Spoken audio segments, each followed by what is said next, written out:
Good morning and welcome to the Chattanooga Convention Center for the Scenic City Invitational Land, hosted by UT Chattanooga. We've gone through a day of action already, 4 groups of 5 teams each, and we have eliminated 4 of our 20 teams competing for their share of $3,000. And in the next 3 hours of action, we will eliminate 8 more squads, 16 teams remaining. I'm Mr. Bepic, joined in the booth by McMaster, who has graciously stepped back to make me look a little bit taller. So thank you very much, McMaster. How you doing today?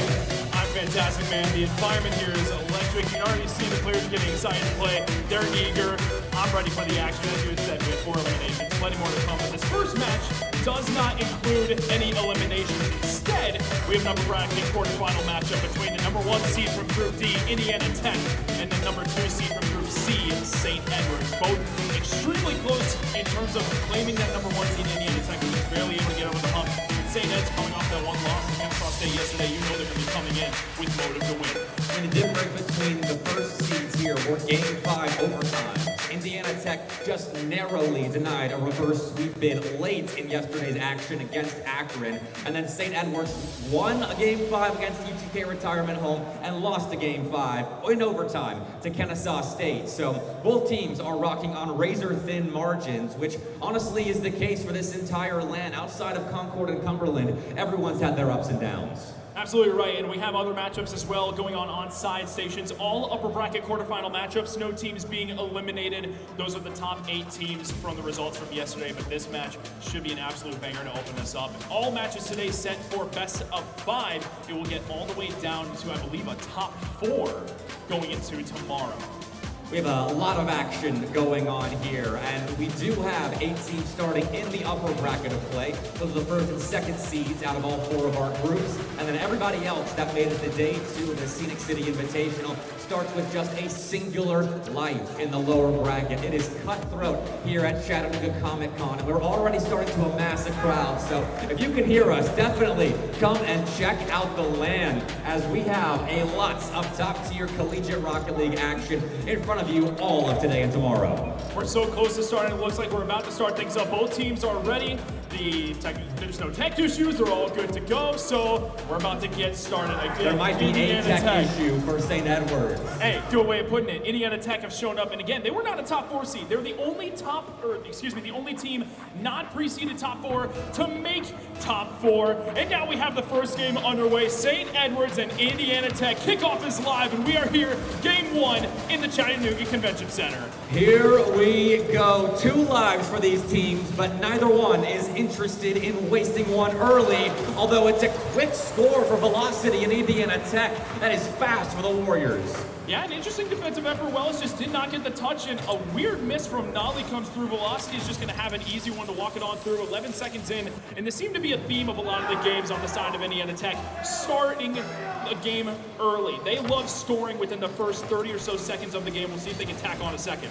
They also love going to game 5 and providing heart attacks to their staff. And there's a quick equalizer as St. Edwards are already showing they can go back and forth. That was a very quick response. Tater off the corner, 2 defenders committed, neither made contact, and it's honestly just a couple of early defensive blunders. You gotta wonder, are there some nerves here on stage? This is the first collegiate LAN that, well, actually not first for St. Edwards, excuse me, but it is a first LAN for a lot of these players, including 2 players in Indiana Tech, not even from the US, but you know that they're here to try to make a good stamp on US soil. Velocity has told me that he and Reshi both have played LANs with crowds, so they're used to the environment at least, though this is a different flavor.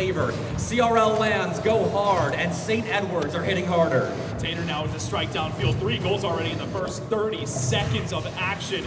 Just all gas, no breaks from these 2 teams. You gotta wonder when they're exactly gonna start settling into their roles. Just a couple of early overcommits on both sides, frankly, as this kickoff will pop in the air. Bluey up first to it. Hard touch going off the ceiling. Wellis no contact, not only to send out wide towards the sidewall. Gonna be a red as well in the double. Wellis will try to follow it up. Velocity's there to maintain possession for the Warriors.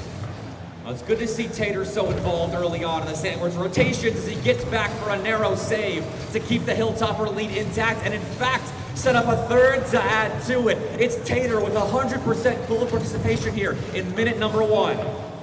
Yeah, I'm not exactly sure what's going on. They're asking for tech pause. We'll see. Mic issue, so we are going to have a pause on the matchup. It's unfortunate that is the case. We'll see what is going on with that issue and see if we can resolve any tech's problem here quickly.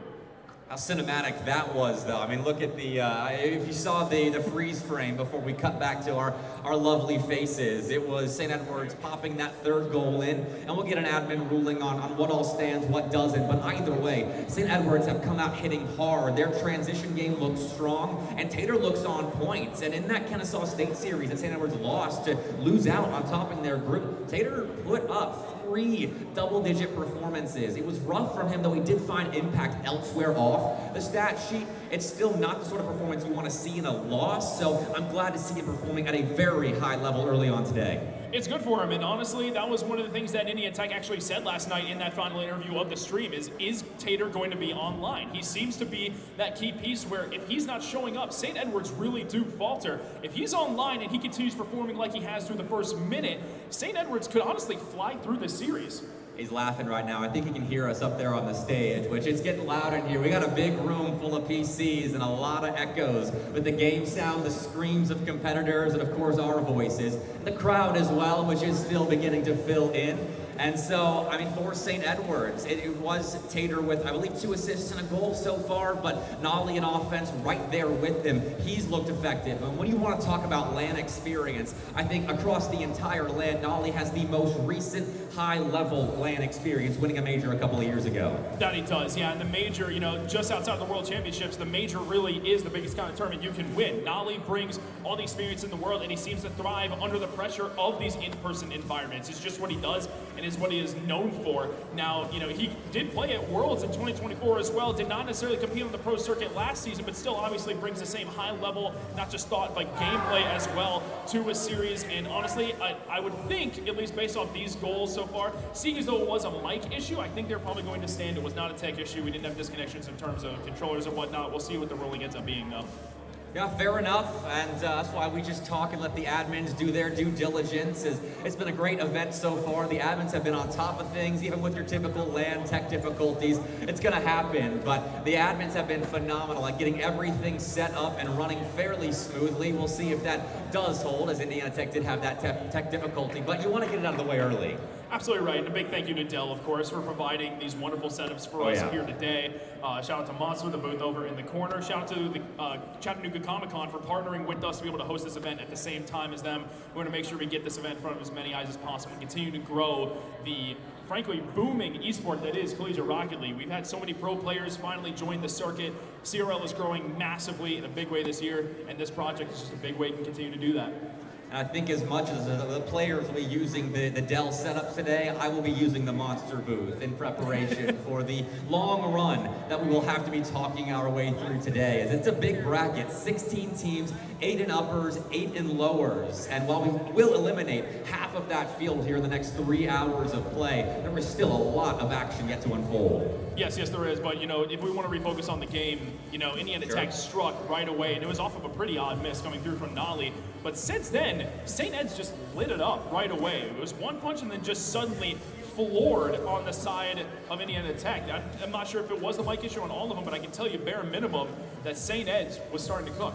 Yeah, and I don't want to distract from the series again, but a result just popped up that I do want to touch on. The series already has wrapped up. Kennesaw State and Akron have already played. That was a sweep for the Owls as Kennesaw State move on.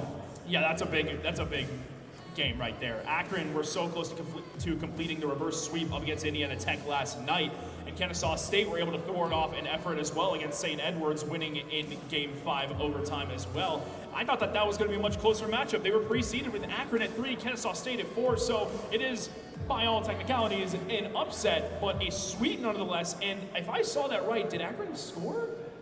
I missed the exact game scores, but I'm sure there's a perfect sweep.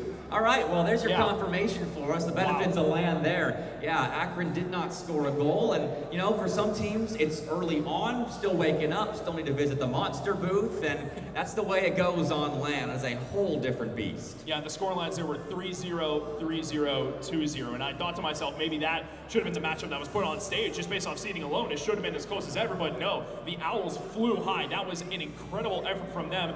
Now they do have a bit of a wait until their next matchup, but they have at minimum secured a victory, and they will face, I believe, the winner of Concord and... We get confirmation on that? It'll be Concord and ETSU who Kennesaw State faces. All right. Which is a fantastic matchup. That's the 1 and 5 seeds facing each other as well. Yeah, it should be a good one. I believe everything else is going on at the moment, and okay, 2-0 BPC, I'm getting live updates in sign language as well. Shout out to Shaka for that. But right now, 2-0 BPC 1-1. over Cumberland. 1-1 Cumberland? All right, that's the last time I listened to him, but everyone else has given us the update there. So back and forth between two southeastern schools that have made the trip up to Chattanooga looking for a big victory in the first major fall land of the Collegiate Rocket League season. And Concord had actually made mention on a couple of occasions yesterday they didn't want to drop a game throughout the course of this event. They've already dropped one here today. And this is just top 8. This does not include top 4, upper finals, lower finals, wherever they may go. Regardless of that, they have dropped the game. And BPC, when they're at their peak, are a team that really can take down just about anybody. Cumberland is the team playing BPC. Concord is in a different matchup at the moment against ETSU. We don't have results on that, but we'll see what happens when that does wrap up, once we do get back into our series as well. We can go back to turning our attention to Indiana Tech and St. Edwards, because this should be, by all accounts, a back and forth. Indiana Tech being the one kind of second seed in their group to top the group by pulling off an upset. And I think the seeding was done several weeks ago now, and there have been a lot of fresh results that have come in since then, as Indiana Tech are one of the hottest teams in CRL at the moment. I put them at number 11 in my power rankings, and with their wins yesterday, I think that holds true. And they beat Ole Miss earlier in the week, beat UTKA earlier in the week in a show match, and so coming into today, I think they are favorites in this series against St. Edwards, though it was a 3-1 to start minute 1. I'd say so, and well, let's make sure we make this point clear. They didn't just beat Ole Miss; they beat them 4-1 in dominant fashion. They didn't just beat UTKA; they swept them 4-0, and then swept the bracket yesterday too, beating everyone in their path. I think they absolutely should be favored. They're one of the hottest teams coming into this. However, they do have an issue of starting series on the slow side. Their game ones typically tend to be their worst in a series, and then from there, they're able to ramp things up. So we'll see if they're able to hold true. But I mean, even in this game, we're at 4 minutes, 9 seconds left on the clock. and we're being told that we are about to start things back up. It seems as though things might just be about ready. At least I hope so. We'll find out when the action resumes on our screens at the very least, but screams right now from the Bruton Parker camp, their matchup going well apparently, so I assume that means a goal's been scored, and I don't know how much the stream can actually hear, but we have lots of different noises circling around this room that we've been given. I mean, the screams of players, the crowd, once we do get the action going on stage again, I'm sure will get loud. Us, obviously, the Rocket League game sound. This has all the feelings of a great grassroots land with $3,000 on the line. Absolutely right. And, you know, I hope that the venue sound can be picked up because you will know when BPC is playing. They've been louder than just about every other team here. They make sure their presence is known, and they're really using that in-person environment to their benefit by getting loud, by basically getting in the face of the opponent saying, hey, we're here, you better answer back. And being 1-1 up against Cumberland, BPC is the 8 seed, Cumberland is the 2 seed. That would be a sizable upset, and that, based on them standing up, that's another game victory for BPC. They've got 2 of the 3 needed. Well, those are some land boys. Came in second in the DreamHack Invitational last year with Antics playing in place of Milk, and that was second to a good Kennesaw State roster as well. And then in the spring, that same trio of Cass Manley and Antics won the Southeastern Esports League land, beating teams like the former ETSU roster, James Madison, and other top Southeastern schools. So BPC know how to win on land, and so if they can put that together for a run this weekend, that would be a big way to really make a statement early on this fall. It would be a massive upset. Cumberland, the number 2 seed, going down to the lower bracket. Now, I can obviously see them make a run, but my goodness, to be upset in the top 8 already would just be an astounding result. And my assumption is that it's 2-1 based on the amount of time in between the games that we were given the info for. So Cumberland doesn't have to just win 1. They're going to have to win 2 in a row, likely, in order to take down BPC, who are getting hyped. They're excited, and you can tell these guys are just having a blast.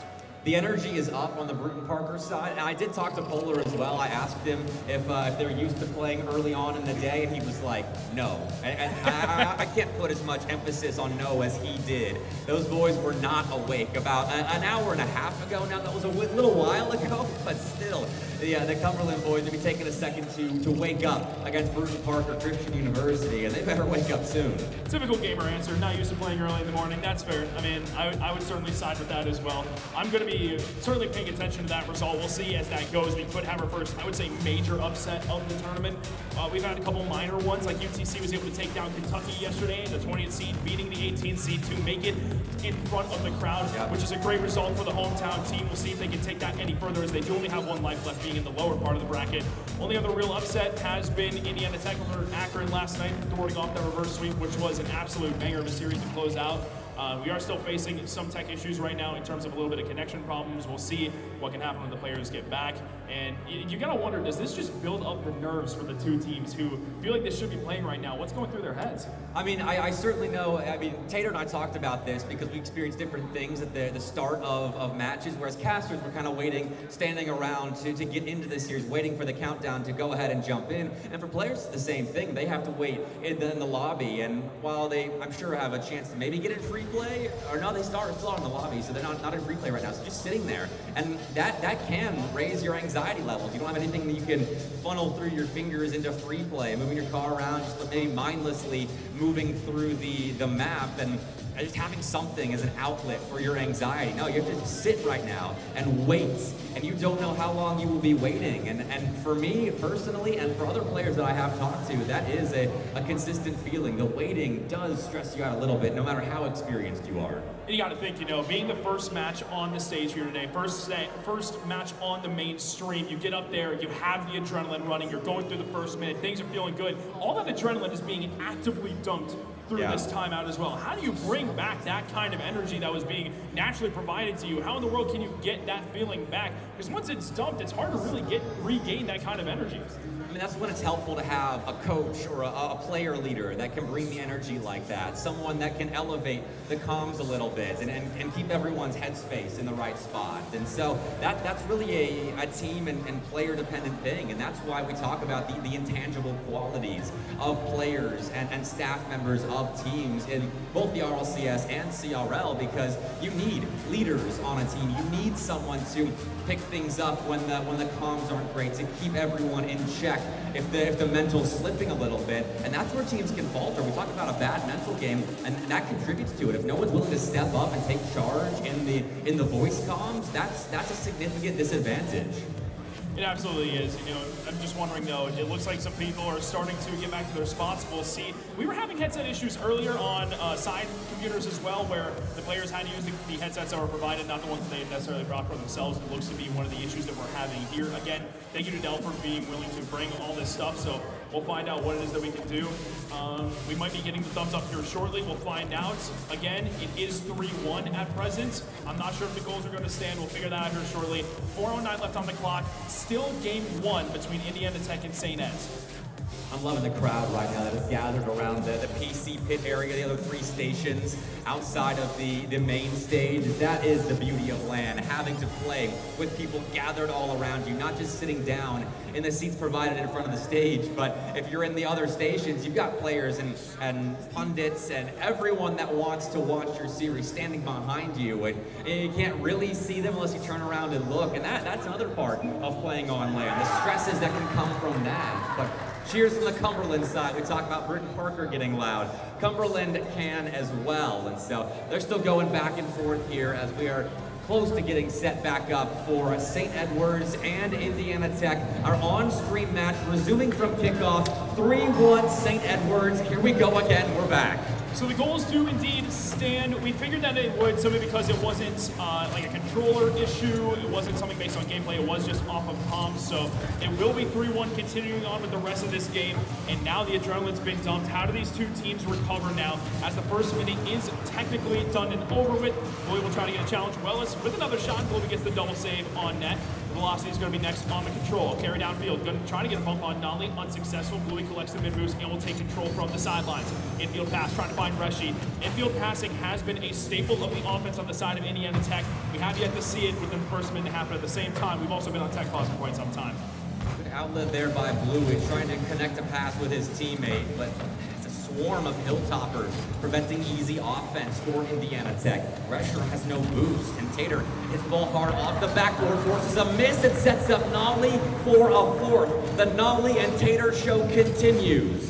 What a perfect play. Tater is clearly online and running. Bluey just with a missed touch that falls right into the lap of Nolly. Easy goal for him, and now 3-goal advantage for the underdog St. Edwards. They look ready, and especially Tater. Again, you had highlighted that his performance against Kennesaw State yesterday was a little bit on the disappointing side of things. Today, he looks so strong to start things out. That's good to see as well for St. Edwards. At times, it doesn't feel like they're always on the same page, but they have come to compete on stage right now. I haven't seen a real effective double commit, if any, out of the Hilltoppers, and they are picking apart Indiana Tech at the moment. So you talk about them starting slow. That wasn't the case against Akron. Went to Game 5 overtime, but that was a reverse sweep attempt by the Zips there. And so Indiana Tech will have to recover now, as they did at the end of that series yesterday, and they are down heftily in Game 1 now. And I will remind people that some matches have already been played. So, for example, Kennesaw State and Akron played against each other already today. They did not play on the mainstream. They played on one of the side setups that we have here. And it was a sweep in favor of the Kennesaw State Owls, 3-0, 3-0, 2-0 over Akron. So Akron does fall to the lower bracket where they will try to make their run with only 1 life remaining. As for this, however, it is still 3 goals to the good in favor of St. Edwards. Velocity cannot get control of the ball. Nolly with a solid early challenge. Wellis as well. Now Bluey up next. Tater playing on the backboard. One of the things that worked super well during the Kennesaw State series was the confident early challenges. Not necessarily needing to make contact with the ball, but just need the players to make a decision. Oh. And what a goal from Reshi with the sidewall double. Well, he's found his land legs up on stage. Resharum with an insane sidewall double. That's clean and a big way to get Indiana Tech back into this game, as they were starting to find a bit more possession control in that sequence, and to cap it off with an electrifying score like that is big. They got the demo, and Reshi got the reset into the double tap off the sidewall. He was even looking over here to see how we reacted to it. We're in view of the players. We can see the players pop off on stage as well. We're in a perfect spot for this, but what's also in a perfect spot at present is the offense on the side of St. Edwards. Tater attempting to pre-jump on the pass from Nolly, but unsuccessful. Wellis with boost does get the clear. A big Reshi with one touch in that back left corner. 90 seconds left on the clock. Indiana Tech are going to have to attempt a serious comeback effort. There's time limited, and in every second the hope starts draining away. They aren't panicking though. They're not rushing possession. That doesn't mean they are stuck in defense for the time being, and that is a big miss. Tater again off the backboard, forces a miss out of Bluey. Some deja vu, but this time around, Nolly doesn't score. Just off with that shot, it's up to Wellis to pick up the pieces of that St. Edwards attack, and it looks like, at the very least, it's a slow counter for Indiana Tech, but it is a now triple commit in defense for St. Edwards that ends up not really mattering, at least immediately, as a half clear is located. Indiana Tech are forced to fight for possession again. That was a rough miss from Reshi. He would have loved to have that touch back, especially because it just wastes time off the clock that they cannot afford to lose. Shots coming from the side stream, BPC getting excited, but on here on the mainstream, it is still a dominant effort from the Hilltoppers. Time really starting to run low on the side of Indiana Tech. They need a goal, and they need it sooner rather than later. Oh, Bluey actually with a big interception. Wellis has been caught out. An open net for Indiana Tech, and game one is not over yet. That's a great goal from Bluey. 26 seconds left. He's just able to bring it downfield, and the solo effort's more than enough. The Hilltoppers caught fully out of position. 26 seconds left. They had a 3-goal lead at most in this game. Is it seriously going to fade away? No one feels comfortable on land. Both sides looking a bit awkward in moments here. Velocity with a chance to equalize, but Nolly makes a big save. Rushing out of the corner, has no boost, so he can't catch up to the ball, but that is all right. Blue is allowed a shot that he does miss on, and now Nolly can burn clock in the corner with a full boost tank, but no teammate to pass to. He is on his lonesome in the offensive half. Indiana Tech will be given one last gasp. Velocity looking for a demo. He's upfield for a shot. He scores! 1 second left. Indiana Tech roar back. Velocity with a change of heart and a change of mind. Hunted Wellis, and it really just moved him out of position. He gets the 0-second redirect. Wellis is just out of reach. 1 second left on the clock. Is it possible that we see a regulation goal? It's either that or overtime here in game one, as somehow the Warriors have climbed back and it will remain in the air. Bluey's going to have an opportunity, going to be cleared by Nolly. Finds his way to Reshi, but it will hit the crowd. Game one overtime for the Warriors and the Hilltoppers. We're going after the longest game of Rocket League of all time, and overtime has only just begun. Might be cut short though. Bluey off kickoff seals the deal on an Indiana Tech comeback. That is an unreal effort. Bluey able to take it straight away, just gets the pop, and Tater just can't quite reach it. 5-4, a complete 3-goal comeback from the Warriors, even after the Tech pause. What an effort. And we'll get to see where St. Edwards' heads are at after a game one that felt like it was in their control. Final 90 seconds, I mean, they were up by 3 goals before Indiana Tech start battling back and doing it the slow way as well. That was a long con for the Warriors, just slowly challenging their way to better and better opportunities in offense and more control of the midfield line before they pull off a clutch 1-second goal.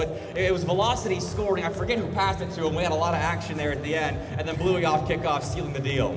4 assists on the side of St. Edwards for all 4 goals. 4 assists on the side of Indiana Tech for 5 of their goals. The only one not assist, I believe, was that one from Reshi on the sidewall double, but regardless of that, that comeback was insane, and it all started off the back of that. A demo play came through. Reshi got the reset sidewall double, a nasty shot, and all the momentum from there picked up in favor of the Warriors. And so now my eyes go to the St. Edwards camp to see how they recover in game 2. If they end up shelling up, maybe a little bit playing more passive defensively, which could come back to bite them. They've looked uncomfortable at times in defense, playing around each other. I don't think the chemistry of this fresh trio has quite set in on the backside for the Hilltoppers. So as we do get into game 2 on Forbidden Temple, I'm curious to see how Beastbound, their coach, has them playing.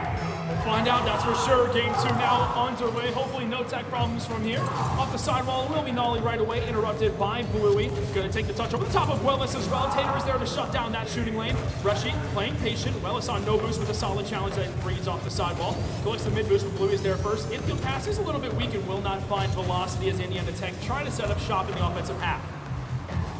It's over 2 Indiana Tech players, but Bluey, as third man, commits to the midfield line and looks for a double. A little bit too quick on the jump up though. He overshoots, and so St. Edwards have themselves an out off the backboard once again. Bluey misses. That's becoming a consistent trend for Indiana Tech. Bluey looks uncomfortable when making those backboard reads defensively, and Nolly's gotten a couple of goals off the back of those sorts of plays already. Unable to take a shot there as he didn't have boost to get to the ball immediately, and so we'll stay 0-0. Turn out wide by Nolly. Up next is Rushy. Hard touch off the sidewall. Reigns off the corner as well. Weird position for Tater to be in, but he is able to make the save successfully. Velocity will follow. No touch afforded to him. Nolly now to clear back downfield. Blue's got no boost, but instead will just turn on the ball and try to pop it out towards Rushy. Instead, Tater is there trying to intercept. Does not make contact. Wellis once more into the corner. Rushy playing patient. Wellis up top with the challenge. Reigns in off the ceiling. Nolly's going to be there on the turn. Does end up turning on around. Here comes Wellis now. He gets demoed as well. Trading demos on both sides. It'll be Blue trying to set it up for Velocity, but Tater cuts it off on the early challenge. Nolly again infield pass towards Wellis. Shot on target. Saved out wide. Still a chance though. Wellis fakes that ball for Nolly, but Bluey stayed at home on the near side. St. Edwards gifted possession thanks to their crafty three-man passing play. Though the resources run dry, they're forced to back off. Wellis in the corner, no boost, but he's still effective. Alongside Tater, trying to slow down this Indiana Tech attack. Still 0-0, 2 minutes in, but the Warriors slow down and look for their next chance. And we have a result coming in. We do have our first real major upset of the tournament. It is BPC taking over Cumberland in 5. But now we got to refocus on the mainstream and worry about that later. It is Nolly up top with the clear out wide. Rushy to intercept. Nolly another follow-up touch from the air. Bluey back in field towards Velocity. Back in field towards Bluey. The give and go is perfect. Indiana Tech find their first. Looking composed on the land stage. Both teams are getting settled into their new environments, going for more passing plays rather than solo setup efforts playing off of space. Right there, Indiana Tech crafty with an infield pass, and St. Edwards weren't in position. 1-0 now. This is how the first game started. Just frankly, the goal was scored a lot sooner on the side of the Warriors. We'll see if St. Ed's can punch back. Wellis will nuke it downfield, looking for the attempted double tap. Does find it, but it is not anything successful. Not going to find a pass, not going to find a shot off. It was just a continuation of the play as Tater now looks to break out of his own half once more. Infield pass not going to be found. It's Bluey to intercept once more. Early challenge from Bluey will not be found. Wellis now up top over the top of Velocity. Pressure him to follow. Nolly next to it towards the sidewall, able to deny the offensive possession, but Velocity still wants to maintain it. Tater up with Wellis as well in the double commit. Velocity trying to drop down towards a teammate. Shot comes in from Bluey, kept neutral. Rushy to follow, does get the shot, but Wellis gets the save before the demo comes through. Well, this being taken out is big, though. He had a lot of boost to work with, so I don't think it will matter too much for St. Edwards as Tater off the backboard forces a 50-50 and tries to set up his teammates for a clear, but Nolly's in an awkward spot. No boost, and fortunately for him, that shot from Indiana Tech goes off the crossbar. This is a labored defensive effort out of the Hilltoppers, but it seems as though they've survived. Velocity will turn back on it. One touchdown field. Nolly's still limited boost. He just can't find a full boost anywhere. Being starved out currently, but that demo onto Bluey could help things out. Tater just hunting bumps left, right, and center. We saw that a lot out of him yesterday, and now it's starting to use it defensively as opposed to offensively. We'll see if they can turn it around, but Tater's now left off. That 50 goes off the crossbar. Wellis on the pre-flip gets the clear, but still in a dangerous position are the Hilltoppers. 50 goes high off the backboard. Rushy collected the mid-boost, challenges first. That'll pop up off the corner wall as well. Velocity up next. Nolly being bumped, still gets the squishy save regardless of the bump attempts from Rushy. That's so clean. Nolly's got limited resources, but still finds a way to make the save. Wellis with plenty of boost challenges the ball away from Bluey, but there is no space right now for St. Edwards to work with. Indiana Tech just wasted so much time off a clock in a game they already led in just to cap it off with a goal. And they were in the orange half seemingly forever. That possession did not end. If we saw the blue half of the field, it was for a moment of time and then it disappeared. Indiana Tech were playing pressure, and finally it was too much. They were able to swarm the boost, able to swarm the position, and are up 2-0 now in game number 2. They feel secure, but I'm certain they would still love a little bit more of insurance. Well, St. Edwards would love some time spent in offense, and Rushy waits for that ball, making sure he had the read, and to his credit, it resulted in a quick shot. But backboard again, Velocity misses, and that has been the weak point of Indiana Tech's defense. They can't seem to make a backboard read when pressured by a Hilltopper. Now he's going to take full advantage of it as well. Velocity was limited on boost and cannot quite find the drop down save. 2-1. St. Edwards now are the ones who are going to have to complete a comeback. We saw one completed successfully last game from 3 goals away. Can we see one from 2? Wouldn't that be a big point of revenge as Nolly leaves the ball for Tater? Wellis can't turn on this. He has no boost as third man. So with the 20 units that he does have, he's to try and stop a Velocity solo play, and that shall not happen. Velocity negates the comeback effort of St. Edwards. Velocity didn't need speed there. He needed precision and was able to find Wellis on the air dribble bump, a play that is very commonly referred to as the meta, if you will, of this game. And Velocity putting on full display there to once again re-extend the lead back up to 2. There is only 35 seconds left. We'll see if the Hilltoppers are frankly able to climb this one. They've got it in them, that's for sure, but they need opportunities in offense, and Tater will look to provide, sets up Wellis for a redirect off the ceiling, counts as a shot, but Bluey and Velocity were both in position to make a stop. They both jumped, and that pulls them away from stopping the rebound. Nolly's brought this back to a one-goal game. Perfect pre-jump as well from Nolly. This was communicated beautifully. Wellis had that set up, and Nolly was in the air before the ball was even sent his way. Great shot coming through, and there's still plenty of time on the clock. It's good that they got it now, as opposed to in another 10 or so seconds. So good effort from the Hilltoppers. They're still able to set up that offense and take advantage of the poor backboard defense on the side of Indiana Tech. But Reshi's trying to go solo. Does have to beat 2 defenders. Will not do so. Only 10 left. They've got boost. St. Edwards are well equipped for a last gasp effort. Tater flies away from the ball, but Wellis takes out Bluey. That's a big clear, though. Indiana Tech forced St. Edwards to reset now on triple zeros. They don't quite have the boost totals to make this play happen. Tater still gets a shot, but Bluey is in position for a last-second save, and Indiana Tech find another.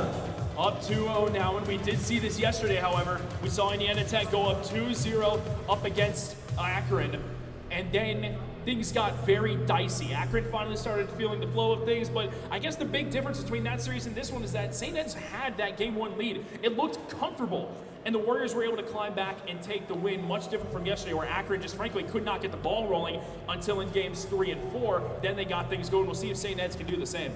They certainly have it in them. I mean, their offense looks on point right now. They are executing fairly well with the limited opportunities that they did get that last game, as Indiana Tech controlled that midfield line phenomenally. I mean, the whole minute 30 sequence, it felt like, where it was just Indiana Tech playing offense and draining the resources of St. Edwards, was perfect. That was a suffocating sequence for the Warriors, and a big part in why they won Game 2. And that's just got to be so irritating defensively as well. You keep working to make save after save, to cut out the passing lanes, and still the pressure just keeps coming. It was not alleviated, and St. Ed's just couldn't end up following through on the defense. They tried breaking out. A full field clear wasn't even enough because their boosts were being taken actively by the Warriors. And ultimately, it is a 2-0 series lead now for Indiana Tech, trying to advance into that top 4. Again, they face the winner, I believe, of they actually faced Cumberland and Bruce Parker. So they face BPC. Bruce Parker pulling off an upset. Your reward for that might be facing a very hot Warriors lineup in Indiana Tech if they can complete the sweep of St. Edwards. But I think on both sides, St. Edwards have a lot of comeback potential, and Indiana Tech are somewhat known in the early stages of this roster for going to Game 5s and maybe moments they shouldn't, as right now it's St. Edwards on the front foot, 30 seconds in, but still nothing to show for their efforts. And we do have another result coming through on one of the side stages. It is actually the third result, leaving this one the only one left in the upper quarterfinals. It is Concord taking down ETSU 3-1, that series score. And I guess I gripe back a little bit towards yesterday and how they said they can't afford to lose a game. And this is so awkward. How has the restaurant been able to manage to get that through? Looks like he beat 2 defenders there on the goal line, and Tater wasn't in a spot to immediately make a play. Yeah, that's a rough double commit, and that is the biggest weakness of St. Edwards. They double so often in defense, and they're still building up the chemistry with their backline rotations, but there it burns them. And Reshi getting that first on the board has to feel good. They do not want a repeat series of what happened yesterday against Akron. There's no way they want to find themselves in another Game 5 overtime that lasts almost an entire second game. Well, so with a shot, goes off the bar and bounces high. Nolly can't get the rebound. Reshi with only 1 touch as he's limited in the boost department. Wellis takes it away from Tater. It does dribble it downfield. Could be good, but Velocity is able to turn it out. And now Wellis trying to attempt bumps on the rotation. Velocity downfield trying to find Bluey. Does so, but no shot comes through as a result. Wellis looking upfield. Nolly, a little bit of time on the ball, will flick it past one, but that just means Reshiram can move downfield and field a pass from Velocity. Tater off the backboard makes no contact, and has the ball in his vicinity, but it's the other members of St. Edwards looking to build up a clear. Indiana Tech are interfering with the plan of the Hilltoppers. Bluey on target, scores another, and Indiana Tech remain in control. Velocity this time, coming with the center touch, gets the bump, and well as he tries setting it down, but Nolly just cannot reach it. Not enough boost left. Easy shot for Bluey, 2-0 to the Warriors. They're feeling good, and it just looks like St. Edwards are lost. In defense especially, they just need to establish some control in the Indiana Tech back lines, and maybe they can turn their fortunes around here, but at the moment, they are stuck scrapping for a little bit of time on the ball here. And even when they do get a bit of time on the ball, there's always a Warrior or two in position to make sure there's nothing easy given to the Hilltoppers. Wellis now will have an opportunity, but now it just goes across the other side of the field. Velocity will be up next as Tater collects the mid-boost. Nolly on the challenge, setting it in the far right corner. It'll be Wellis on the attempt to double, does send it off the backboard. Tater was in position, seemingly. He might have been bumped, and Velocity is going to have a wide open net. 3-0, and Indiana Tech are sprinting to the finish line. That's a frustrating third to give up. 3-goal deficit just feels so much more insurmountable than a 2-goal affair. And that third coming off the back of a capitulation of the midfield structure of St. Edwards, that's easy for Indiana Tech, and they've got half a game to go.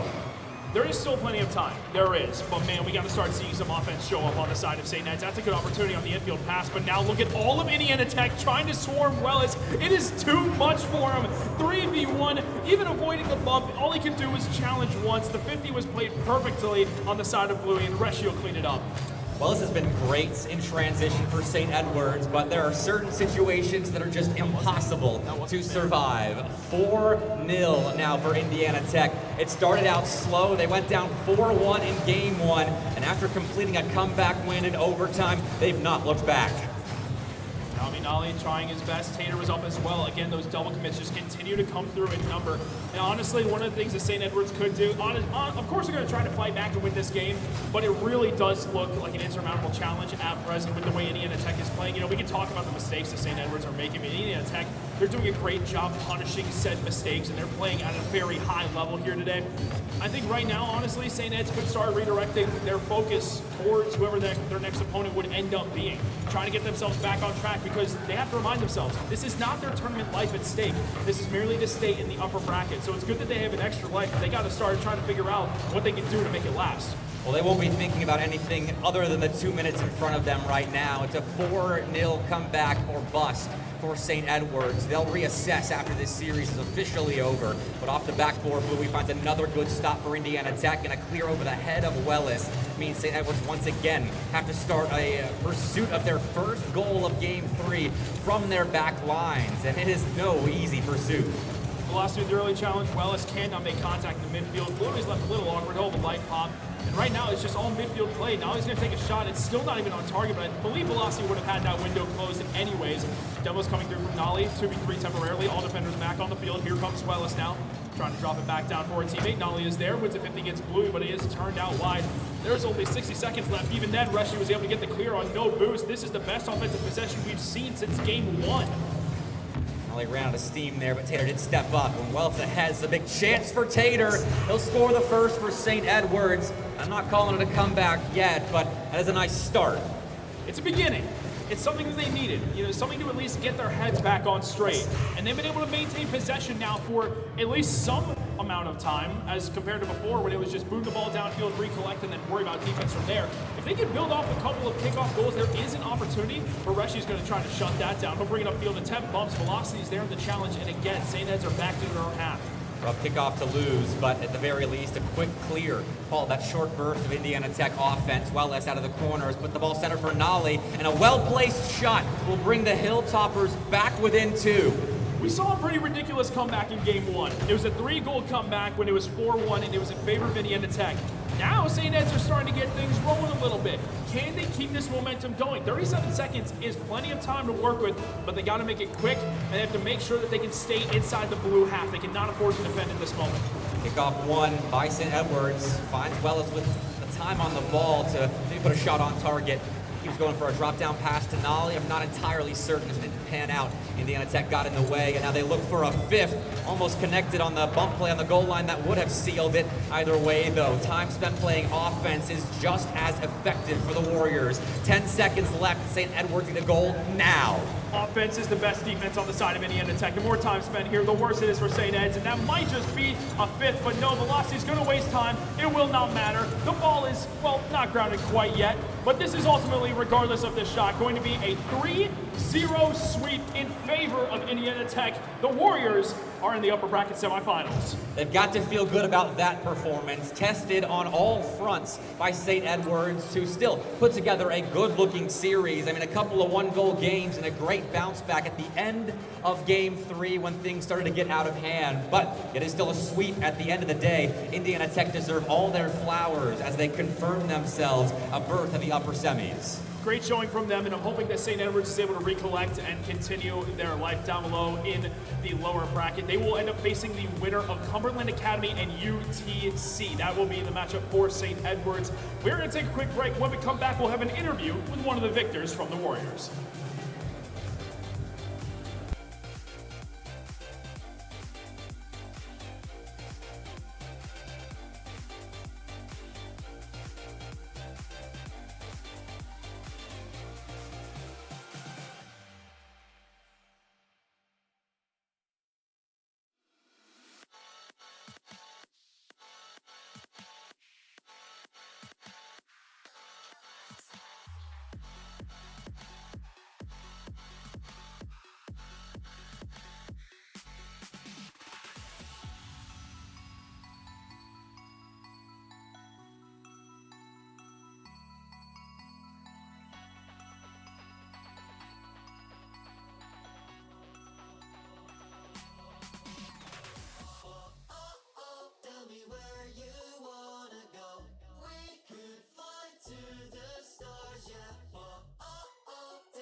shelter from the cold.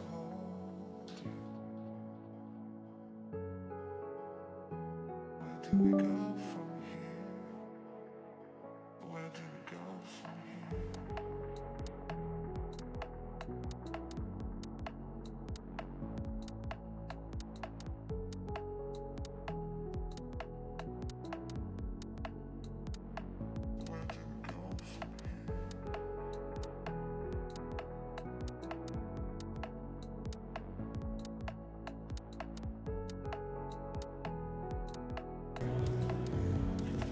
Oh, gotta unmute these mics. My apologies. There we go. Welcome back, ladies and gentlemen. I am here with one of the victors from Indiana Tech. I'm with Velocity. Fantastic first round on the main stage. So, of course, I have to ask, the Tech timeout, you guys were down big.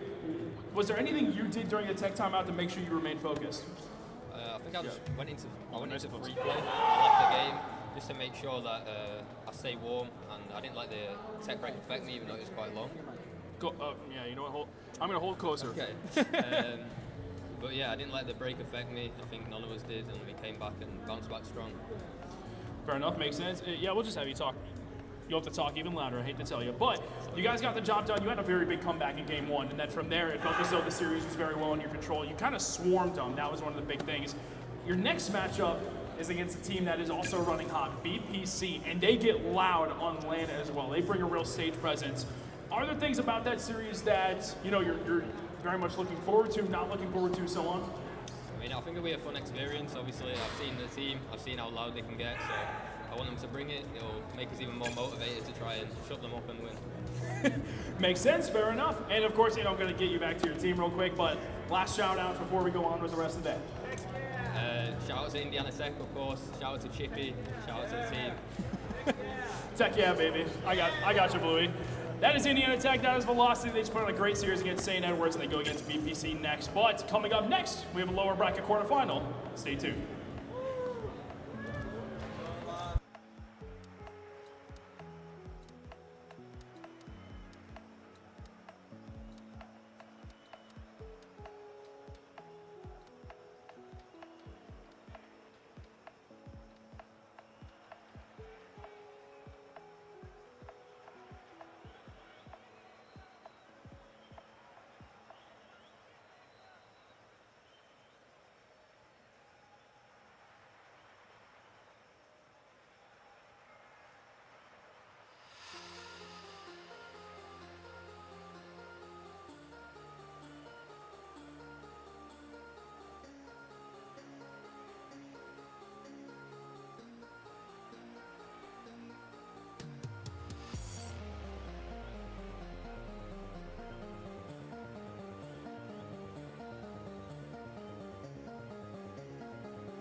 They'll know how we do it. They'll never get it anyway. Conquering the impossible. All with a smile on our face. We work hard, we play harder, we push it to the limit, going farther and farther. We work hard, we play harder, we push it to the limit, going farther and farther. Grind all day, we dance all night. With body freaks and nature, with body freaks, body freaks. Grind all day, we dance all night. With body freaks and nature, with body freaks, body freaks.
Welcome back, everybody. We are here at the Scenic City Invitational. We got a second match for you. Hello, hello. I hope we're all having an absolutely wonderful Saturday morning, afternoon, whatever time zone it is you're watching. My name is Afais Tskito. Alongside me is the man who helped put it together. It's Nutty himself. What's going on, brother? Not much, man. This is a great looking venue. We are here in the Chattanooga Convention Center at Comic-Con. This is definitely unique, you know? It is incredibly unique. There's been a lot of moving bodies around here. I mean, I've seen so many Oh my costumes. gosh, It's been yeah. absolutely wonderful.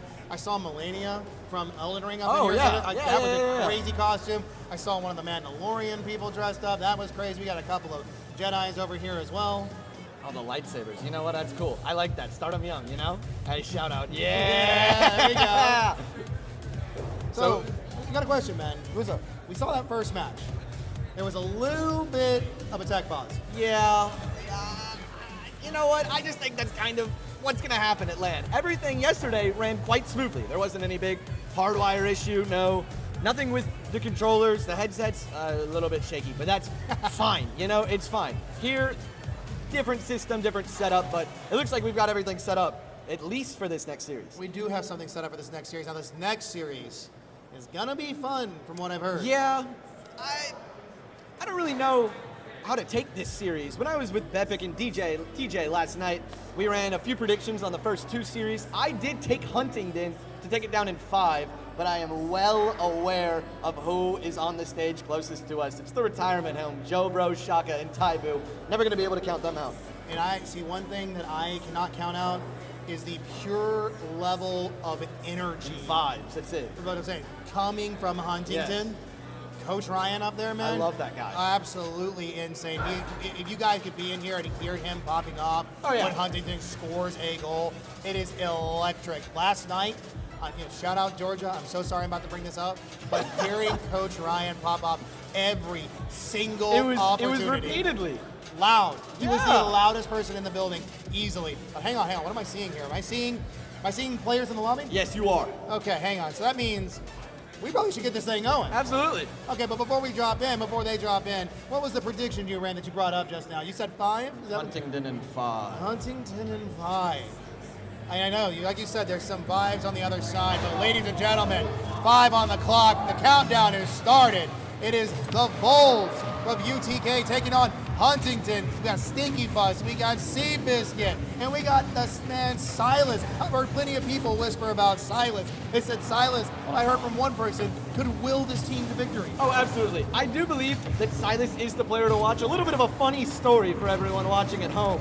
Yesterday, I get a DM from Stinky Bus. Stinky Bus actually left their backpack, but it's not Stinky Bus to score the first goal. Who else but Craig Biscuit?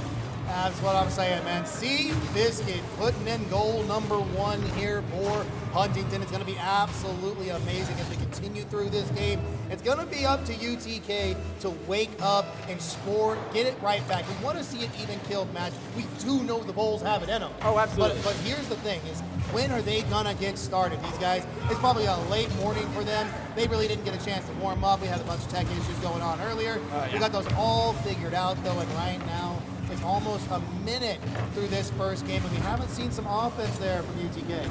I'm looking at Shaka in specific. He had a hell of a day yesterday. Willed their way to at least one of their series victories against UTKB. But Joe Bro, obviously, we know he's the man in the middle, running the comms, keeping the vibes up, keeping it electric. UTK, they've had trouble breaking out of their own half. Few opportunities here as Silas going to put on a nice 50 against Shaka. Stinky Bus can't slot it through. Weak shot, easily cleared away by the captain, Joe Bro. But see, you forgot somebody over on the UTK side. You have forgot to mention Taibu. The GOAT. Taibu, the mechanical menace here for UTK, probably going to be leading the offensive charge. Joe Bro, I like how you put it as the cleanup guy, the comms 100%. leader. He's the guy who's going to try to be the glue of the team. But Silas approaching here, half-field mark. They've got a chance to fight back. The Bulls put one on. Seabiscuit takes a save. It's back in the middle, but a great 50 again by Seabiscuit. Sees that one out. This is what I like from UTK. This is how they've won so many tournaments in the past couple of years. Just the teamwork, the coordination. Their passes are so quick and concise. The infield is their territory. But Stinky Bus trying to break Huntington out for the first time all game. Shaka unable to turn. It's just Joe Bro with a ton of boost. Both of his teammates left a little bit on an island, but Shaka able to retreat, get the 100, and reset the defense as Stinky Bus tries to force his way through. A nice demo onto Craig. Opens up a little bit of space actually for Silas with Joe Bro going out. And now Shaka can't find the 100. It's taken again by Stinky Bus. He's been everywhere, causing disruptions on and off the ball. But look at the musty pass down to Taibu, just off. Shaka a little bit too far to clean it up. But he's got to play back. Everybody pushed up right there in that moment. There's nothing that Shaka could do to affect themselves on the play. He has to push forward here. We have to see the ball past the half, but Silas immediately cutting this off to be in the mid. It's a nice testing shot to the corner, but they don't get a lot of possession out of it. So back to the back line, back to a reset here. Huntington is going to have to try and make it better for their team. Absolutely, yeah. Huntington now on their back end, trying to inflict a little bit of damage out of Joe Bro and the Vols, but Joe Bro now off his back wall. Leaves it for Taibu, actually. Now Joe Bro taking over.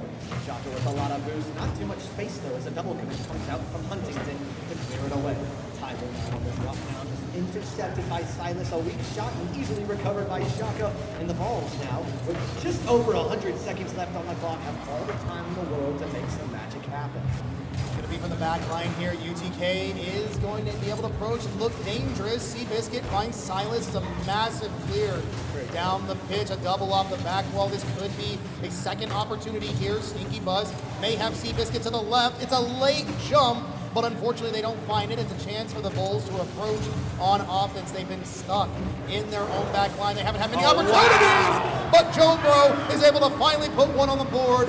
Tennessee is here in this first game. Yeah, the pop off from the kid himself, Joe Bro, taking the reset. That's a beautiful play out of him, able to beat all three.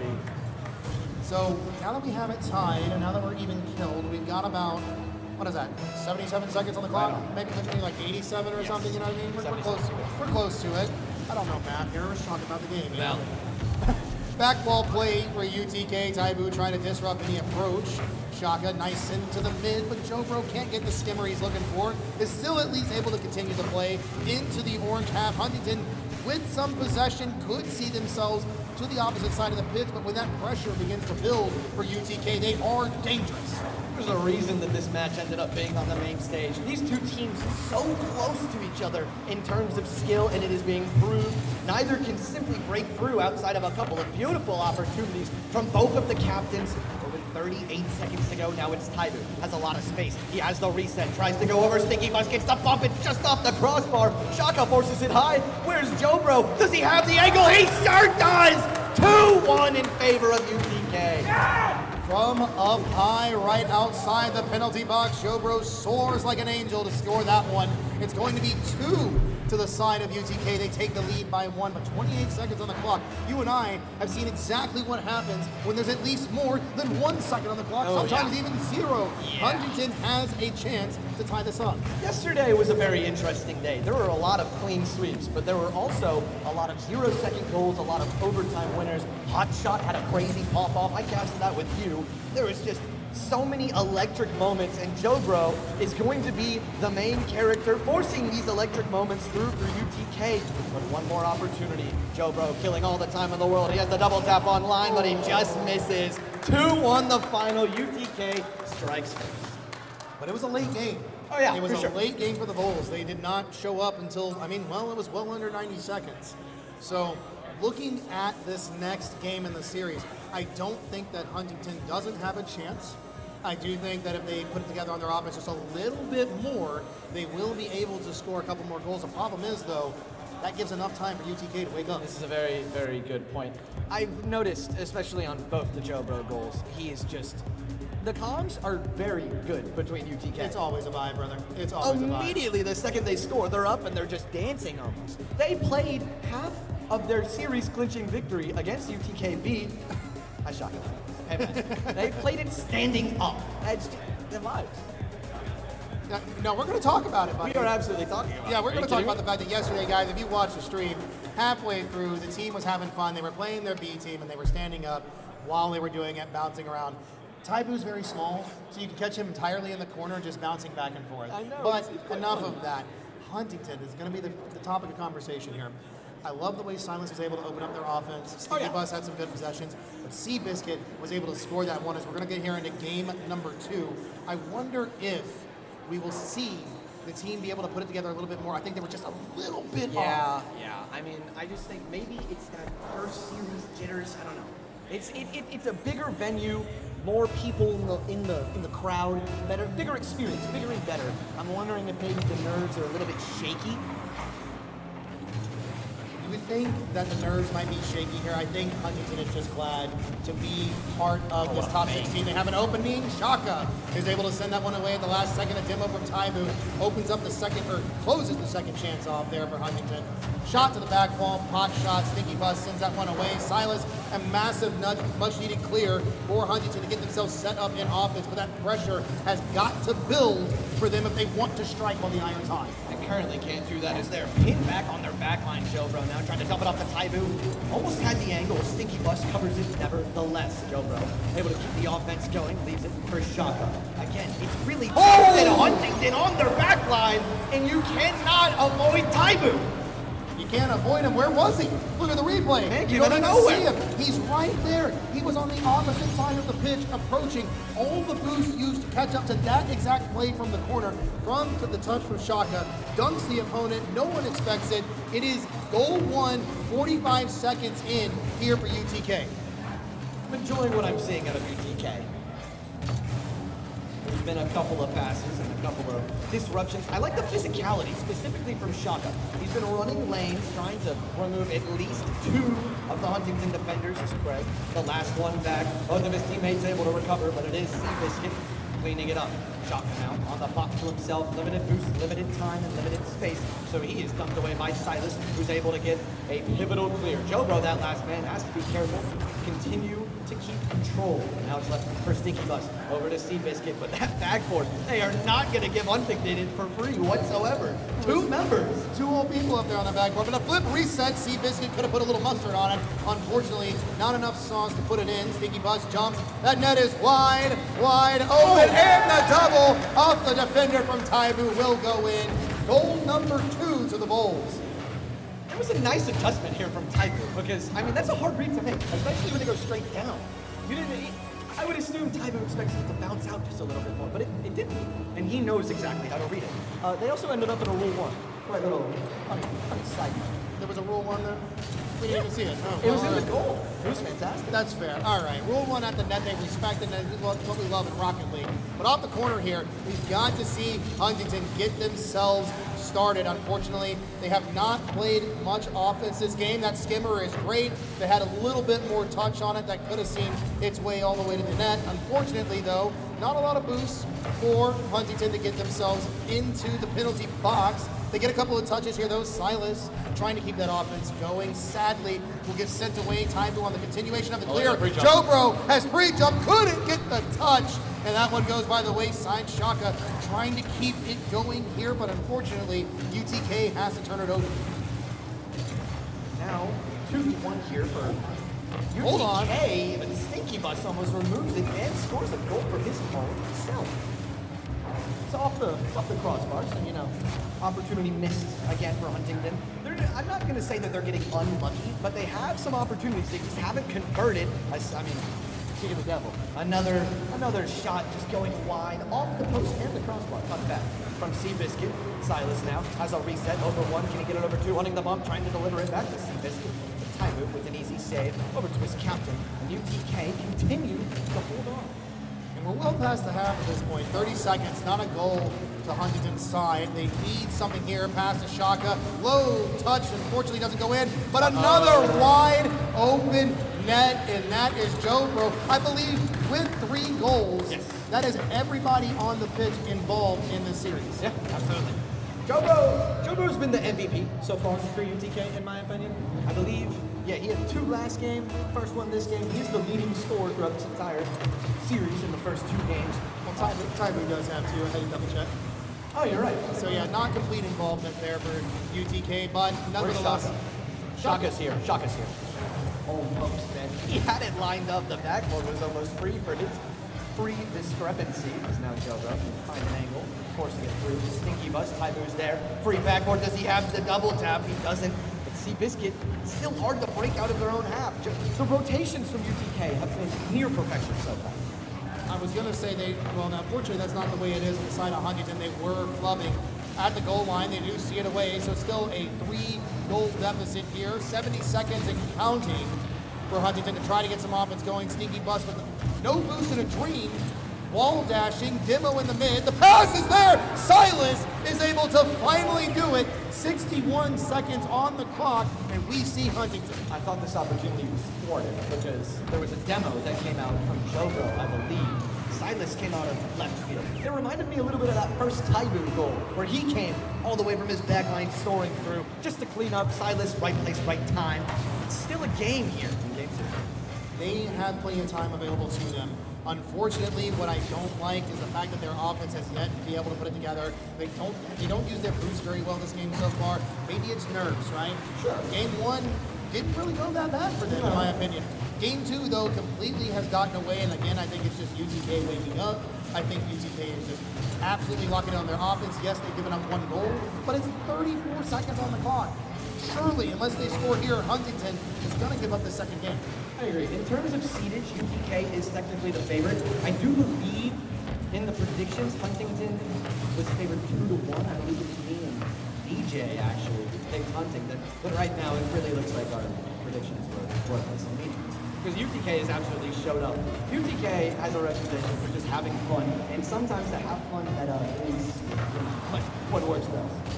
That's exactly what it's going to be with the time counting down here. It's nothing but garbage time, so maybe a 0-second goal to see Huntington through to the next game, but it touches the ground. UTK claim the victor, and that puts them on match point here in this second series of the day.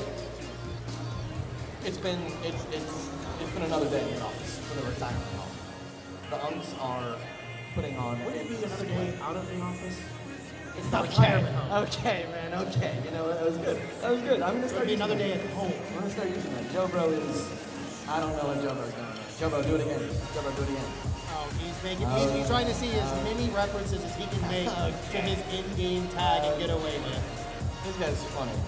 That's Jobro. And Shaka's teaming him with it. Come on, man. No, Shaka's kind of like the bandwagon, you know? Whatever Jobro does, Shaka just follows. You have not met UTK clearly. They all are a hive mind. All 6 of them. They're all up there. So I mean, Oh, wait, yeah, I didn't even realize that. Hey, guys. So, okay, again, Nice shot. moving into this next game, we need to see Huntington activate on offense. Silas is clearly has great positioning and is doing whatever he can to make sure this happens. I do believe Seabiscuit scored the first goal in the first game. Yes, correct. So Seabiscuit involved. The other game, we're waiting on Stinky Bus a little bit. We're waiting on Stinky Bus to get themselves involved and on the offense. And once they do, we saw it last night when they logged in. Their offense is actually insane. Yes, I made the statement. Silas can will them to victory, but can he will the offense into cohesion? These guys are battle tested, specifically against that series in Georgia. That was a win or be eliminated from the tournament series for them. They dropped game 1 after a 5-minute overtime. There was a controller disconnection issue, blah, blah, blah, blah, blah. It doesn't matter. They bounced back and stole the next 3 games in dominant fashion. And of course, Coach Ryan loud as hell. And that's my favorite part. Like, again, everybody in the crowd, all the players, all the people, everybody supporting their teams, getting loud, popping off, it's the energy you need. Unfortunately, we haven't heard a lot from them just yet because they've only scored 1 goal this entire series. Yeah, I wonder how Bepic's feeling. Bepic, former coach of Huntington College. I wonder. He's over there. He's looking at. He's smiling and everything. Shut up, hey Bepic. Yeah, you're doing the Joe Road tongue wave. All right. There was a nice opportunity there out of Huntington. I believe it was a reset that was just saved out by Shaka. But definitely the offense ramping up a little bit more in Game 3. They are. They're getting some looks, getting some opportunities. Silas is trying to play defense here. Taibu back to Joe Bro. Maybe they're going to 1-2 to each other. A little bit of a tiki-taka, if you will, out of the corner. Unfortunately, does not go by the way of UTK. Joe Bro back in possession, though. Throws a pot shot. Silas, a little bit of boost to the corner. Nice clear, much needed. Needs a little help. It's off the crossbar. It's saved away. Huntington get away with murder. How did that not go in? Well, it bounced off the crossbar. Yeah, but Taibu wins that. It should have broken the crossbar. There was no follow-on. Yeah, blame Shaka. I get it. It's fine. How did you... The game, the ball was done, move forward, my friend, and you're over here blaming shots in the past. Look, Silas got possession. Nice follow through from Seabiscuit. They broke it into an open field. Silas just needs to put it in an opportune position. Seabiscuit, good challenge. Maybe Stinky Bus with the follow. No! Huntington see an opportunity away when they could have put one in. Yeah, this is what we were talking about. They get the opportunities and they dwindle away. I didn't love the decision making out of Silas. I didn't feel like maybe just turning and getting around the ball rather than popping it up to a teammate would have saw them more success. But they are still able to break out from a Taibu Joe Bro link up, which just leaves Shaka, who has to buy some time for his teammates to rotate back and get some boost, which he does with perfection. Taibu now over to Joe Bro. First touch is solid, getting 50 at the center. No, Taibu is still around and waiting. Shaka is that last man. We've seen that consistently throughout the entire series, and it's the first time he's gotten beat. Stinky Bus finally on the board, and it's 1-0. Through 3 games, now the entirety of Huntington is on the board. Seabiscuit goes first, Silas scored second, and Stinky Bus third. Yes, now they just need to do it more. Right, well that's the idea of the game, right? Put more goals in than your enemy. That's the whole point of Rocket League, right? Well, Joe Bro doesn't really jam. Nice save from Silas, though. A little bit awkward, but he's able to get the half flip and recover with precision. And now Joe Bro, don't leave that guy space. I feel like that's the one rule in this series that you should learn by now. Shaka center, Taibu is waiting. He actually jumps, but Seabiscuit is their first Joe Bro with the angle. Seabiscuit, relatively routine save for him. That pitches back over to Taibu. UTK with a prolonged state of offense so far. And Silas still unable to break out their star. Silas has no boost, nor does Stinky Bus. He ends up leaving the 100 boost for Silas to maybe get a powerful clear, but even he is awkward on that back line. Well, they've now got to approach here, been stuck in their final third for, well over 45 seconds. We're closing in on a minute here where it's just been all UTK in the Huntington half. They're trying their best to put a goal in, but credit to the defense where credit is due for Huntington. They have absolutely locked down the UTK offense. We're looking for a demo. Jobo couldn't find. Stinky with the clear. We finally get a chance to see what the blue half of the field looks like, but unfortunately it's not for very long. Yeah, UTK is a very impressive ability to start a counterattack from anywhere and everywhere on the field. I will say, there are no timeouts in these best of fives. Only Absolutely Sunday is when we get a tactical timeout. But even when you're down, that was a nice bump from Stinky, no one there to finalize. But even when you're down multiple goals with about 30 seconds to go, you have one of the better coaches in this entire tournament behind you. How do you think Huntington is kind of just rallying the troops? right now, I mean, they've had 2 whole games to take notes. Oh, yeah. Their offense has unfortunately not been as successful as it has been in this specific game. Their defense has not been as successful as it is in this specific game. They're able to at least shut out UTK. There's 37 seconds on this clock. The Bulls have to put it together. Tyler has a shot and puts it close. And the Bulls are on the board. Only 33 more seconds. There's only a couple more opportunities, and we may get our overtime. Tyler picks his spot, and he surely doesn't miss. Silas just a little bit awkward. Couldn't get the half flip this time. He's had some fantastic recoveries to clear out some threatening UTK shots. And now Tyler again, trying to almost leave it for Joe, but ends up turning back. Seabiscuit can't get the second touch, and bumps Shaka off the ball. That was a very high IQ play out of Seabiscuit. Silas a chance here. Sneaky Vice does get the bump. There's an opening at the net. It's still there. Joe Bro is able to see it away. Shaka gets a much needed clear. UTK are playing with precious seconds to their ability. There's nobody home. The demo does spawn Silas in time. He's able to clear it. 1 second left. We may have a 0-second drill. The ball still in the air. It's not going to be touchdown just yet. Maybe. No, there it goes. Out of the corner. We have overtime game 3. Huntington's possible last chance to continue this series. UTK with a golden goal opportunity. Huntington fighting for their tournament lives. Both these squads were very excited to come out to Chattanooga, Tennessee for the Scenic City Invitational. It would be heartbreaking to see them go out 13th through 16th, but it might just be Huntington's time to exit. As Shaka tries to get the knock, the net is empty. Jobro is there, and Jobro puts the series on ice. UTK advances to play St. Edward. Unfortunate as it may be for Huntington's one, I am so glad they're here. I'm so glad they got the game win last night to get to this point. And man, after watching them play this weekend and seeing these guys just constantly keep being cheered on by their coach, gotta love it. We can get some claps for Huntington. They performed great. Some claps for UTK. Shout out to the Scenic City Invitational, ladies and gentlemen. Yeah! Great sportsmanship from the guys. They're definitely just a bunch of goofballs, but they are some good fellas at heart. We have some results coming in from lowers round 1, and I want to start with the big one. Oh, the one that's the upset, right? Syracuse, Kennesaw State B. Kennesaw State B takes it down.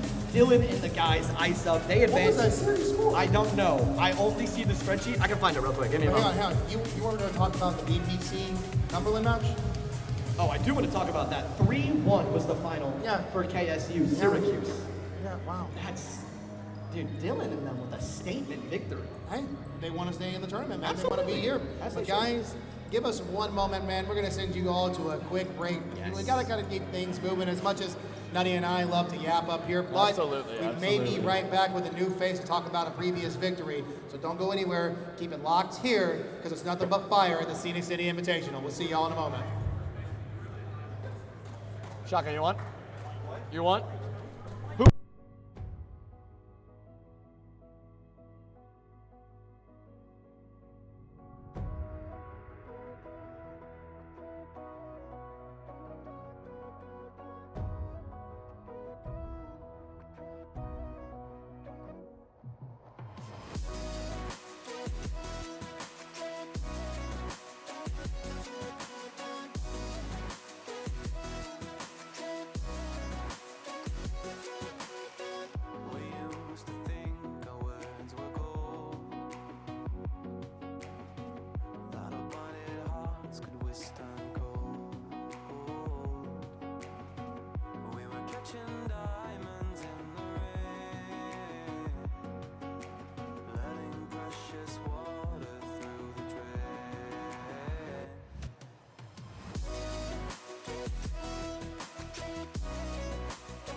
Welcome back, ladies and gentlemen. Here with me is one of the players from the UTK Bulls, Mr. Joe Bro himself. Brother, how you feeling about the win?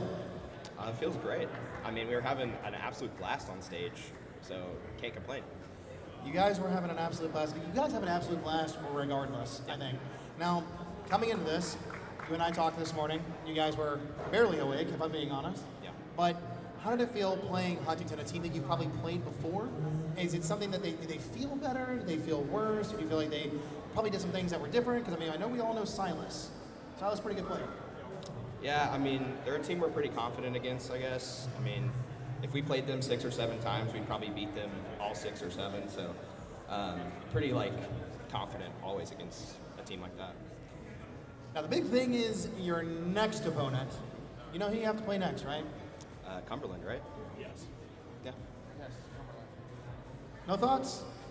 I mean, No words? you know, we used to be the best team in the state, and then teams went out and got full pro rosters just to beat us because we were a club team. So they're low-key, it's a little weird, but if you want to beat a club team that bad, then good on you. You heard it here. I mean, I'm not going to filter anything right there. Cumberland, if you're in the building, that's Joe Bro himself from UTK. So, obviously, the Bulls ready to play with whatever match that they need to. They're going to get prepared for this next one.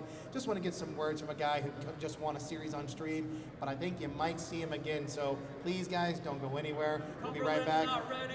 Cumberland is not ready. I'm being yelled at by Mr. Beppe. Why am I being yelled at? I guess they're not ready, guys. Okay, so never mind. We're going to throw you to a break regardless. You guys need to chill and listen to some awesome music, but you will possibly see UTK and Cumberland on stream next. We'll have an update for you in just a little bit. Don't go anywhere.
Hand out, she holds. It's feeling like we've been here before. We're both so broke. That's something that'll keep us afloat. Don't walk too slow. We can't keep falling deeper again.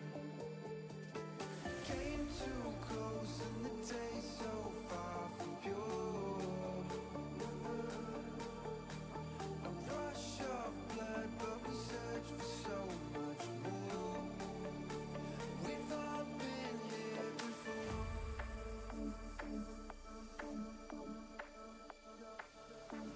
We've all been here before.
found a way into my heart. Oh, oh, she don't make up, no, she make art. And I need a way to treat it, 'cause I keep getting high off of her. Off of her. I know that you'd be bad from the minute I saw you. But somehow I keep running back to you. Back to you. Back to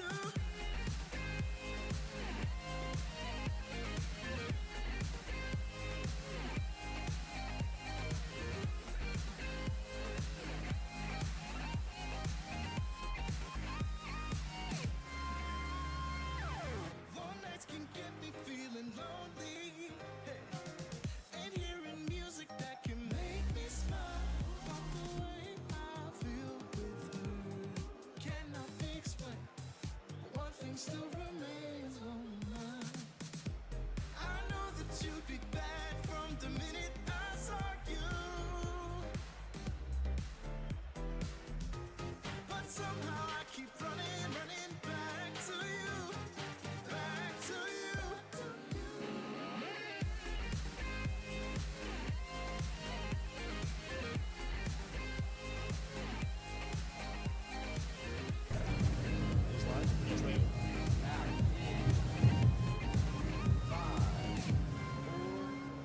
Bring us in.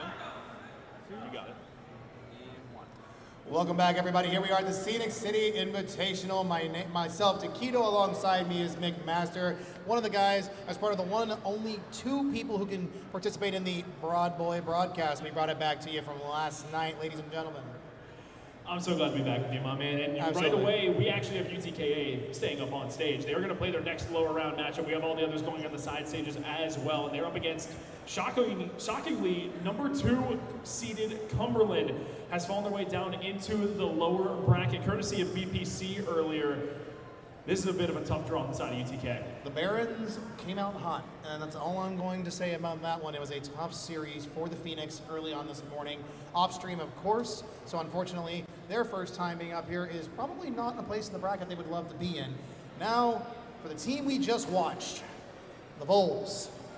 This is a in-state rivalry, as Joe Bro eloquently said when in his interview. He said that the teams had to go and hire pro Rocket League players or something to be better or whatever. So he took a shot directly at Cumberland. But he's not lying. Cumberland is 100% a team stacked with talent. So now they have a chance to prove that maybe they can be the upset team here in Tennessee. But right now, I think we're getting this all set and going. I see 6 players dropping on the pitch. I see a kickoff about to happen. There's 5 minutes on your clock, ladies and gentlemen. Welcome to the next series of the Scenic City Invitational. It's number 2 taking on, was it number 13? 10. 10, yeah, I lost the numbers. It's going to be a fantastic series, hopefully. We already hear some shouts coming through on the side stations. Strobo's already being forced into a defensive position, courtesy of Polar. We'll take it down in the far corner on the pop-up is next. He's going to take his time. Boosted the tank as well. Early reset, looking to control towards the midfield as well. Search for bumps while Taibu and Shaka have the double commit. Naya up next to it. Reset towards that. Joe Bro again in so much early pressure from Cumberland, but no early goals to speak of just yet. Nothing early on, but obviously you can see Cumberland testing the waters and almost found it right there. Taibu able to stretch and keep that one out, but look at the way that Cumberland is patiently waiting for their opportunity. Each opening they get, they strike. Polar in control, may find a teammate, may take it solo, may pinch it in, but it's Naya on janitor duty, cleaning up goal number 1. Fantastic shot coming through on the side of Naya, just able to clean up the mess. And yeah, it's been 47 seconds straight of pressure coming through on the side of Cumberland, and that is to be expected from them. Again, they were one of the top favorites to win this tournament and don't even find themselves in the upper semifinals, going down right away. Now every single life that they have is their last one. The same exact circumstance going through on the side of UTK. They come through into this round with no other lives left to spare. We'll see if they're able to turn it around as the first minute has expired. Once again, this Cumberland back under pressure. Next, able to follow it. Polar up next shot, trying to thread the needle, but unable to do so. Next, one more time to the corner, up top, searching for bumps on the backboard. Finds Shaka. Somehow he gets a save on the shot from Naya. We'll keep it at a 1-0 deficit for the time being. They do keep it at a 1-0 deficit, but it is harrowing to say the least if your name is UTK. the defense that they have to play is at such an elevated level by comparison right now, though. I do think they get a chance to at least take a breath of fresh air, a moment to kind of recollect themselves and regain Naya trying to push into that blue half. Jobro may have a double next, denies the free real estate of the back wall. Shaka again, one more time, trying to find themselves an ability to score in the orange half. They have been shut down time and time again. And if Cumberland were listening to that interview that came through on the side of Joe Bro, they're going to hear the shot that was taken, and that's just going to give them a little bit of extra motivation to really stick it to the Bulls. And we'll see if they continue building upon the lead that they already currently have. It's time to on the pop-up. Shaka up next, reset, denied by next. Joe Bro on the pop-up. The Devil way open things wide up, and Joe Bro has the first goal on the board for the Bulls, courtesy of the physical play delivered by Shaka.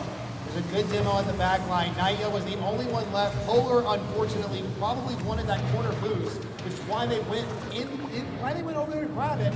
Had to immediately cut back. Nothing in the tank, throwing themselves towards the net. Unfortunately, Cumberland does give up that one. We have a tie game closing in on halftime. UTK looking good. That was a good answer from them, and the physical plays might just be a good blueprint to try to follow for the rest of the series, not just offensively, but defensively as well. Trying to move the defenders so that way you can get out and avoid the pressure as best you can. But the missed touches on the backboard are not good for UTK. It is going to be next up to the ball, taking his time towards the sidewall. Touch does get away from him slightly, but will regain control. Fighting against Tybo on the back line. Jobro is the third defender and is able to finally get a successful clear, albeit only as far as Polar. Naya turning around from the sidewall, infield pass. Then we're just going to leave it actually towards next to his full boost, and will turn it back upfield only as far as Tybo cuts it off early. Now offensive pressure from the Bulls. Jobro, the ball falls towards Shaka. Shot trying to go underneath Polar, but unsuccessful. It was unsuccessful indeed. Now they have to play defense at their final third. Next approaching with a nice touch. Naya has no boost. Polar left in the opportune position to be the third to continue the play. You see a wonderful aerial. Oh, I thought we saw the next touch right there, but Jobro sends it away. Shaka a chance with a touch. Naya looking for that demo. They're trying to open up a lane, and there it is. Polar close post for two. So much pressure coming through from Cumberland in there. It was an attempted pass from Joe Bro trying to find a teammate, but the bump made it so that his touch was just so weak. And Polar is there at the right place at the right time. 2-1 back in favor of the Phoenix. Rising from the ashes. Given that mascot's name, they are trying their best to bring this into their favor. Again, I like the fact that it's Tennessee versus Tennessee in Chattanooga. You know what I'm saying? It just adds so much to the story here. Jobro trying to add a second. It's off the upper 90 corner. The woodwork helping him out a little bit. Oh, the placement was beautiful on the side of Jobro. Polar with a rare miss, and Naya's got no boost to cover the rest of the net. Jobro places it about as perfectly as you can to get it across away from that near side defender. Tie ball game once again, and though UTK are chasing, they're still able to find those answers. They've got to find another one, though. It's only a tie game. 90 seconds. Next is looking for the answer for the side of Cumberland. Polar a chance to play from the mid. Tyler to the 9. This back and forth starts so early on and it ends in such an awkward position. Both of the teams get a chance to reset. They get a chance to breathe. They get a chance to reevaluate their offense. Next is going to try to continue. Polar just up a little too late to that. Naya left on an island alone by themselves, but Cumberland known for all three of their players' ability to activate on the pitch offensively. Polar trying to find one here. Shaka does deny well. Next to continue, Naya hits the brakes, trying to read the play, but we're still tied with less than a minute to go. Yeah, time ticking down on both sides. You gotta wonder, is one goal gonna be the difference maker between these two, or will there be an immediate answer? That's what we've seen so far throughout the game script of this matchup. Polar's gonna nuke it back downfield into the corner. Here comes Shaka next against Polar. Two players commit though defensively. Could be a shooting opportunity, but Jobro's there first, went to clear back downfield. Approaching the final 30 now. Polar over the top of one. Tybo on the turn, pop towards the ceiling. Polar does not have a read. Tybo an extra touch, continuing toward the backboard. Looks a little bit awkward for Cumberland at the moment. Jobro will not be able to challenge next, and now it's one-on-one up against Shaka. The clear is successful. Only 20 seconds left. Offense is trading possessions, but neither breaking through. On the defense, we do have a play in transition that could have started for UTK. Unfortunately, they hand it over with 10 seconds left on the clock. We may open up this crazy series with an OT. Naya tries to find Polar. Polar to the net! It's saved at the last second off the crossbar. UTK send us to OT. Shaka with some crazy heroics on the goal line, but you have to wonder, can they turn that into offense here in overtime? It's early possession from Naya on the double! What a shot to seal it away for Cumberland! who else but Naya, right? Of course, Who of else but course. the guy who is one of the most offensively sound players on the pitch right now? Cumberland skating away narrowly with a victory in game 1. That was an extremely exciting first game. And of course, you know, when it comes to overtime, there's no way for UTK to have that answer. They did great through the first 2 goals to have that answer. And look at the defensive numbers. 12 total saves on the side of UTK. Joe Bro having almost 900 score with both goals for UTK and 7 saves. You brought up the saves with 12. I want you to just look at the shot count. There was only 3 extra shots. The goals that went in, they only managed not to save 3 extra shots. That is incredible from UTK to start against this Tennessee opponent of theirs. Yeah, but I mean, if you're going to talk trash, you got to back it up. And right now, Cumberland's done a good job to shut that down. That was 15 total shots coming through on the side of Cumberland. The offense was firing at all cylinders, and Naya was able to shut it down. Shaka had that great goal line save to close regulation, but it was not enough. A mere 8 seconds for Cumberland and for Naya to strike. That is the danger of this team. They are incredibly dangerous when they're locked in. You have seen this entire weekend. What so far, I mean, we're only 2 days in here, but you've seen exactly what UTK brings to the table. When they unlock, when they are on it, when they are ready to go, that is a dangerous group of 3 right there. Absolutely it is, and all the players are ready for game number 2. We'll see if UTK can turn things around. They show that they can compete. That is without a shadow of a doubt. That was as close of a game as you can get. Game 1 overtime between those two teams, excuse me. For matchup number 1, it's Taboo round. Kickoff is denied by Polar. Looks like a great opportunity for the Vols to strike early, but what a job shutting down that lane by Polar. I am looking right now to Nex to get a goal. Had a couple of shots, had a save, didn't have any assists, but we are getting, yep, hang on, we need to get a restart here. I believe we have some tech issues. Yes, I've seen it in the chat right there, beautiful. We are gonna give ourselves 1 moment, guys. We have a bit of a tech pause, but it's gonna be a brief one here, I do believe, as the lobby reset. Again, the point that I was making, Nex gets involved on this pitch in any kind of offensive ability, it's game over. Right, absolutely correct. You know, Nex has been a crucial piece throughout the course of this weekend, and I gotta wonder, you know, with them dropping that 1 series to BPC earlier, was he online? Did he show up? Because if he wasn't there offensively, that could honestly be the reason why Cumberland finds themselves in the lower bracket. So we'll see if they're able to recollect and regroup. We'll see if Nex can come online. I'm not exactly sure why one of the players wasn't visible in this side of Cumberland, but we are gonna get things reset back up, and we'll be, you know, back to the game here shortly. And as I said, we got some things going on here. I do believe we got Prod trying to run and see what's going on. A couple of heads dancing around. Love to see it. But, hey, man, we are at Comic-Con in Chattanooga, Tennessee. I was talking about it with Gunny. We've seen a couple of different people walking around with some costumes on. I saw 2 people like Mandalorian costumes. Looked absolutely wonderful. I thought it was Django and Boba Fett, you know what I mean? I'm probably hella wrong, showing my ignorance. But, hey, it looked cool. You know what I'm saying? Absolutely right. This has been a fantastic environment to start things out, and people are only going to keep on cycling through as we continue on throughout the course of the day, throughout the course of this event. But what we're going to continue with right now is the game. We are starting from scratch, since there were no goals on the board, no reason to take down any of the time off the timer. So thankfully, that invisibility glitch did not lead to any controversial scores on either side. And through the first 10 seconds, just a bit of midfield play. Hey, and right now, again, the guy we're looking for on the side of Cumberland next. To really get started, I don't think they were quiet. Oh, my. What? We saw an errant flip, I think is what that was. It was just an absolute flow on defense. That's exactly right. It was Naya. He had full boost. He was in prime position. That should have been a routine save. But a misinput leads to a goal within 19 seconds. It's the first lead that UTK have had, and they will love the fact that they have struck early. Well, they were given a goal, if we're being completely honest. That doesn't typically happen very often, but nevertheless, like you said, the Bulls are going to take it here. They've got to get out of their own back line, though, as they are suffering quite a bit of pressure early on. Polar's looking to get this one started for the Phoenix. They need, again, to rise in this game from behind. The nice little double may essentially set up. Naya is in the mid, trying to punch it home. Maybe a follow through from Nex, and it's just out of reach, right in front of the defensive player, tied up. You've been calling for him. You've been looking for Nex to be a player to show up offensively. He got the goal that you were looking for, and maybe that is the first domino to fall. The question is from here, can he keep building upon it? 45 seconds in, we do have a very early tie ball game between these two Tennessee squads. As you had mentioned, fitting that these two find themselves as opponents here in Chattanooga. Polar's going to take it up top, trying to get another goal on board for Cumberland. It's Naya now with an extra touch to the backboard on the waterfall. Gets the extra touch. It's a pass towards next. That's just a floater towards net. Joe from the backboard will get it clear.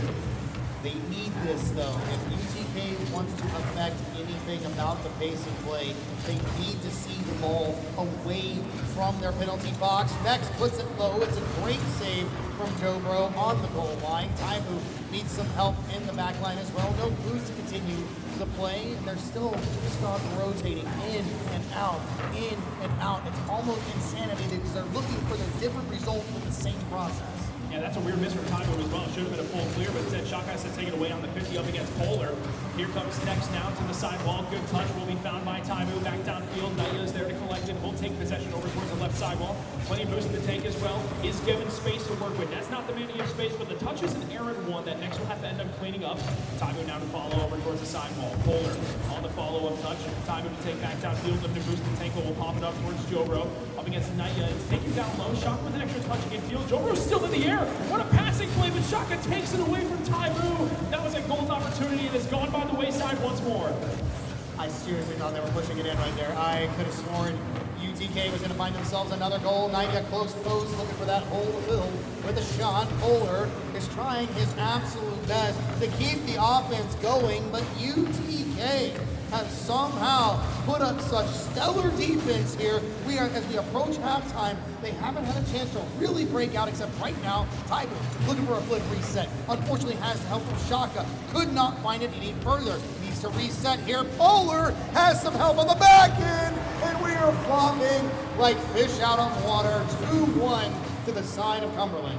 That was so smart from Polar next to call for that bump, and then Polar didn't even need the extra touch, just slowed it down, and Taibu on Novos had no choice. There was nothing you could do about it. Cumberland finds their first lead here in game number 2. They look really poised to take control of this series even further, but Taibu is going to look to have the early response. Can't get it past Naya. It'll be Jobro in the circle back. Bump comes through from Shaka onto Polar. Up top is Taibu on the pre-jump. Pass back down towards Shaka, and Jobro will find neither. Instead, is cleared to the back left corner. Wonderful bit of possession. Ball seemingly glued to Nexus cards. Over 2, almost past the 3rd. Nice far shot out of reach from Polar. And honestly, my friend, it is absolutely clinical for Cumberland right now. Yeah, they're starting to ramp up. This is avalanching out of control right now for UTK. They're going to have to find a way to lock it back in and start avoiding these bumps, because right now that seems to be the bread and butter on the side of Cumberland. It's been of their 3 goals, the last 2 in particular, have come via a bump play. And you got to wonder if they're going to keep on utilizing that throughout the rest of this series, or for now, are they just going to park the bus and be okay with the 2-goal lead they currently have? It certainly doesn't look like it. They want to keep pressing offensively, as Jobro will just wait patiently, center back out next. Not going to end up finding it. Jobro, if he turned out wide, it'll be Naya now on the recenter. Follow-up touch, pinch towards the ceiling. Jobro and Taibu both up. The defense just looks panicked at present for the balls. It does look panicky. Next, almost finding the 4th there for the team. Yeah, you're good. Naya, sorry, I mean, we're getting distracted up here, but regardless, we're not going to distract from the point that is the 4th goal, 90 seconds left here for Cumberland. The Phoenix absolutely turning game 2 directly on attack. And Naya's really been the catalyst of this offense throughout the course of the series. He had the overtime goal in game 1, now in another beautiful solo effort coming from behind. What a great play coming through on the side of him, and now up 3 with less than 90 seconds to go. This game is very quickly sleeping out of reach on the side of UTK. It's Naya with another shot, far post. That is his 2nd of the game, and this man is just cooking right now. It is a bit of a breakdown here for UTK, and obviously, again, Cumberland known for their ability to completely disrupt their opponents throughout the series. As long as they hammer, constantly pressure your defense, it is hard not to crack. And granted, UTK, they're a team that likes to have fun. They like to have this opaque of just excitement and joy. When it starts cracking, though, it clearly shows their gameplay. Absolutely correct. Right now, the cracks are imminent. They haven't been able to avoid the cracks at present. Jobro is going to try to get something going. It's actually left for Taibu, but now both players are just overcommitted with no boost in the opposite corner. Next is going to even try to make it another on the double attempt. It drops straight down. Polar's there. The touch goes behind Shaka. That is a brutal goal to concede. And now 6-1. Cumberland are poised to take this down, likely in a sweep if this continues. Well, I know we're in the Scenic City. The weather is absolutely wonderful. It's a little bit humid, but we're on track to find ourselves with some plane tickets to a little bit of a country known as Brazil. They score one more. It is a 7-1 scoreline. We haven't seen one this tournament yet. I don't believe it's the case yet. I don't think that anyone's had a trip to Brazil just yet, but man, we're certainly on pace for it. Now, I think Cumberland, after hearing UTK take shots at them, are going to want that to happen. So we'll find out in the last 30 seconds if they can take us down to Southern America. As Polar will try to center now. Taibu is there for the breakup. Naya on the follow. Shaka going to take care of it out towards the corner. Time is ticking away. We already know it. This game is as good as over. Cumberland's going to walk into game 3 with a massive series lead. They are. Naya looking for one more on the clock. 10 seconds though. Pass down. We might find ourselves that 7th. No. Good defense on the back wall. It's garbage time nonetheless. Backflip out of the way. Naya trying to continue it here, but Taibu sends it away just so it can nicely find itself right onto the turf. But guys, they don't want to. It's 0 seconds. You know the golden rule, the unspoken rule. You keep it up. And honestly, whoever drops it, that's technically who loses. Absolutely right. We know how it is. Now, unfortunately, that's not how it actually works in terms of the reality of this tournament. This game is 6-1. Can you imagine if they actually flip the result because someone would willingly drop the ball? That would be awesome. That would be funny. That's how you have joy in a tournament. You go, oh. You may have been won 3 games in a row, but you dropped it in the last 0 seconds. Aha, my win. Oh man, what a staunch difference though. Back onto this though, I mean, it is 15 shots once again on the side of Cumberland. That's back-to-back games from that. This time scoring 6 as opposed to scoring just 3. And I would love to highlight, as you are doing so right now actively, a single shot on the side of UTK. Making sure I'm seeing that properly. 1. That's it. They had 8 saves, fine, but when you're facing 15 shots, that's tough. That is a big number difference. And I mean, hey, with the one, they're shooting 100% though. Joe Broke with the 1 shot did get 1 goal. So that's true. That's kind of a flex. You take your wins as you can, especially in a series like this. Absolutely right. Now that you have to try to win 3 games in a row against Cumberland, well, first of all, your thought has to be, okay, can't worry about the next games after that. Have to win this one here. You have to refocus, and you certainly have to get more on the board than just 1 shot and 1 goal, especially to beat this Cumberland roster. But ultimately, what adjustments really can UTK make? If we go back to that game 1, during the first game, I think the big thing that UTK did very, very well is even though through their pressure from their opponent, they were able to possess the ball in such a way and move forward into the orange half with the idea in mind that they knew they couldn't do it solo. And they did get opportunities solo, but they didn't do it solo. And I think that's kind of what we saw here in game number 2. It became very spread out for UTK, and we saw the result of that. Now, put it into perspective where they start acting as a team again, and they start connecting in the mid, and they start helping each other clean up. You may see a closer game, but Cumberland is looking for that tweak. Right, I mean, look at how many players are on the field. You have 3 on each side. Why not utilize the teammates to try to score? Why not utilize those rotations to try to make sure the defense is locked down? Work together. Because if you take the solo efforts of each individual player in terms of just pure talent, you're going to end up seeing Cumberland on top. And that right there, that's what UTK need to do. But unfortunately, they've conceded, as that is a perfect pass from Polar to Naya. More of Cumberland dominance. I do have to second your point there, you are. I mean, take the individual skill from both teams, it does not stack up very well. And also, if you take the individual skill when it comes to beating a team 1v2 or 1v3, even then, it's even more favored over to Cumberland. But UTK still able to put some goals on the board. They haven't gotten stuffed. There's not been a 0 on their side through these 2 games. We're looking at game number 3, though. We're looking at themselves, we're looking at UTK to put themselves on the scoreboard first again. We'll see what they're able to do. Joe Bro tries starting up the offense, but his teammate was down. That was an attempted pass, but Taibu was just removed from the field of play, courtesy of Naya. Polar's going to be up next. Limited boost, 150 up against Shaka, I believe it was. Taibu now with control is bumped off the ball by Naya. Next, no cycle allotted to him. Taibu up next, once more on the backboard. Next has limited boost. This has been a decent offensive possession on the side of UTK, but it was shut down right away. Shaka will maintain possession. Polar's going to take his time now. Tries to play away from Shaka. Does so successfully. Now Taibu looking for the solo effort once more, this time to the backboard. And those 2 members commit. The clear from next is solid enough to where the danger is, for the moment in time, taken away.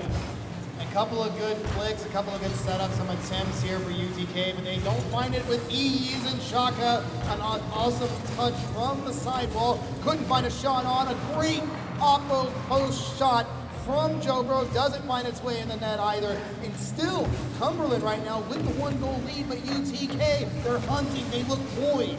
There's been so much pressure, but now it's been flipped on its head. Taibu is going to take his time, does have boost. The double from Jobro could open things up. It is a 3v2 temporarily, but Nex has a great early challenge to get around the player who is attempting the air dribble bump attempt. It is Jobro up next once again, just on the solo effort, crossing field to play. Does get around Polar. Nex is limited on boost. Still have one touch into the corner, trying to keep the ball away from a shooting position. And Shaka's finding himself in the corner. Now pass back towards Jobro. Good communications on the dribble backwards.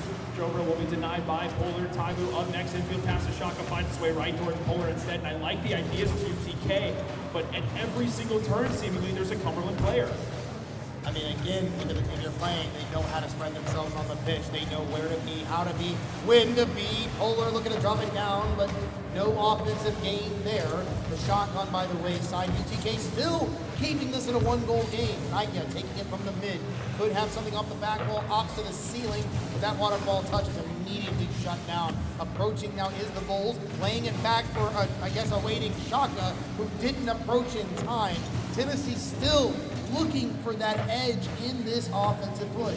It's been so close. They've had so many good opportunities, but still, Cumberland have been able to rotate perfectly. The double commits have been limited, or if there have been any, they haven't cost themselves positionally any ground in this, defensive possession. It'll be Jobro just on his own now up against Naya. Polar and Nex are going to have to retreat. Boost is going to be not collected by Jobro. He attempts a sidewall double, but does not find contact. And now Polar can just waste time on the near side touch. Jobro, though, with the shooting opportunity, it's right towards Nex, and Polar's continuation touch keeps it away.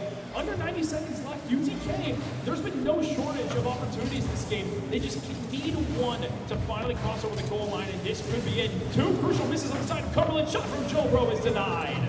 That was such a good setup too. Shaka unfortunately missing that early touch off the sidewall. We could have seen a passing play develop right there. It's a good challenge on Taibu. Jobro himself needs to find themselves out of the corner. Good boost grab, maybe slice and dice, looking for the flick, but Nex is able to shut that opportunity down. We're less than 60 seconds away from Cumberland being able to sweep this series out, but not if UTK can do anything about it. Next is going to carry out of the defensive half on the reset, extra touchdown field. Time now on the turn. He's going to bomb it back as well, but Polar is there with control and possession. Gets the reset, loses the 50 to Shaka. Approaching 40 seconds. Time is ticking, UTK. You got to get something rolling. You have to get it going right away. Good thing it was hard off the ceiling, but Polar's there to close down the opportunity. Shaka once more in towards midfield. Naya, the pass back down towards Polar. They connect this towards the backboard. It's so awkward, but Shaka keeps out of a dangerous position. Time very quickly escaping from UTK. What do they have left? I guess they have a bunch of defense at the moment, which is what they keep playing here against Cumberland. The Phoenix trying to shut it down completely in a clean 3-0 sweep. They have just 10 seconds on the clock. The ball has spent pretty much the last 60 of that time here in the UTK half. They need a couple more touches, maybe a bit of possession. The ball is now up in the air. If it touches the ground, that is it for UTK. Clear into open space. Taibu off the side. Someone needs to find it go in the opposite direction. It looks like the Bulls are trying. They make it something off the sidewall, but it's shut down, put to bed. Cumberland Phoenix take the sweep.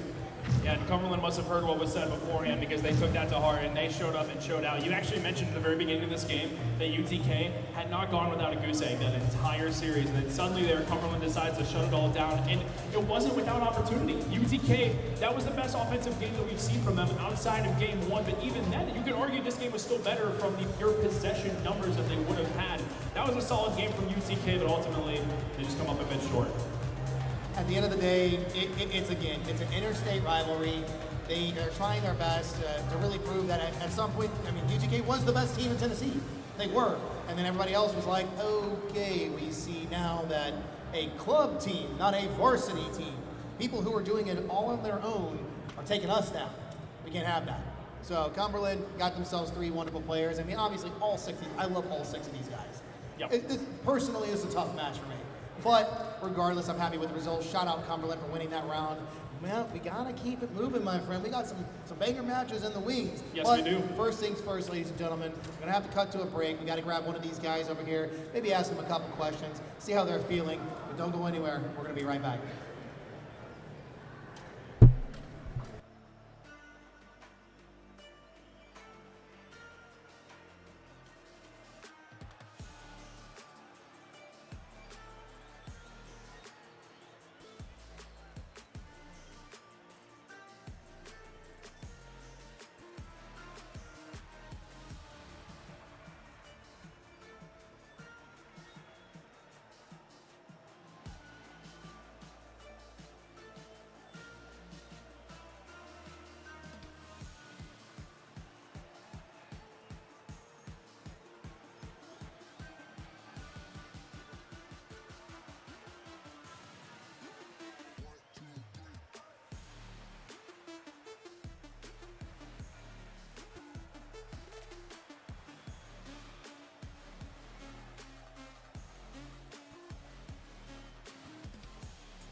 I gotta unmute these mics.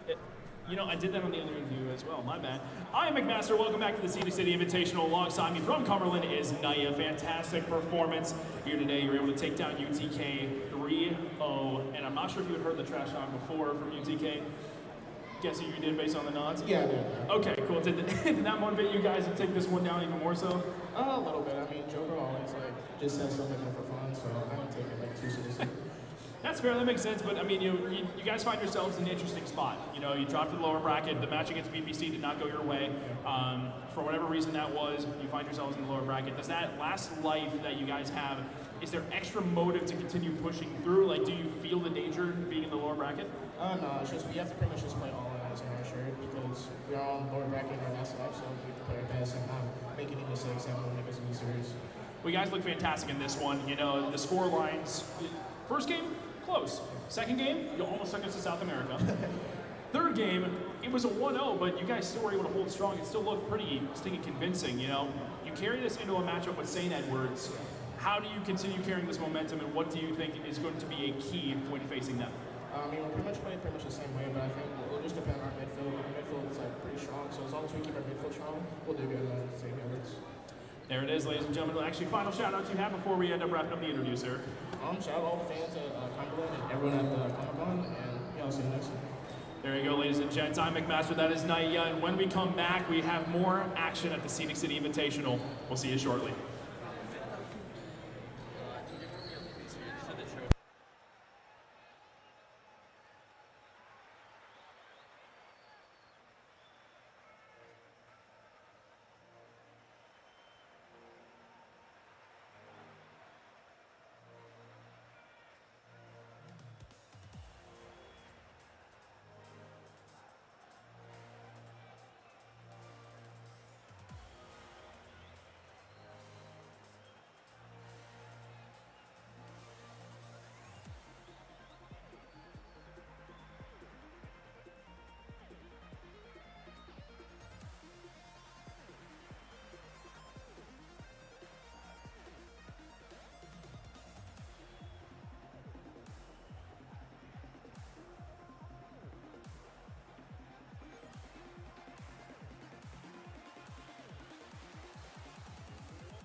stop blowing up my phone.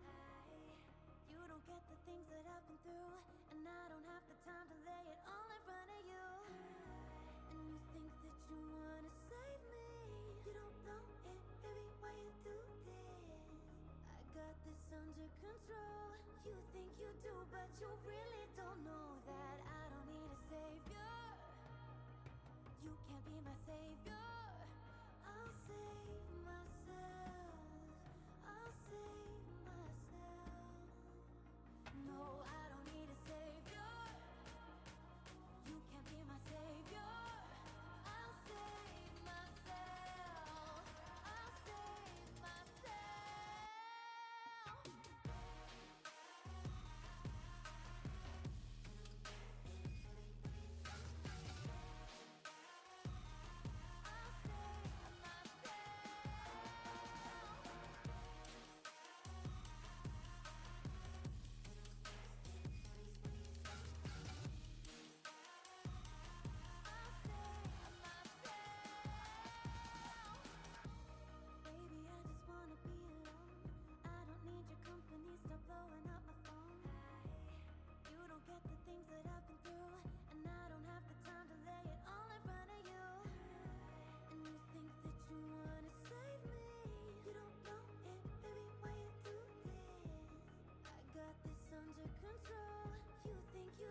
Welcome back, ladies and these aren't muted. We're good. Welcome back. We are back from lunch break. Alongside me for a fantastic upper bracket matchup, I have the one, the only Mr. Bepik. Bepik, how you doing, my friend? Glad to be here. That was too long a break. I've been going through withdrawals of high caliber CRL action. So fortunately, we have Bruton Parker Christian University and Indiana Tech up on stage to help abate those withdrawal symptoms. This should be a good one. Yeah, these two teams very clearly both top 32, top 16 caliber even CRL teams, both trying to stamp their names on the scene tomorrow at the CRL Open. How are we feeling about that? I mean, it's going to be a grueling format for a lot of these squads playing here in Chattanooga instead of at home. So should be a very interesting Sunday of CRL qualifiers. I'm curious to see if the top 8 seeds hold up with that format, or if schools like these two can pull off some upsets in interleague play. I do think there are a couple of groups that are absolutely fascinating, and Indiana Tech's group is one of those as well. Absolutely. I think that there could be multiple upsets pulled off in their group and just in general. As we are looking to get into the lobby, it is go time. We have Indiana Tech and Bruton Parker dueling it off in a best of 5. We have seen the Warriors of Indiana Tech already up on stage today. It was a pretty hefty 3-0 win over a St. Edward squad that is no easy team to defeat. And it started with a pretty hot game 1. Down 4-1, Indiana Tech stormed back, put together 4 goals in a row to win in overtime and kickstart a sweeping performance. So I'm interested to see how Bruton Parker can slow down these hot Warriors. I agree. I do think, and it looks like we are having headset issues already. You know what? Why not just keep it going? Is it you, Reshi? It looks like we're gonna get someone to help them out real fast, but just give us a couple of minutes. You know, I mean, I was kind of excited to get rolling, but you know, it looks like we're gonna wait a little bit.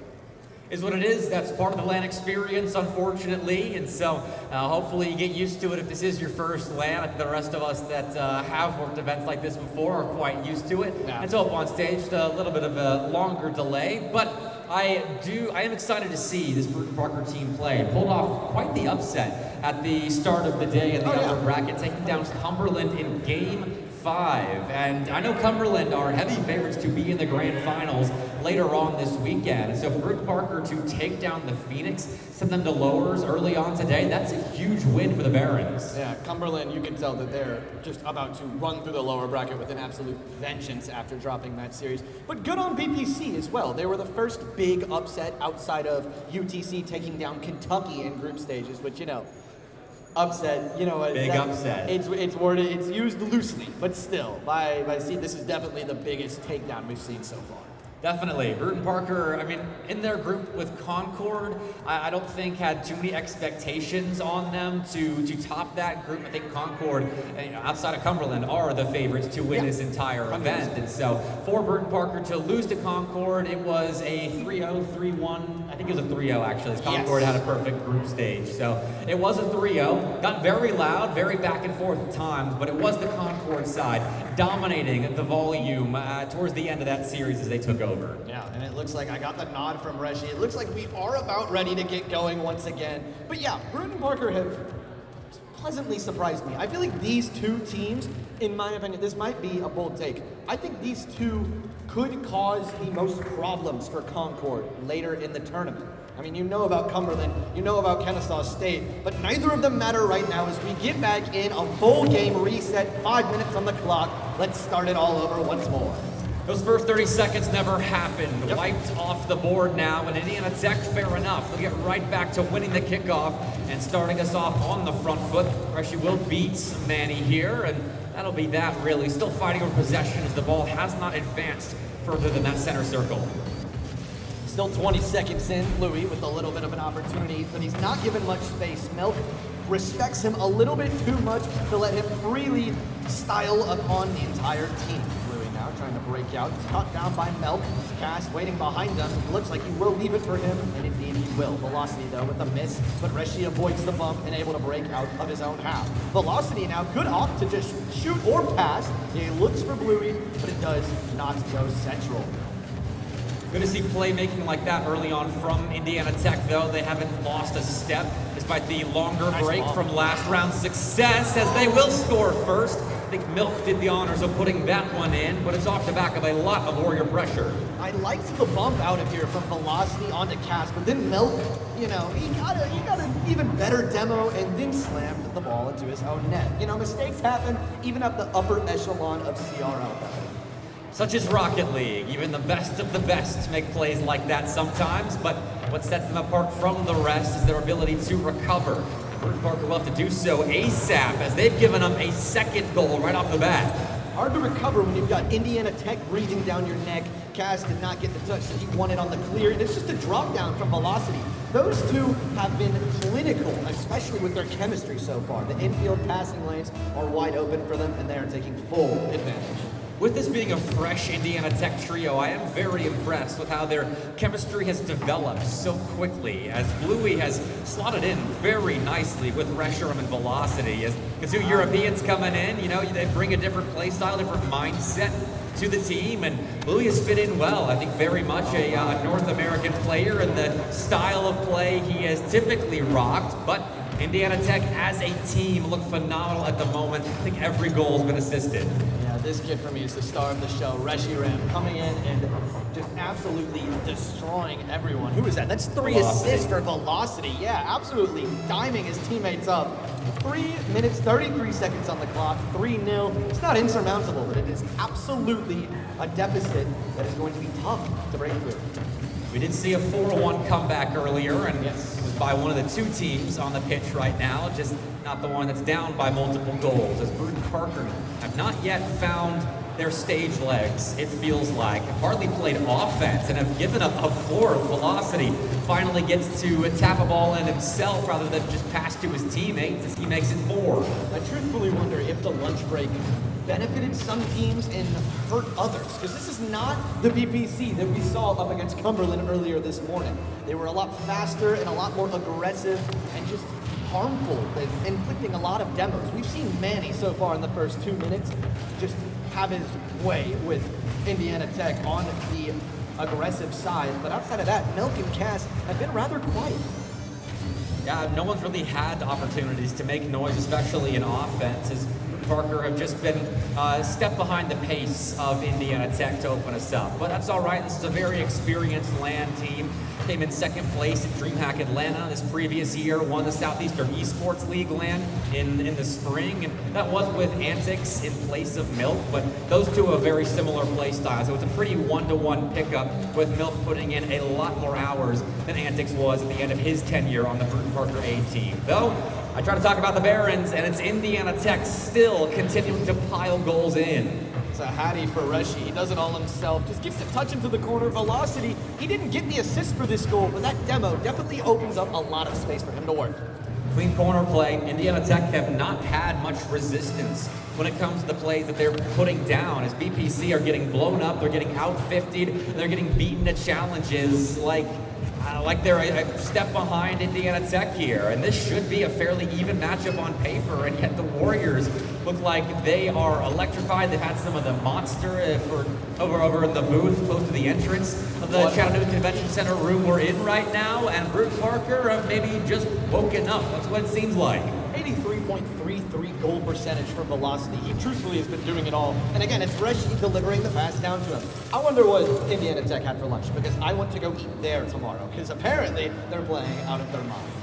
They're so settled in on stage as well, and their series against St. Edwards, though it was a sweep for the Warriors, they did look skittish at times. There were some awkward misses, I think, on the Indiana Tech end, and they seem to have erased those mistakes from their play, at least in a 3-minute sample size, as we haven't really played much of this series, and yet it feels like we're playing for a long while, considering how many goal-scoring replays we've had to watch. But here we go. This is more like it. Bruton Parker, with a bit of pace in transition, actually give themselves a chance at setting up shop in that blue end, as Milk turns up field to take a couple of 50-50s, and still it's not easy for the Barons to find any kind of footing on the field. 6-goal deficit is definitely, I'm not going to say it's, never mind, 7. My sincerest of apologies to the Bruton Parker boys for jinxing them. But I do want to see them get a little bit more aggressive. Not necessarily send the house, but try and find a numbers advantage to capitalize on. Well, they tried to break through Indiana Tech there with a couple of good challenges, and an awkward touch off of Manny's car forced a miss out of Cass, and that's an easy cleanup for Indiana Tech. 7 goals in 3.5 minutes of play. Milk could get one, but even that is not delivered by Velocity. Gets back on the near side to find a stop. Milk will eventually get his first, though. Bert and Parker are on the board. We're in South America. 7-1 now the score line. I like this play there from Manny, just getting the pop. I believe he got the demo as well. I could not entirely tell after the smoke, but finally, maybe a little bit of momentum for BPC.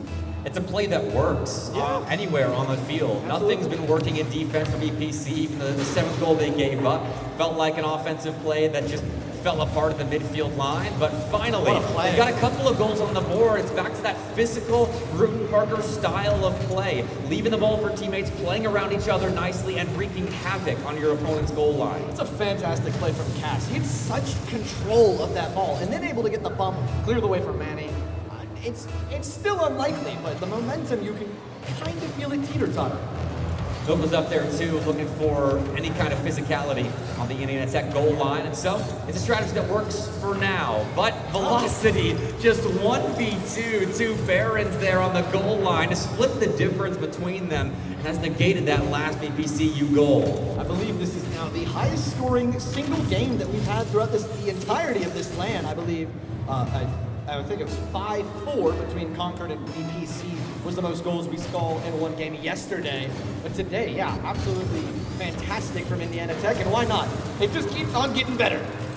The wagon is falling off the wheels here as no one seems settled in now. As Indiana Tech, I think, realized they've got this game sewn up, but BPC, at the very least, have found a strategy that works. That physical play is catching Indiana Tech off guard, and it would have been nice to see before they were down by 7 goals, but it is nice to see nonetheless. 2 games left though. They could in fact replicate it or attempt to as Cass. Able to make a nice save falling off that back wall. Able to beat 2, Milk maybe on the transition. Has to pop it over Bluey, who is very firm in defense. No timeouts in this best of 5. It's just going to be up to Kojo and folks to rally the troops and force them into game 2 with a full head of steam.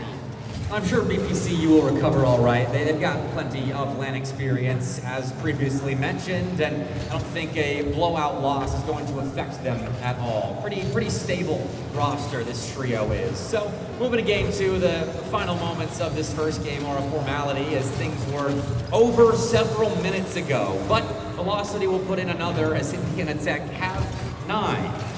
4 goals, 3 assists, he has 900 points. An absolute carry job in this game 1.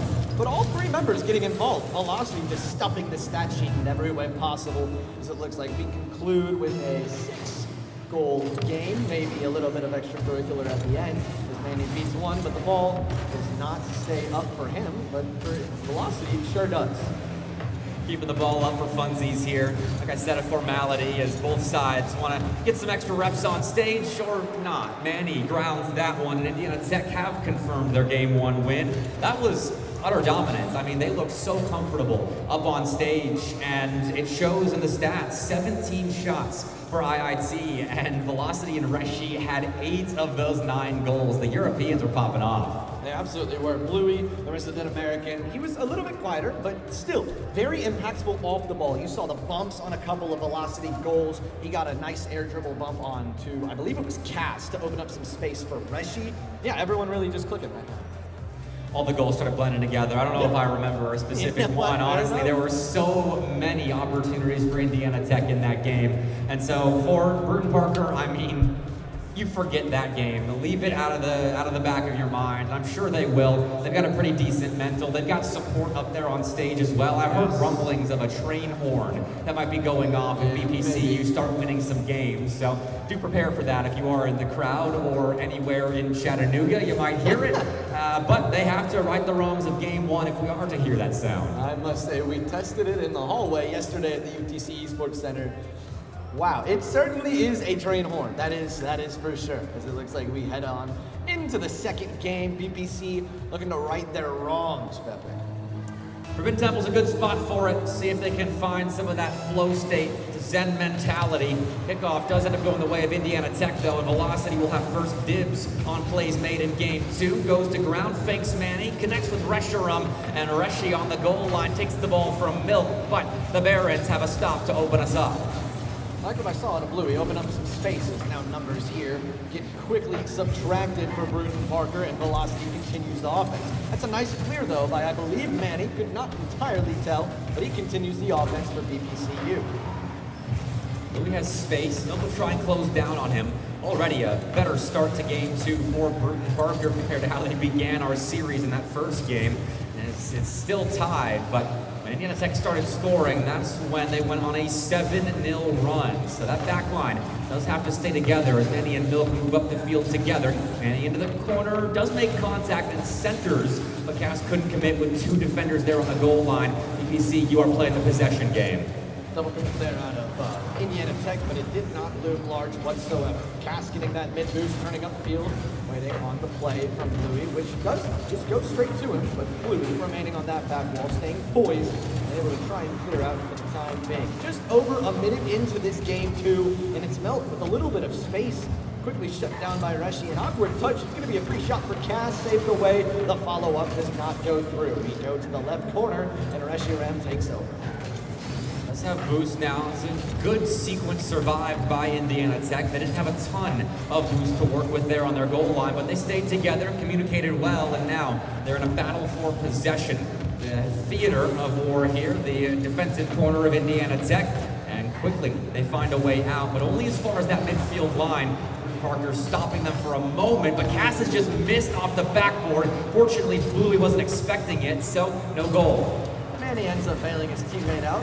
Good teamwork out of them. It's very fascinating. We go from 12 goals in game 1 to 0, and we're almost at halftime in game 2. A little bit of a switch up. I will credit BPCU's defense more than anything, as they do allow a gaping hole, and Reshiram strikes first.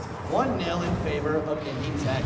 Better overall from the back line of Bruton Parker, but still, there are mistakes like that. Cass is forced into an awkward spot. We saw his miss off the backboard a couple of plays ago, and finally, Indiana Tech were able to break the Barons down once more. It's their 10th goal of this series, and we've only seen a game and a half of action. We have seen series where both teams combined have not scored 10 goals. And for Indiana Tech to do it in 1.5, very impressive. A testament to the high-powered offense that they have received in the form of the 2 Europeans' Velocity. One of those ends up missing the read. You know, a tough read bouncing down like that. I can't necessarily blame him whatsoever. But Rushy is a very large man and is able to get a couple of 50s and leave it for Velocity. A demo from Rushy as well. That last man back is Cass, but he buys enough time to get his teammates back, get them some boost, and get them recuperated. Well-layered defense there from Bruton Parker. They are attacking well together, and it's not resulting immediately in possession, as Indiana Tech are putting up a good fight in the midfield line, but at the very least, it's not leading to all of the possession that the Warriors of IIT had in game 1. So Bruton Parker look improved, but still aren't in a winning position. Milk off the backboard, play that upfield to Cass, but Bluey attacks quickly. Doesn't allow Bruton Parker easy access to that blue half. They have to scrap for everything, even shots in the general vicinity of the net. As finally, Bruton Parker breaks the midfield line, have a passing play center that no one ends up touching. Indiana Tech played the shot that never came. It's one of the best opportunities I've seen from them this series, and it does just go wayward. A couple of misses there. They're going to want to have that one back, but you can't think about it now. 90 seconds to go. It's now or never for Manny, who has a little bit of space, Cass, on his wings, but he does end up breaking off. Huge 50 there from Velocity, buys Reshi some space, which he does just put the ball into that empty space to buy some time. Just about a minute to go. We need to see Bruton Parker. I want to see a nice pass. I want to see the communication and the vision, specifically from Manny, to open up some space as Cass might get beat. Milk is able to hustle back and clear that ball away and start the offense of his own. Indiana Tech have been playing close to Bruton Parker passing options, so there is work to be done if you want to see that pass. You need to see a bit more space created by the Barons. Nice With bumps like that, Cass play the ball up as no one was in position to shoot. They were on the goal line, getting some physical getting physical with the Indiana Tech players. So it works into more opportunities for the Barons, but Indiana Tech are stuffing their goal line. Not a favorable bounce, though no one moved up with Bluey. Indiana Tech sit back and allow Bruton Parker another chance in offense. Need to see a little bit more aggression there at a BPCU. 2v1 now. Bluey just trying to coast it all the way in. Milk able to get the clear, and it's now or never for Bruton Parker. 10 seconds to go, but Cascade's feet. That one floats on target, and we head to match point at DFH Stadium.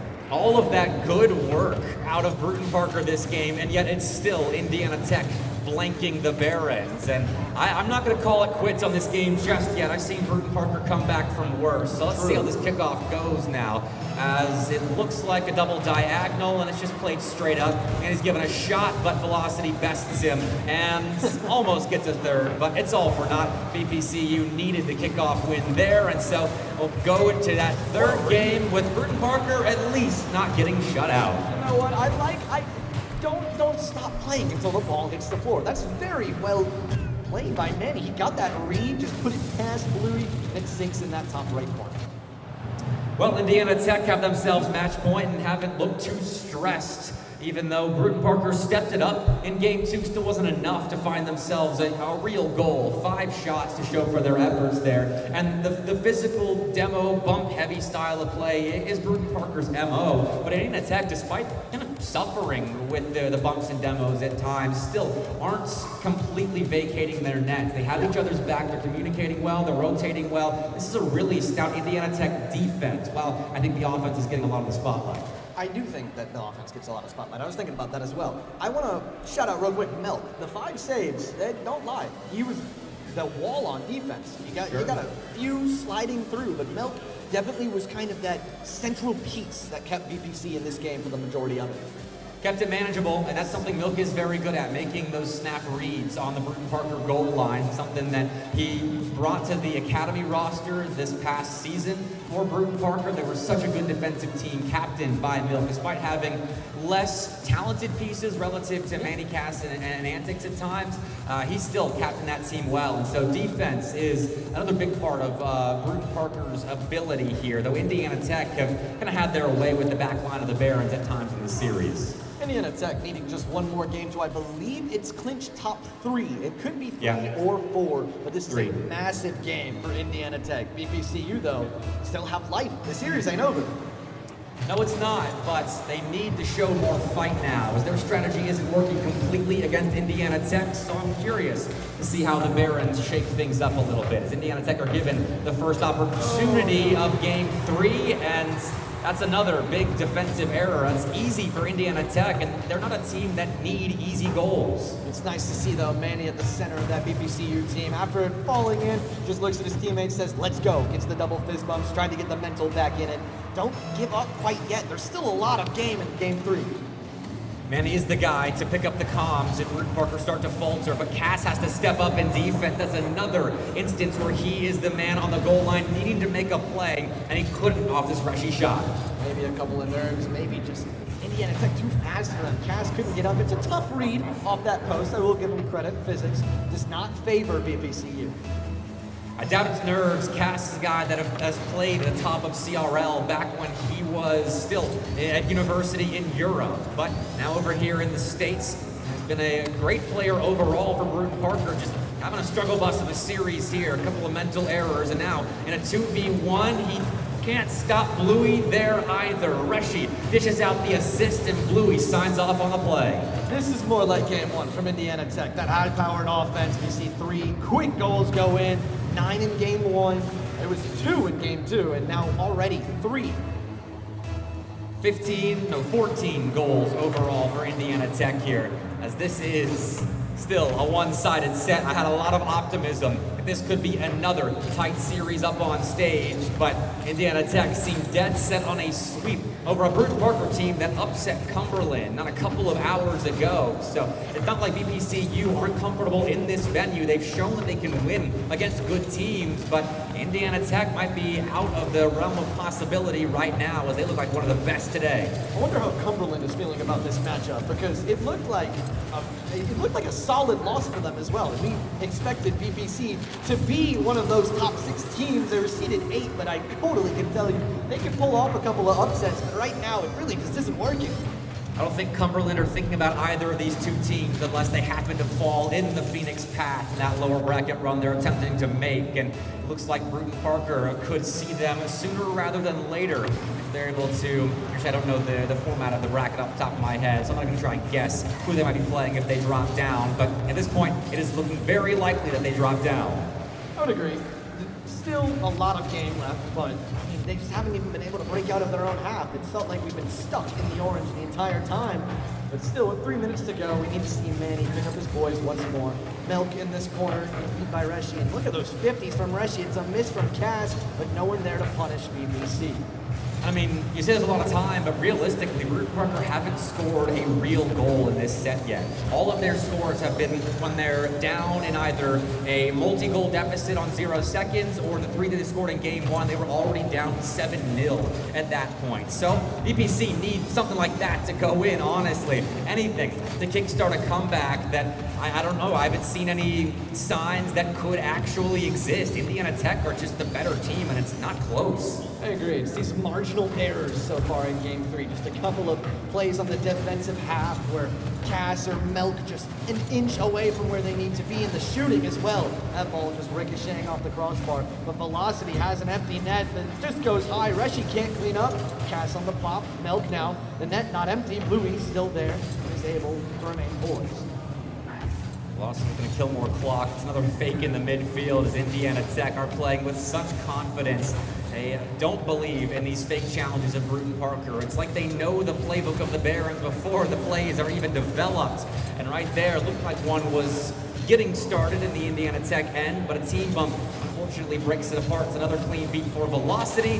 That's easy going. Transition score for Indiana Tech puts them up 5. This is, I believe, the 3rd or 4th time we've seen them on the mainstream. They have yet to lose on mainstream. They have been absolutely killing it when the lights are the brightest. They've yet to lose. So this is a good point. Indiana Tech have not shown any weaknesses, if any, or shown many weaknesses, if any, at this land so far. They look comfortable in Chattanooga. Second home, perhaps, for the Warriors of Indiana Tech. With 2 minutes left, they've all but confirmed a spot in the winners' finals of the Scenic City Invitational, as all they have to do is burn a little bit of clock. Yeah, just over 100 seconds to go. This looks like it's done and dusted, but maybe Milk trying to generate some offense up to Cash, waiting in the wings. He doesn't make contact, but Velocity able to get the booming clear. Manny now, ball just off target, but not a free backboard, no follow coming in. Cash gets it past 1, gets it past 2 on the air dribble. Velocity able to break it apart. Milk misses that sidewall double, so Indiana Tech are gifted a transition now into offense, and it's those sorts of possession touches that Bruton Parker have not had going for them in this series. But they are given another opportunity to put just 1 on the board of 5 necessary to keep this series going. And Indiana Tech, every time they find a stop in defense, it feels like that ball is immediately headed for the orange goal line. It gets pretty deep in its pursuit of crossing it. So the Warriors with easy transitions are wasting the resources of Bruton Parker. They're not allowing rebound opportunities that are realistic for the Barons. And once again, it's a stop for Indiana Tech and a Reshi double, make it a triple, kind of. He makes the read off the crossbar, and even Manny's complimenting the shot. I mean, how could you not? Look at that. Gets the reset, uses it. Look at the angle. It's so marginally tight. That's crazy. Reshiram, certainly one of the most talented on-ball players at this land, and he's flexed it a couple of times on stage. Not easy to do. Had the sidewall double against St. Edward's earlier. Here, obviously flexing on the Barons. And with 40 seconds left, I think we can all take a chill and start thinking about which match is next up on stage. I believe it is Concord KSU. That'll be a great matchup as well. As, oh, Milk gets one. Nice comeback starting off with 27 seconds to go, though. If there was a time to use the train horn, it's probably now. I'm not sure we're going to get any other opportunities in this one. 6-1 with 30 seconds left, and I mean, even Milk is kind of tapping the ball in with the backside of his Fennec. He's having a bit of fun with the end of this series as well. Yeah, definitely just trying to keep the vibes high as they drop down to the lower bracket. I don't remember who they advanced to play. Do you? I said earlier, I'm not even trying to remember the bracket. 15 seconds to go, the final countdown begins. It looks like it will be the winner of Akron and ETSU. Shout out production. All right, should be a good one if we're able to find any kind of good form. This was a series to forget by the Barons as Indiana Tech steamroll their way to the upper bracket finals, and it is a guaranteed top 3 for the Warriors. It was absolutely clinical. They were dominant the entire time, and I'm very excited to see how they feel about it. Give us just a minute. We're going to go run grab one of the Indiana Tech players, and we'll be right back with an interview.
Won't you come over? Dying to know where you came from. We're breaking open. Feel like your future's just begun. Welcome back to the Scenic City Invitational. After a winner's semifinal drubbing, I've got Bluey in the booth, and you were on the right side of the drubbing. That was pretty dominant, Bluey. How on earth did you handle Bruton Parker like that? I mean, just a lot of practice. We've been grinding day in, day out, and I think it really showed today in both of our matches.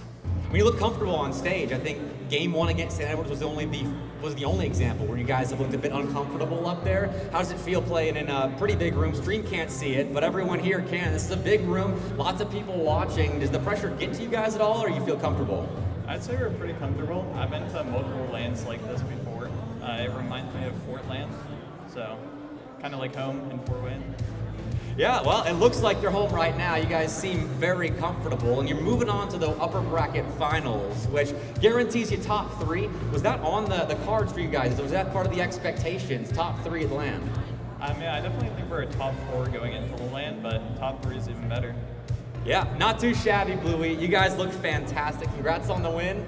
I'll let you go celebrate and get ready for the upper bracket finals, which we do have more Rocket League action coming up here in Chattanooga, Tennessee. In the meantime, though, with $3,000 on the line, you do not want to miss the big first major CRL LAN of the fall. So don't go too far.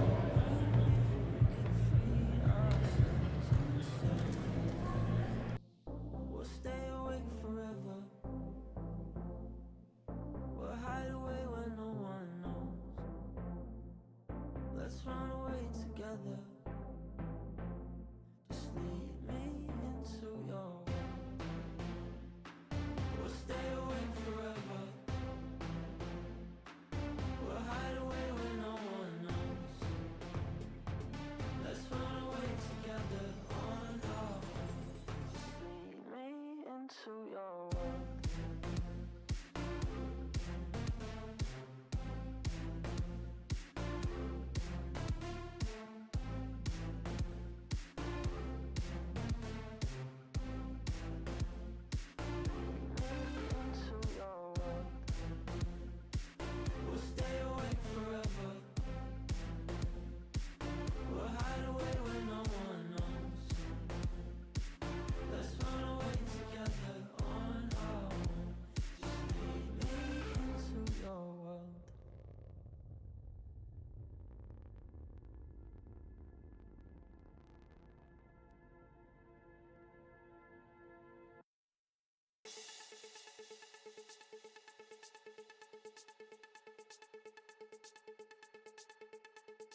Just because the PayPal one's on, and you're like, dude. Wait, why do I hear myself? I hear myself twice. Hello? Hello? No, I hear myself twice.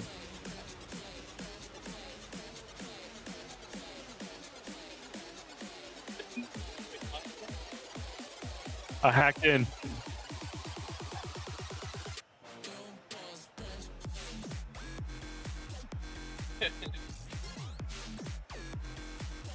You want to shout out anybody?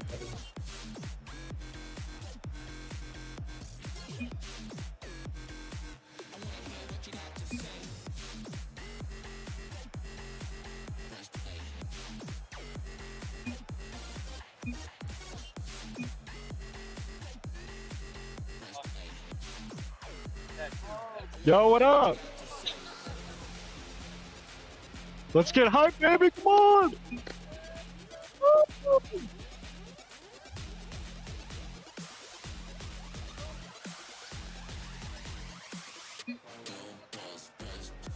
Yo, TV! Hey, wait. No. Yeah, no, I do.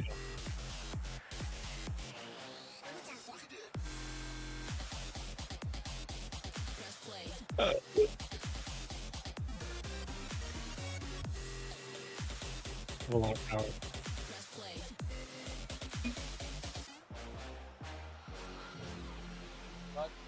Whatever it's called. It was like Mac a while ago. Yeah, they never did. Got it. Don't pause. Press play. Don't pause. Press play. Don't pause. Press play. Don't pause. Don't pause. Press play. Press play. Press play. Press play. Press play. Press play.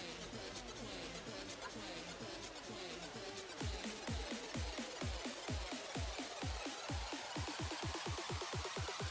Don't pause. Press play.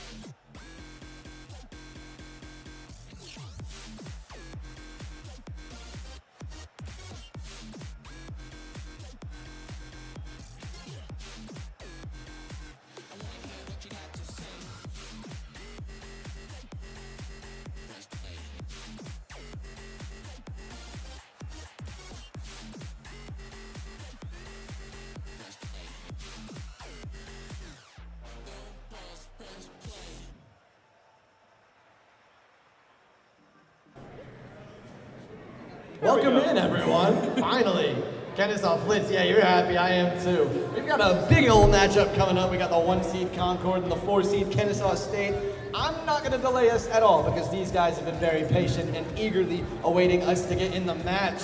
So just about 30 seconds and we'll be good to go. But McMaster, this is probably the biggest matchup of the day so far.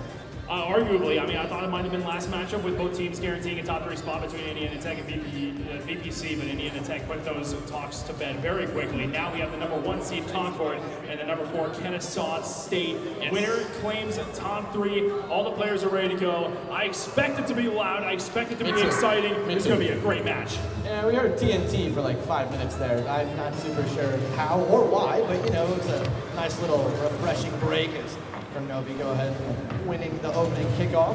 Seamoss trying to drive it past 2, but Flitz now on the carry is unable to find the reset, but the 50 is huge, blocked away by Crispy, and Concord now on the offense. Got Crisp off the backboard. TNT's going to be there to clean up, send it back downfield. Helix up next to the ball, pop up top. Kurnovi off the ceiling, does have it clear towards the opposite field of play.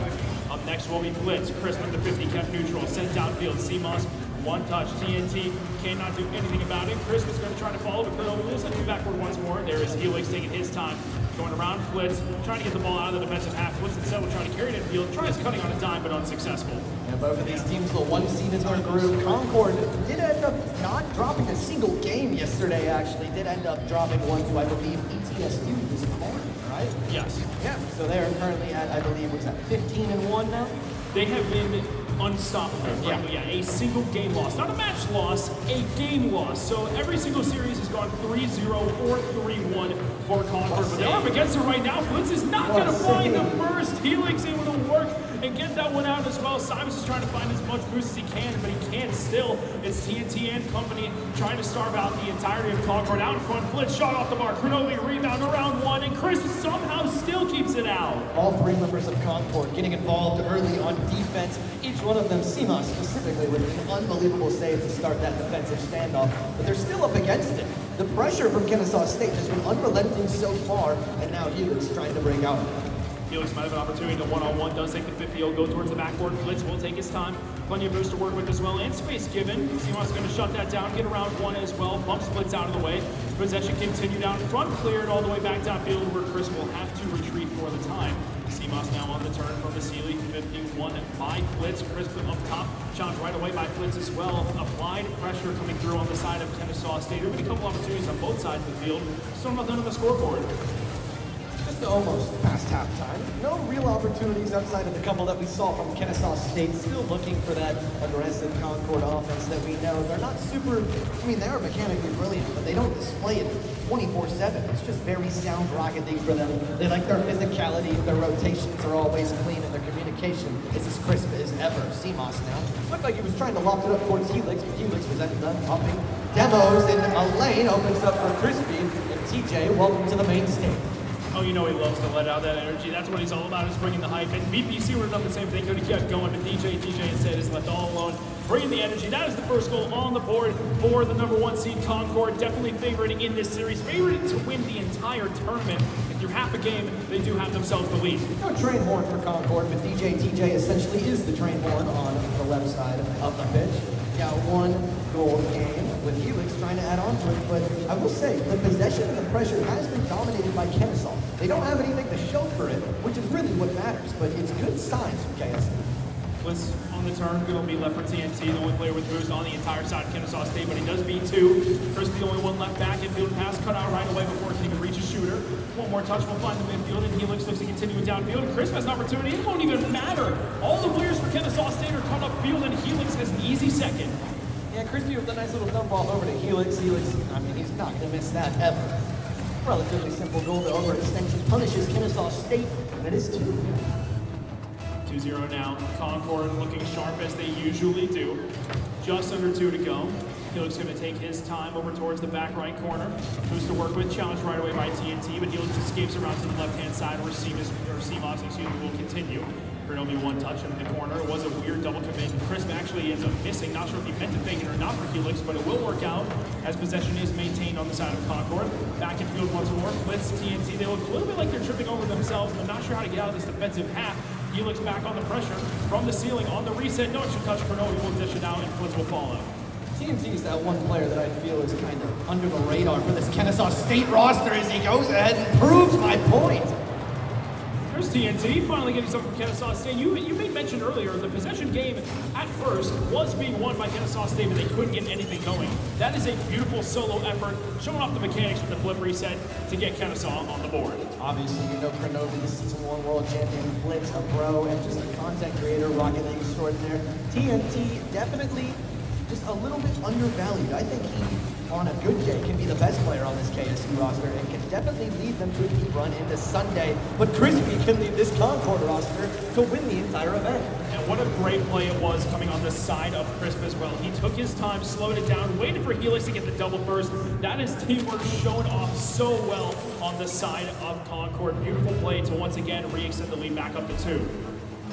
Still time though, especially with TNT's nice goal. Could get one off the kickoff. 1v1. Can Seamoss get up in time? He can. It's the second for TNT. And just as I was saying, still a lot of time to make something happen. Crucial answer back. Helix just went up way too quick on that cheat up. Could not react to the ball kicking off to the side. Seamoss no chance at saving it. 1:06 left on the clock. Still plenty of time for Kennesaw to come back, but they do still trail in this game. We'll see if any shenanigans happen off of the kickoff. There is nothing particular. It's left right towards Crisp, who takes it downfield, has boost in the tank on the reset, bringing it further downfield. Second reset going to be denied. TNT and Kronovi both with nothing, but Blitz is waiting in the midfield. Multiple free jumps coming through. Kronovi will take control as we are under a minute left to go. You got to wonder whether or not Kennesaw can make anything happen. Kennesaw's kind of starved. I suppose they're in the opponent's half, but they really didn't have any boost to mount any sort of threat on offense. The TNT, the only one with boost, has to go quickly to that. Crispy on the takeover. Can he find CMOS waiting? He pre-jumped him, but in fact it did go wayward. Kronovi in a 2v1, but Helix holds his own.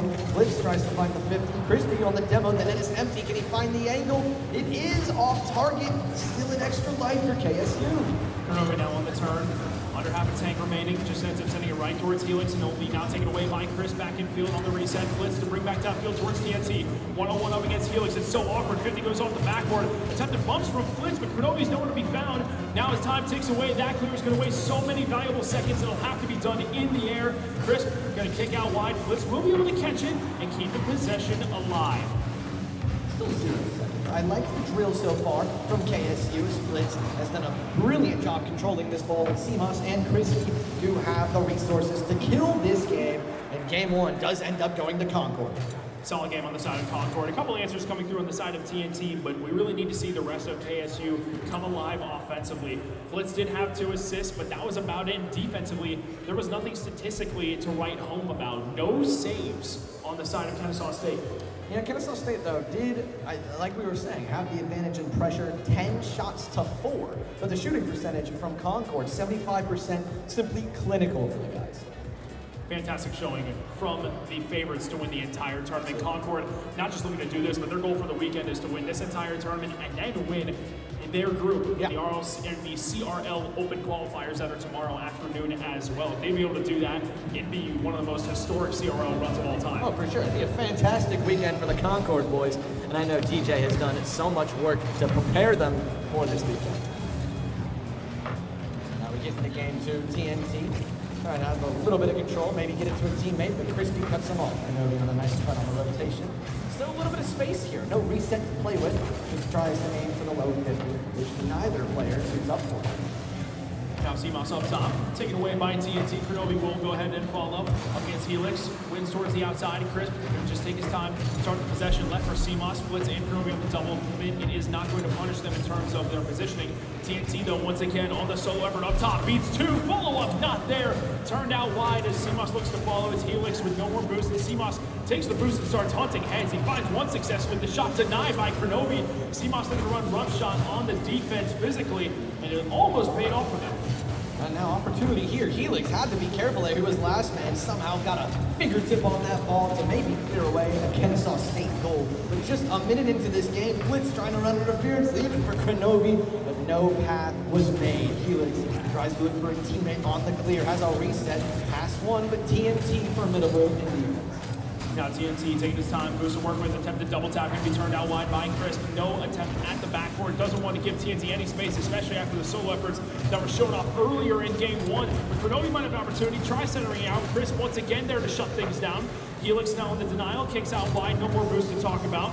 It'll be Kronovi on the early challenge 1 again, and it looks like Kennesaw State are really starting to set up shop in this Concord half. The question is, can they break through? And with that demo, they effectively won't, and they will concede as well. Big transition goal from Concord. It's a good opportunity there from Kronovi. He almost had it on the hustle bag. Great hustle from him and the rest of the Kennesaw State team, but it's been CMOS so far this series that has dwindled down Kennesaw State. And that was just a big transition goal. And the demos would really open things up because that's how Kennesaw State were thriving offensively, was by getting all 3 members involved. Once that demo came through, there was simply no third man back in transition. Easy goal on the side of Concord. Nothing else to really say about it other than that. 1-0 in favor of the favorites. Blitz will try to break downfield and has TNT waiting in the wings. Over towards him. 2 players commit. It's going to be left off towards CMOS. He'll bring it back downfield as well. Boosting the tank on the reset over the top of 1, and it's an own goal on the side of Kronovi. Kronovi, yeah. Honestly, an impressive own goal. Look at CMOS. The control here gets the reset, tries to pop it over 1, ends up beating his own teammate, and then gets a little bit of an assist. That is a brutal play. Unfortunate for Kronovi and for the guys at Kennesaw State. Now instead of being down 1 and being in a good spot defensively, they find themselves down multiple goals. We'll see if Blitz can spark a comeback here of some sort. 1-on-1, he's got no more boost. Center now, TNT not quite in position. And Helix is harassing Kronovi on the back line. The passing play could be open. The double tap from CMOS, 3-0. He only needs 2. 3 goals for CMOS. It's a hat trick. And the Concord boys are absolutely loving what they're seeing.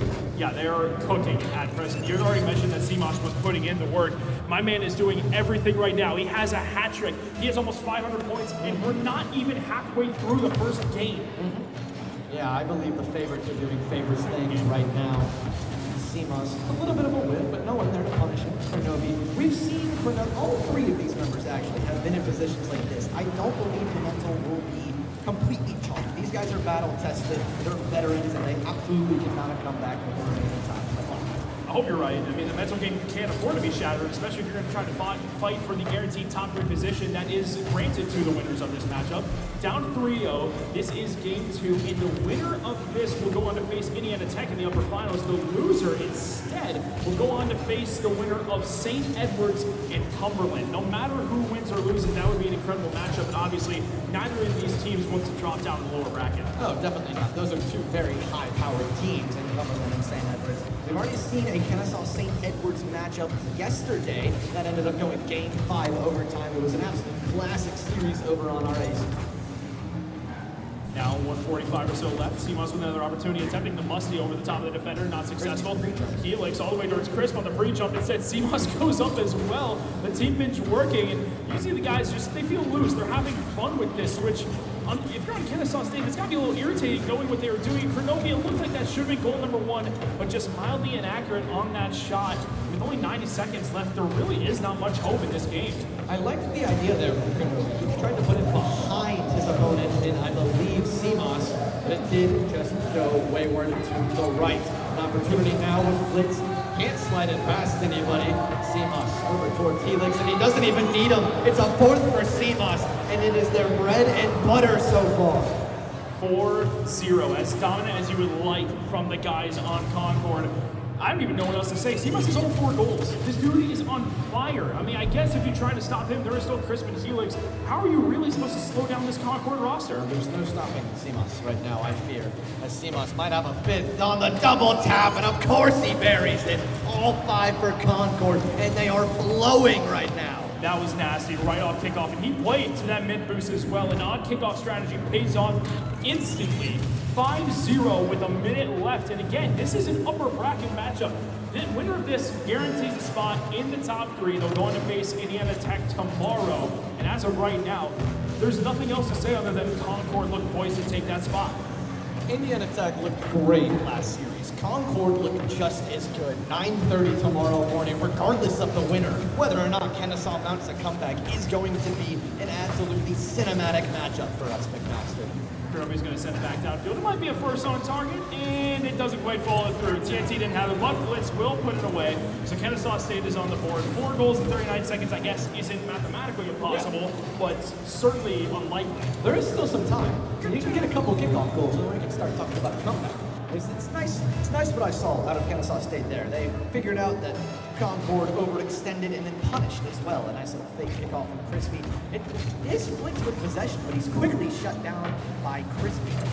Yeah, and frankly, a goal has to be scored right away if there's any hope in a comeback here in game number 2. It is simply just not going to take place. There's only 20 or so seconds left on the clock. Hey, you know what? Maybe I spoke a little bit too fast. Maybe. TNT doesn't care about the odds. He's going to play until the whistle. It would be one of the most ridiculous comebacks of all time, especially at this level of play. I mean, you have to have 3 goals in under 8 seconds each. Absolutely. I do think if there is one team to pull it off in this tournament, Kennesaw State, I mean, we've seen the accolades for this roster. They are absolutely one of CRL's best. A new roster, might I add. Right, but they're not going to find that 3rd goal, not yet, and that clear is going to waste all the time that they needed. TNT will take a shot, and that save will seal the deal. Kronovi's going to pass it back towards Blitz, but it is all written in the stars from here. It is Concord taking a 2-0 series lead over Kennesaw State. We've seen one reverse sweep so far this weekend. Will we find another, maybe a little bit of momentum coming in for Kennesaw State, but they don't find the 3rd. 2-5 your final, and Concord cruising. And let's just reemphasize the 5 goals on the side of CMOS. 5 goals on 5 shots. Yeah, 5 goals on 4 shots, technically, because of the unfortunate Sure, goal we're that looking came at through. CMOS. We'll throw that out there. But you also have to look at Crisp and Helix. Regardless of all the scoring from CMOS, we can emphasize his individual play as much as we want to. Those guys set him up for success. Yeah. And as much as you have one player in the spotlight here, any one of them could replicate that performance. Yes, any one of these 3 Concord players can kill you, but they are, in fact, just a unit. They move together. Their rotations are clinical, their communication's precise, and They're just rolling so far. 17-1 now in game differential for the Concord boys. Which is just an absolutely ridiculous number, and I don't even know realistically what Kennesaw State could do about it. It just seems as though as soon as they set up on offense, suddenly there is a random demo on the third person that you did not expect. Now you're caught out of transition, and that's how the score was opened on the side of Concord. I do feel that there needs to be a momentum shift, and it needs to come relatively early in game 3 as well. Just some sort of pop-off from specifically Flitz. Flitz had a great game too. I want to see that continue over to the rest of the series.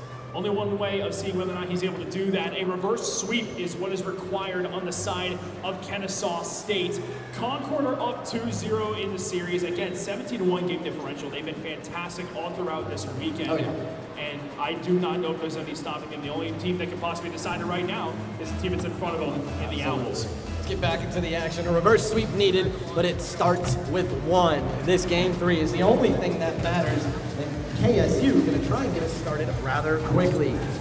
It'll be Flitz with 1 touch over towards Kronovi. Nuke back downfield. CMOS is able to retreat in time on the pre-flip. Now Crisp taking his time. Plenty of boost to work with on the 1 reset up against TNT. Flitz is being chased for books, so he's caught out of position. Crisp trying to show off. He cannot get the mechanics to convert into a goal as Kronovi shuts that down as the last defender.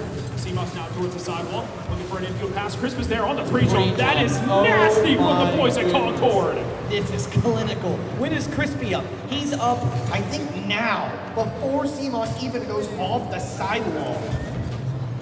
That was nasty. No other way of putting it. That was nasty on the side of Concord. That pre-jump passing play was beautiful. 1-0, only 29 seconds in. Crisp is going to have to shut down an early opportunity coming through from Kennesaw State. Kronovi on the turn. Crisp the denial. Blitz now on top. Does have space to work with until it's shut down by CMOS. Helix does not have contact against TNT, but the touch is light. Crisp will take it away routinely. Smooth sailing so far for Concord. I believe CMOS was pre-jumped from his opponent's back wall. Definitely not something you see every day, and it may not result in a goal for Concord, but Flitz on the counter cashes one in. That is a nice one to come through. Flitz does win the 50, gets extra touch, and no bounce off the ceiling. TNT, fitting, and TNT does find the demo in order to find that first goal for Kennesaw State. Time ball game now, 54 seconds into game number 3. Once again, I'll remind people that a reverse sweep is required. It'll have to be 3 straight games from Kennesaw State, but as you had said, it all starts with this one. Can they convert this opportunity? TNT on the reset, turned out wide. Kronovi, the rebound, goes under the defense. 2-1, and Kennesaw State has their first lead. That's the nice shooting that we want to see out of Kronovi. Really fun to see him get his kid back after he just placed that ball a little bit too far to the right in game 2. Slides it in between the post and 2 Concord defenders, and they have a lead, McMaster. Yes, they do. The question is, can they hold it? Concord offensively have been so good throughout the series. I might just go straight off kickoff. Blitz has it. 3-1. Not just the first lead for Kennesaw State, but the first multi-goal lead as well. They're finally coming online. That was a great kickoff. They just forced their way through a difficult read, but of course Blitz is going to be able to make it. Fantastic shot. Easy one off the backboard, off that hard, it's a quad commit, really. Yeah. Double commits on both sides on the kickoff, the double diagonals. Interesting kickoff strategies that end up paying off in the Owls' favors, as now it is Crisp, who's going to be shut down right away by the early pre-jump from Kronovi. Helix is going to leave it for CMOS, now popping it up. Anyone up the challenge? Yes, it is Flitz, but he's beat over the top. Now looking for the reset as well. Oh my goodness! And CMOS has to do it, he'll do it on his own. CMOS takes it above the fingertips of the entirety of Kennesaw State, and he drops down, wins the 50 against Kronovi. My oh my, CMOS is on a tear. He's feeling the flow right now. My man is in a flow state, not just to go into 5 goals from the game prior, but my goodness, he is playing so well individually, and Concord as a team continue to do so. However, they do still find themselves at a deficit here in game number 3. We'll see if they're able to turn it around as Crisp receives the pass from Helix. No reset to talk about, nothing else either. It'll just be kicked out wide, and Helix will try to clear back in the blue half. We haven't really ever seen Concord play from a deficit, at least not this weekend. Totally have in other tournaments, but this is a different ball game, the Scenic City Invitational.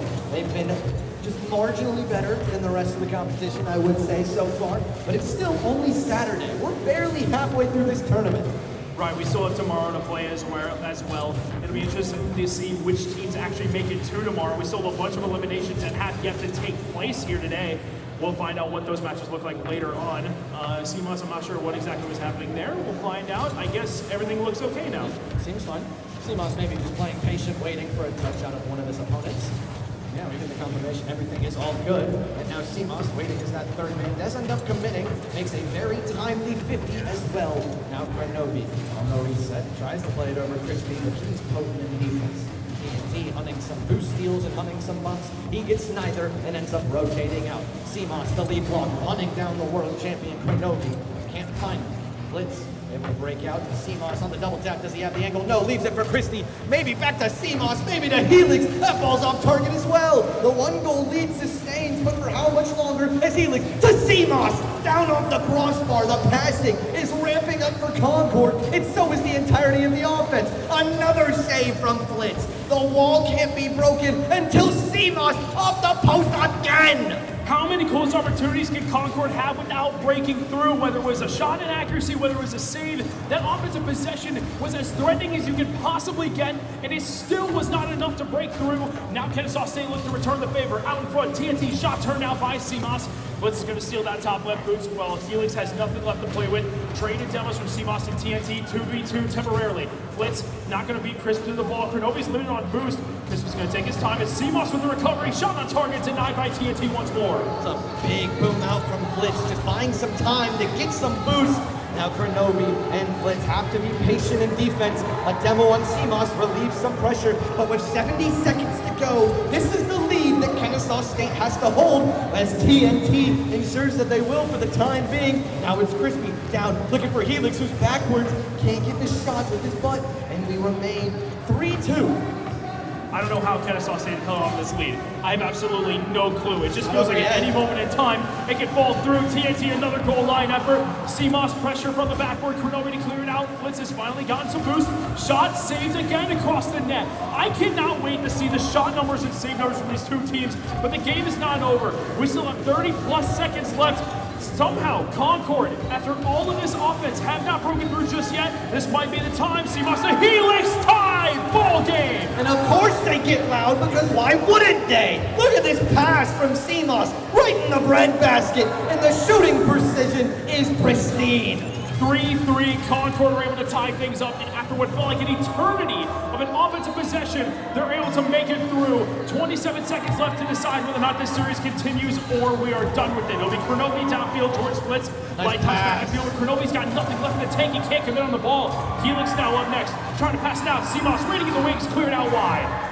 Last man back in Crispy. Both members are pre-jumped off the ceiling. Helix tried to locate CMOS. The passes did not come through, but on the reset, looking for Crispy. CMOS has to be careful here, killing some time, looking to win in regulation. They don't want overtime. They want to see you guys tomorrow on the pass to Helix. 0 seconds. CMOS is there. He shoots. TNT kills it. We go to overtime. Golden goal for Concord. Whoever scores first decides, is this a 3-0 sweep or do we continue going as Krenovi tries to be the difference maker early on? 50 goes hard off the backboard. Helix there waiting off the ceiling. Plenty of boost to work with. We'll carry it on downfield. TNT 50 against 1. Crisp interrupted by Blitz.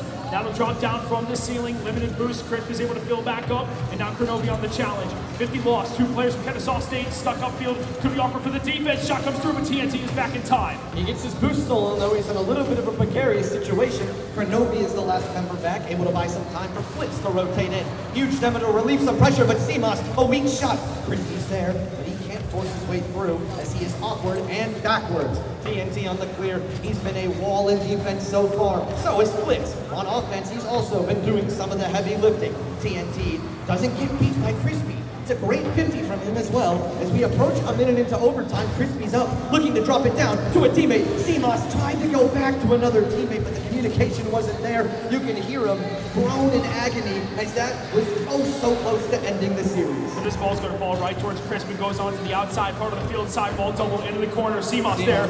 No shot to speak of. Flitz is going to carry it out once more. Has boost to work with. He's shown off the solo efforts multiple times throughout the game. But the question is, can he find that crucial game-winning goal? Instead, it's left to TNT. CMOS to 50 off the ceiling. Follow-up touch unavailable to him as Flitz is able to carry it out wide. CMOS now. Oh my goodness! Concord shut it down in style! Maybe the goal of the tournament, CMOS and Helix combined in one of the weirdest ways I have ever seen. Concord 3, Kennesaw State nothing. That is one of the craziest passing plays we've seen, and that's with all the other ones we've seen from Concord. We had a pre-jump pass earlier in the series, and Concord, being the favorites, do take it down 3-0. The favorites keep their run going. Good sportsmanship from the fellas. Love to see it. It's quite nice. As we approach the final losers bracket matchups of the day, we got 4 more matchups coming straight to you. But for now, let's get one of the Concord boys on the desk for an interview.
Welcome back, ladies and gentlemen. I'm McMaster. Alongside me, one of the victors, CMOS from Concord. Dude, what a fantastic series that was. You guys continue rolling 18-1 now, the game differential. And I know you guys you're almost not promising again.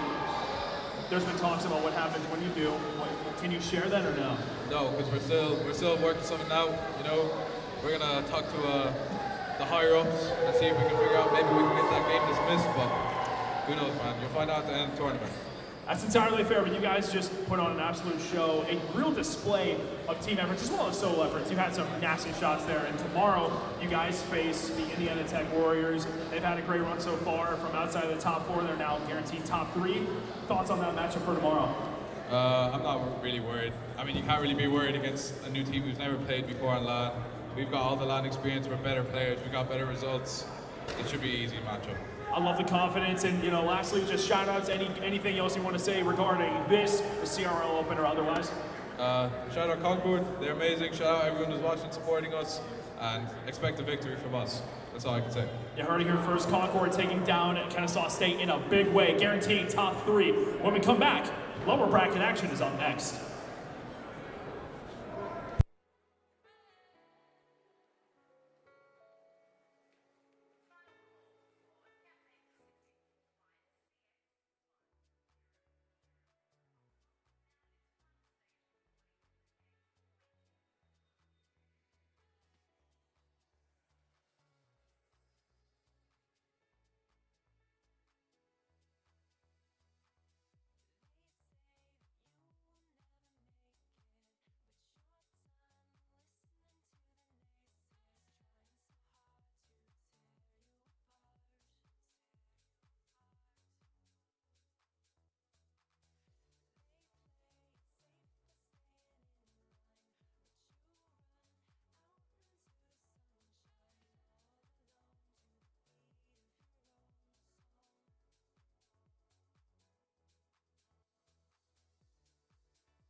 the night.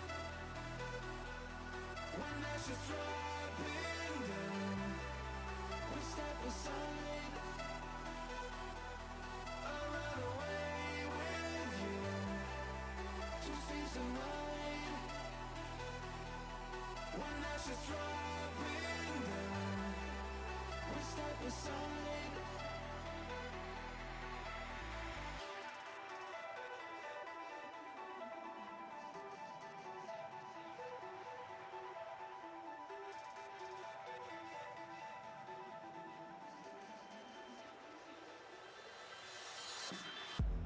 Smoke is coming to the sky.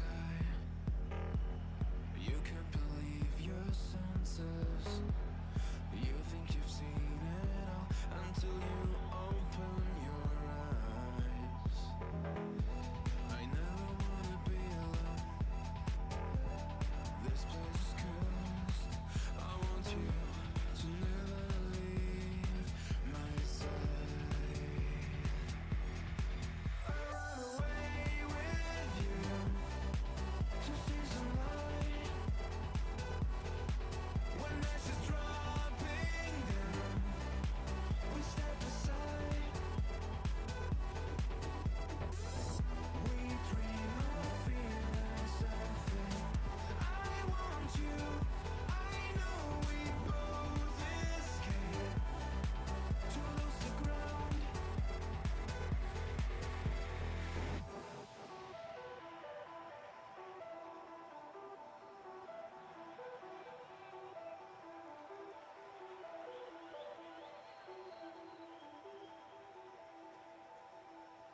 The world we used to know is burning down.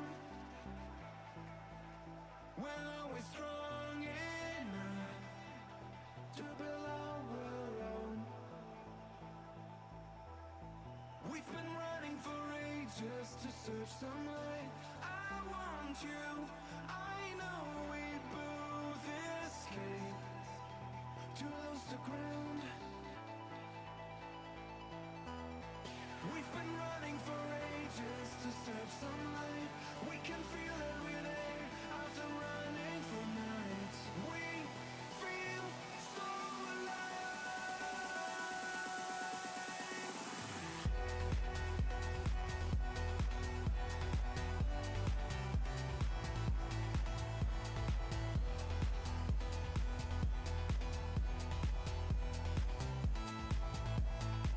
I run away with you to see some light. Welcome on in, everybody. Here we are, ready to come back to the Scenic City Invitational.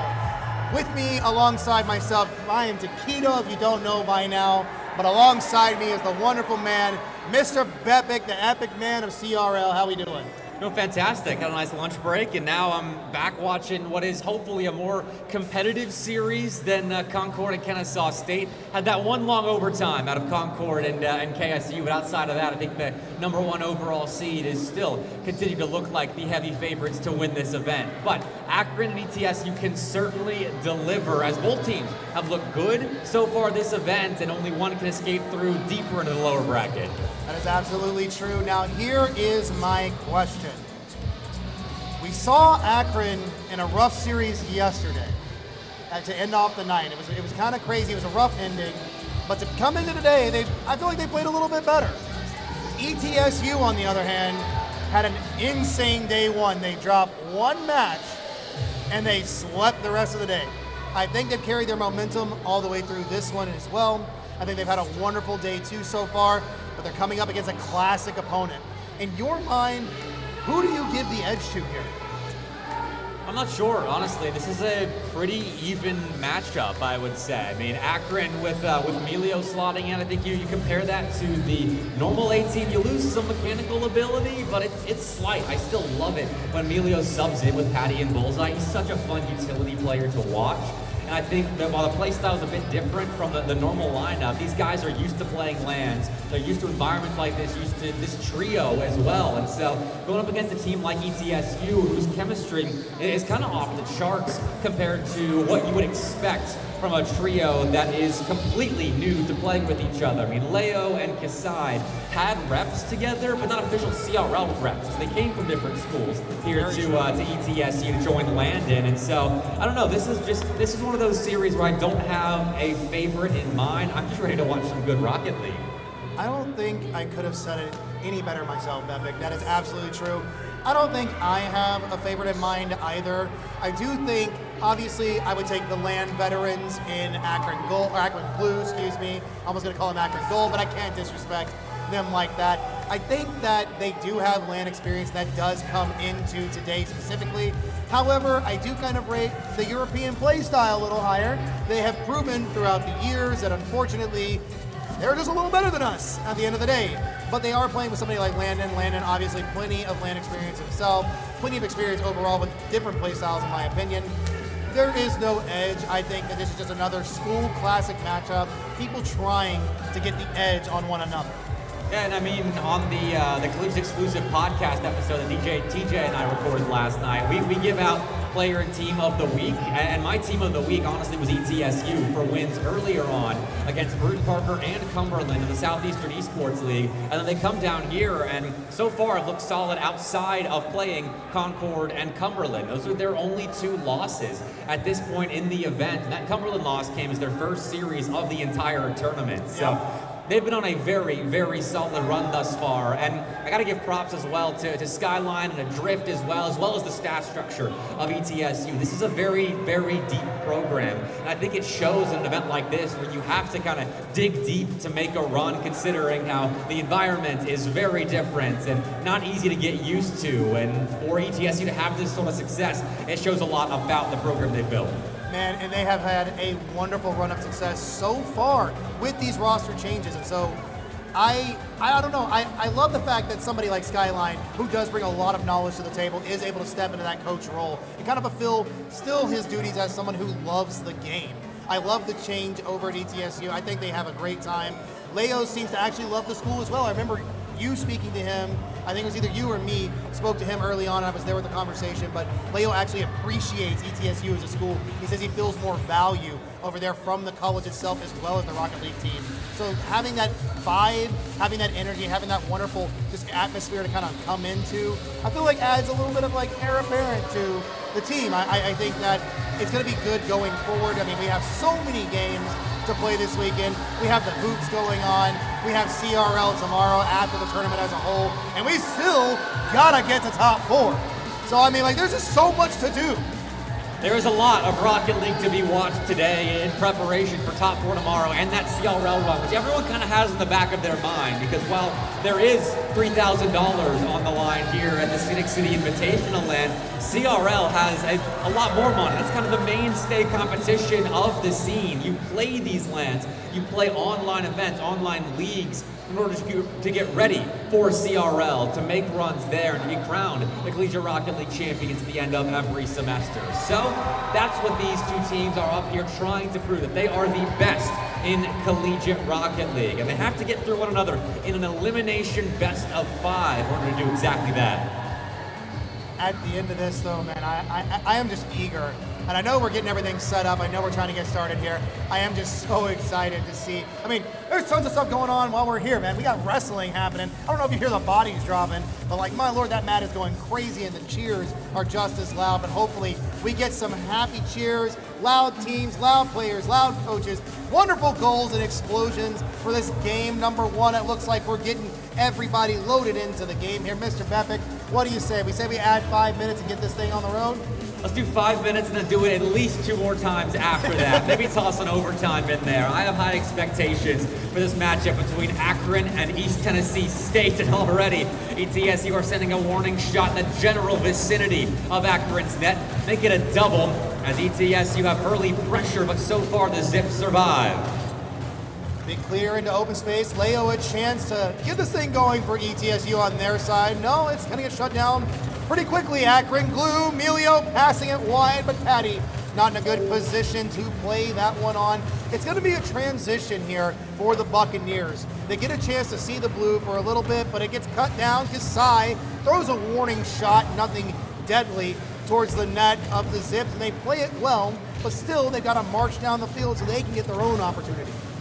Landon connecting a back pass with Kasai. I'll go backboard for the next attempts on that Akron net, but the Zips, for all the pressure they have been under, have done well to keep this a scoreless game. And finally, they break out with an opportunity to keep possession in that orange end. Kasai can take all of that good work and toss it in the bin. Patty, though, steals it away from him. It's back to the back line for ETSU.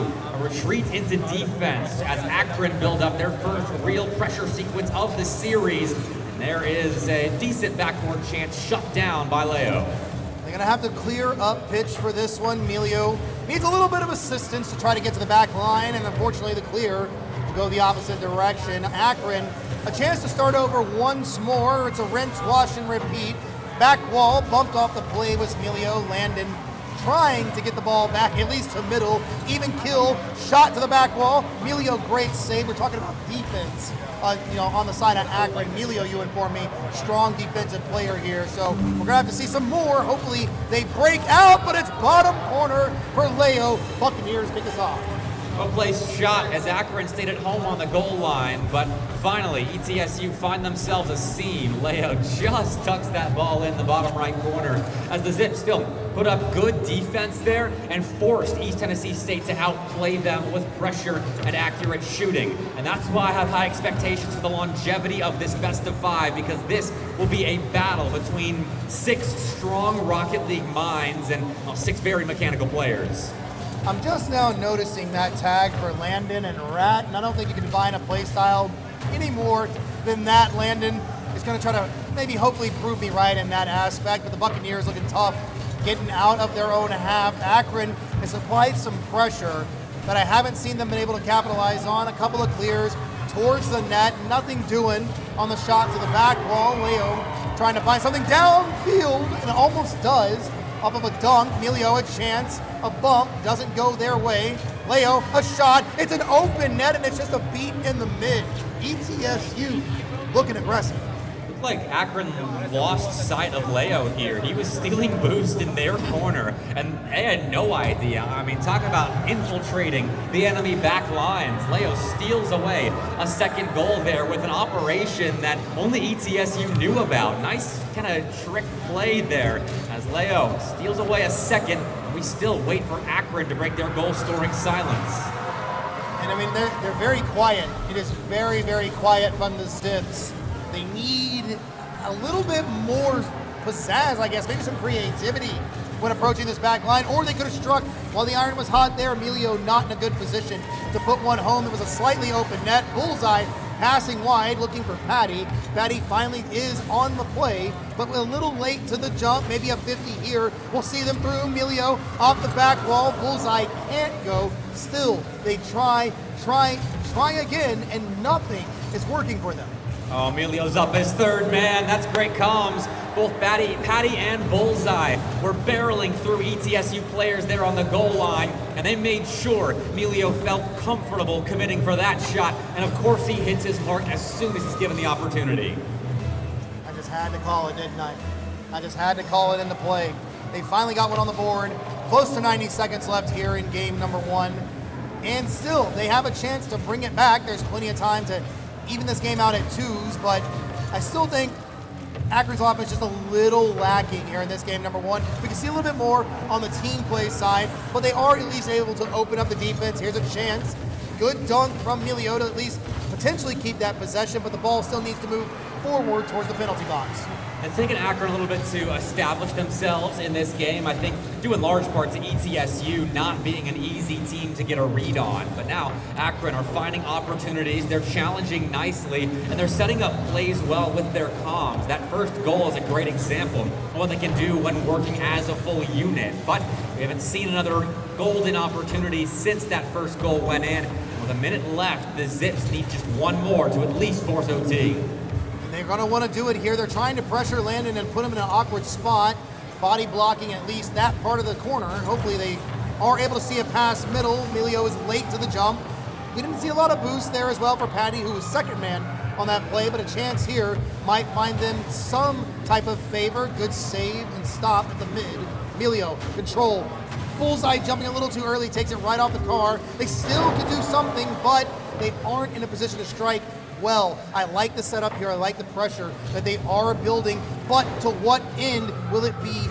Will it be good? Will it favor their scoreline? 5 seconds left now, and Akron still hold the ball in that orange end, but ETSU have stacked the near side. The Zips will have to pull a rabbit out of the hat if they are going to equalize. Right now on 0 seconds. That backboard's open though. Patty not in a position to shoot. He didn't have a line towards the net, so he plays possession now. ETSU low on boost, but Kasai hangs on the outside of the orange box to prevent an easy passing play for Akron. Emilio with the flip reset on target. Set up potential rebound opportunity, but Patty couldn't get a read on it. ETSU survive there at the end of game 1. I need some thoughts. What really did Akron need to do at the end of that game 1? They had that pressure for a solid, I'd say 35, 40 seconds. They were in the orange half. There was just nothing they could put together. What could they have fixed in that moment? What could have happened for them to be able to strike through the net? Honestly, I think it just comes down to the slow start they had, giving up 2 ETSU goals very early on in that game, because Akron had the right idea. They were trying to slow play and break ETSU down with more measured control, the out of nowhere burst with a little bit of pressure on the goal line. The physicality, a big part of Akron's strategy in that first goal they scored. And it looked like they were building towards another one, just ETSU had time on their side, and all they had to do was hit the ball to the ground to confirm that win, as opposed to make a save and get a clear and then set up their offense. So I think if Akron continue that sort of back half of game 1 going forward, they're in a fine position. I gotta parrot that. I do think that the back half of game 1 for Akron was much better, but credit where credit is due to the Buccaneers. These guys were, they opened up the game, they got their 1 goal cushion. Yes, it got tied back. They were able to take the lead one more time, and they really just need to focus on locking down the net for the rest of the game. Game 2 on your screen, 5 more minutes on the clock, like Bepic says. Maybe we get 1 more time. We're gonna get it regardless, but let's see if the Bucks can continue. Still playing offense. Emilio will start us off in his offensive zone. But ETSU are quick to find a stop, but no clear. Bullseye going backboards, testing Landon's defensive metal. And Landon fails that test, but Emilio, I think, just straight up missed there. Hit the crossbar. We were smoke screened a bit, but regardless, that's a missed opportunity. And they're going to want that one back, of course, on the side of Akron. They still have the offense. Pressure kind of built here in the corner of the orange. They're at that final third. The goal line looking a little rough for the Buccaneers, but they still skate away scoreless, but we could see an open opportunity. Emilio can't find that double, and Kasai gets a much-needed touch carried out by Landon. The Bucks are in the blue. For a ground double there, Landon has Leo in tow. Side of the corner set up by his fellow European, and this is ETSU's first real opportunity in the offensive end. Nice chip from Leo, gives him a shot. He goes low, and no one ends up stopping Leo. He goes from sidewall to the back of the Akron net in no time. Absolutely wonderful play here. Throws it low, is able to bait Emilio into the jump. Obviously had to throw his body at that, guessing where it would go. The Buccaneers, they kick us off again in game number 2. I don't think this one will be this as easy to keep it going. Well, I could have been wrong, but Kasai, you might have to get out of the way so Landon can have a lane. Well, there were defenders there that were going to save that shot. Kasai was trying to keep possession for his team. Well, that doesn't pan out either as Akron cleared the zone. Will set up their offense once more, but another short-lived attack will put ETSU on the front foot. Kasai's trying to stuff that ball at top corner. A little ambitious as both Akron were on the goal line. I'm not sure that angle was realistic. So we're going to go back and forth. This is more like it. Akron dominated the possession game at the back half of game 1. Started strong in game 2, and yet ETSU still have a 1-0 both series lead and a scoreline in game 2. They've got to break the monotony on the side of the Zips. We still have this kind of similar result from game 1, but they, like you said, they do seem to have that control here in this second game. They finally picked up the pace where they were trying to make the Buccaneers play their own game, but I don't really feel that they have a lot of good touches here in their offensive stints and their pushes. Could have been a great dunk there from Patty. Unfortunately, misses the mark just a bit. Bullseye keeping it alive here in the orange. Maybe a chance to go. Good bump from ETSU and a shot on a wide open net. Landon off the post and in for 2. The Buccaneers are so good in transition. Any one of their trio can make a play when they're transitioning into offense. And right there, it's Landon doing it himself. The last play, it was Leo, 1v3 the Akron back line. There, it's Landon 1v however many defenders that was in counterattack mode. That's wonderful. And that's the difference right now between ETSU and Akron. I think ETSU are playing the team game perfectly when they need to, but their individuals are stepping up and having big moments, whereas Akron are just playing the team game well. I've yet to see a pop-off from any three of them. And I guess, in my opinion, I'm going to expect probably Patty to pop off. And as I say it, there the man is. Can't put the double off the back wall in. Emilio misses an important touch. Bullseye to try to keep this one alive. Dodging the bump well. It was a top corner throw, but unfortunately couldn't hit the mark. Great save from Kasai. Buccaneers pushing this one out. They still feel that pressure. Less than 2 minutes left. Akron looking the exact same as they did in game one. Go Emilio going low and beating everyone. He faked the pace-heavy flip reset play and instead got the two defenders on the goal line jumping at nothing. 2-1, Emilio has his moment. And it's not necessarily the pop-off moment you might have been looking for, but it's a goal nonetheless. It's offense that they need. Akron can now build from this. It's late to score the first goal, quick to score the second, and Bullseye hits the mark.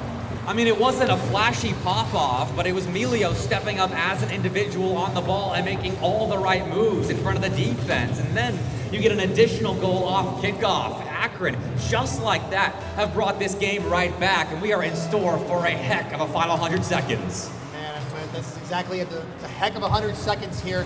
Bullseye in control. Well, I thought he had control and wasn't able to get back to it, but Patty to pick this one up for the Zips. Bullseye with an extra touch. Over to Emilio. It's a little high, but Leo has to make a save regardless. They're able to carry this one out of the corner for just a bit, but ETSU, they're looking to get back into form, which I feel that they've lost through the back half of this game. Struggling to find clears right now, but that does mean their back line is at the very least stacked with defenders. Now, Leo's got a little bit in the tank, which will soon run dry. Just 10 in hand. Go for a flip reset. Actually fakes past Bullseye. Hops past Emilio, but that play had no pace on it. So Patty, as the third man, easily finds the block. Though ETSU have cemented themselves in offense, gearing up for maybe one last dash towards a late regulation go-ahead goal. 45 seconds left now, and Akron have nearly found a clear, but it's not quite there. Landon or Kasai have space off the sidewall here. I was also thinking Landon might take over. I like the hesitation for that. Kasai trying to lead the offense in this last second. Landon, big whiff, but again has Kasai in tow. Leo waiting in the mid. Oh my, Kasai almost found the net, but Emilio gets a great save. Popped up for Landon. Off the back wall. Does Landon have it? No, it's left for Leo. Bottom corner open, shoot, score. And that's the sort of pressure that an offense that has all three members performing individually can enact upon a defense. Bullseye and Patty both double, expecting Landon to nail a go-ahead double tap. Instead, though, Landon makes the right move. He's one step ahead of the Akron defense and leaves it for his teammate. 3-2 ETSU as they perform in the clutch. 10 seconds on the clock, and ETSU bring up another victory. Bullseye in possession, out of the corner. Landon off the ceiling, Patty down low, almost finds the side. Bullseye trying to go here, but the Buccaneers are able to put it in the ground. That is 2-0. We're looking at match point.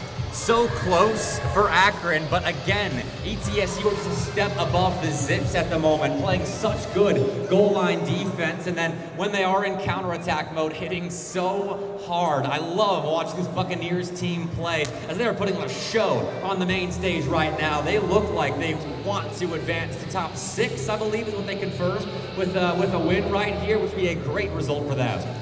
And again, from the beginning of yesterday, after, like I said, watching ETSU drop that first game, which, by the way, was a tough opponent in their in-state rivalry in Cumberland. But they swept through the rest of the day, and today hasn't seemed very hard for them, in my opinion. So to see them come into this specific series with a team like the Zips, Akron Blue, I'm surprised. It's 2-0. I'm genuinely surprised. I mean, after starting your day with Concord, anything is easier in this bracket. They 3-0'd Kennesaw State B, which was a good launchpad, it seems, getting into this series now against Akron. But I don't think the Zips are out of this series. This has the makings of a potential reverse sweep, which we saw Akron is capable of when they pushed Indiana Tech to a Game 5 overtime yesterday. And so if they can put it together, I think, defensively and find a way to outplay the ETSU individuals that are popping off, then they can easily work their way back. Although I say easily a bit sparingly, I suppose. It is not going to be easy to work your way back into Tennessee State. I don't think anything is easy about CRL to begin with, especially at the level that we're seeing it. And it's not like these games are unwinnable for Akron by any means. We're 1 goal apiece, 2 maybe. It's just some small, minute mistakes we're looking to iron out, some things we're looking to step up on. But unfortunately, right now, ETSU just has the better of them. Even though they're in the half for the first 30 seconds, Akron's still retreating back home. Landon's playing some bully ball there on the near post of Akron, but Patty and Amelia work together to break out, and that is a monster flick from Patty to push Kasai to the backboard of ETSU. He fakes through one, 50s another. Oh my. Actually, Patty out 50s Kasai at the end of that play. That had all the makings of an ETSU transition back into offense, but Patty snatches a goal out of nowhere. Just a good play. At the end of the day, it's just a good play right there. Good stuff from Patty. 1-0, Akron gets to start us off after 2 games of not doing so, and then going scoreless for quite some time in Game 2. We get to see the Zips put us on the board. Now, in transition here, hopefully we see something again from Bullseye. Maybe a little bit of help here, but the team is going to be late to the attack. Like the pre-jump from Emilio. Hopefully Patty can keep it alive. He does. Bullseye looking for that 50. No, they leave it to Patty. Double off the back wall, but the angle isn't good enough, and the Zips got to try again. Patty's looking to step up in game number 3. Rocking Forbidden Temple again, but that's all right. I think Akron should want the run back of that last game, as they were very close to taking it, if not for the heroics of ETSU. Leo getting that ball through Emilio, now set up Kasai for a solo play moment. He's going back forward, which is open. Patty closes down that space and will double the ball clear. He is looking crisp right now. Oh, absolutely. I thought Bullseye was going to have a little extra sauce on that flip reset. Didn't. Landon a chance to send this one back to the mid. Maybe a play on the ground will find us something more for ETSU, but they shut it down mid with Akron trying to keep the ball out of their half. But it's kind of a trade of possession, but we need to get a pause, I believe, here. Yep, there it goes. We lost Emilio for a quick second. Akron needs him.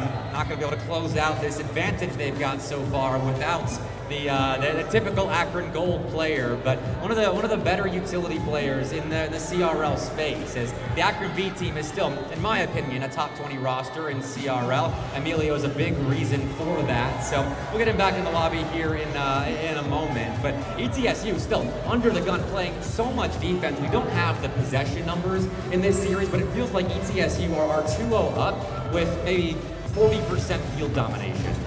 Yeah, I would say, yeah, that's a good number. I appreciate you being able to crunch that in your head. I appreciate you. Okay.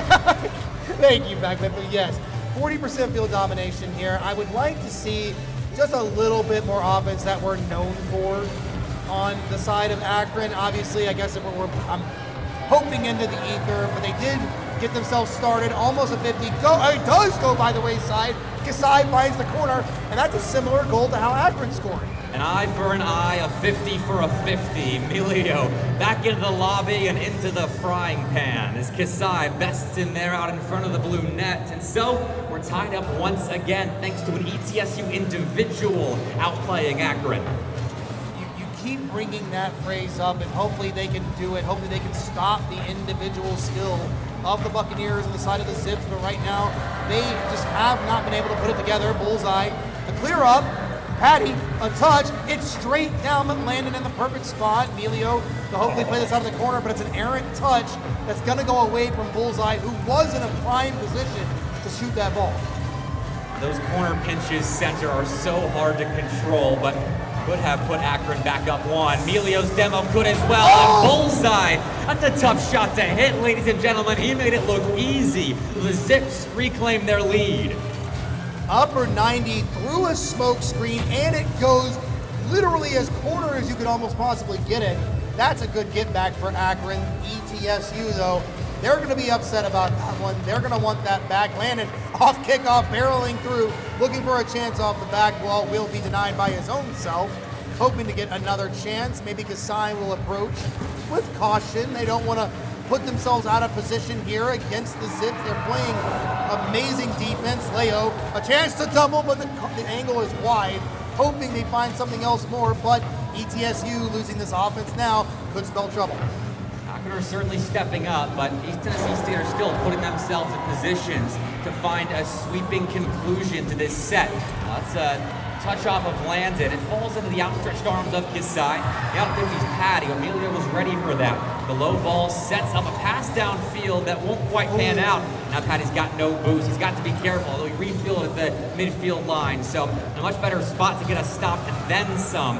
Clearing the zone for the Zips, winning a 50 against Kasai, and just burning more clock here to get Akron to at least one game's win. Oh, Landon, that was a good 50 that could have gone your favor, but unfortunately no help from the teammates. Kasai and Leo low on boost, needing to play back, but we got a refill on the side of Kasai. Maybe a push forward in transition could happen, but some awkward touches in the corner. Only find Landon to the mid. Good challenge from Patty. Bullseye has a lane, has an opening, has a shot, has a goal. That's up by 2, 3-1.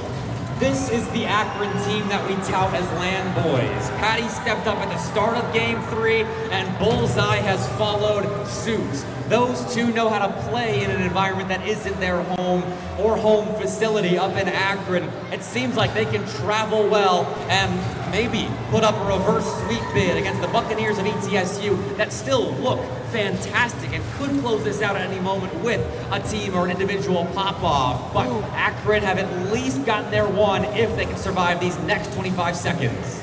I 100% believe they locked down in this game number 2. The Buccaneers, I feel like they added a bit more respect on their gameplay.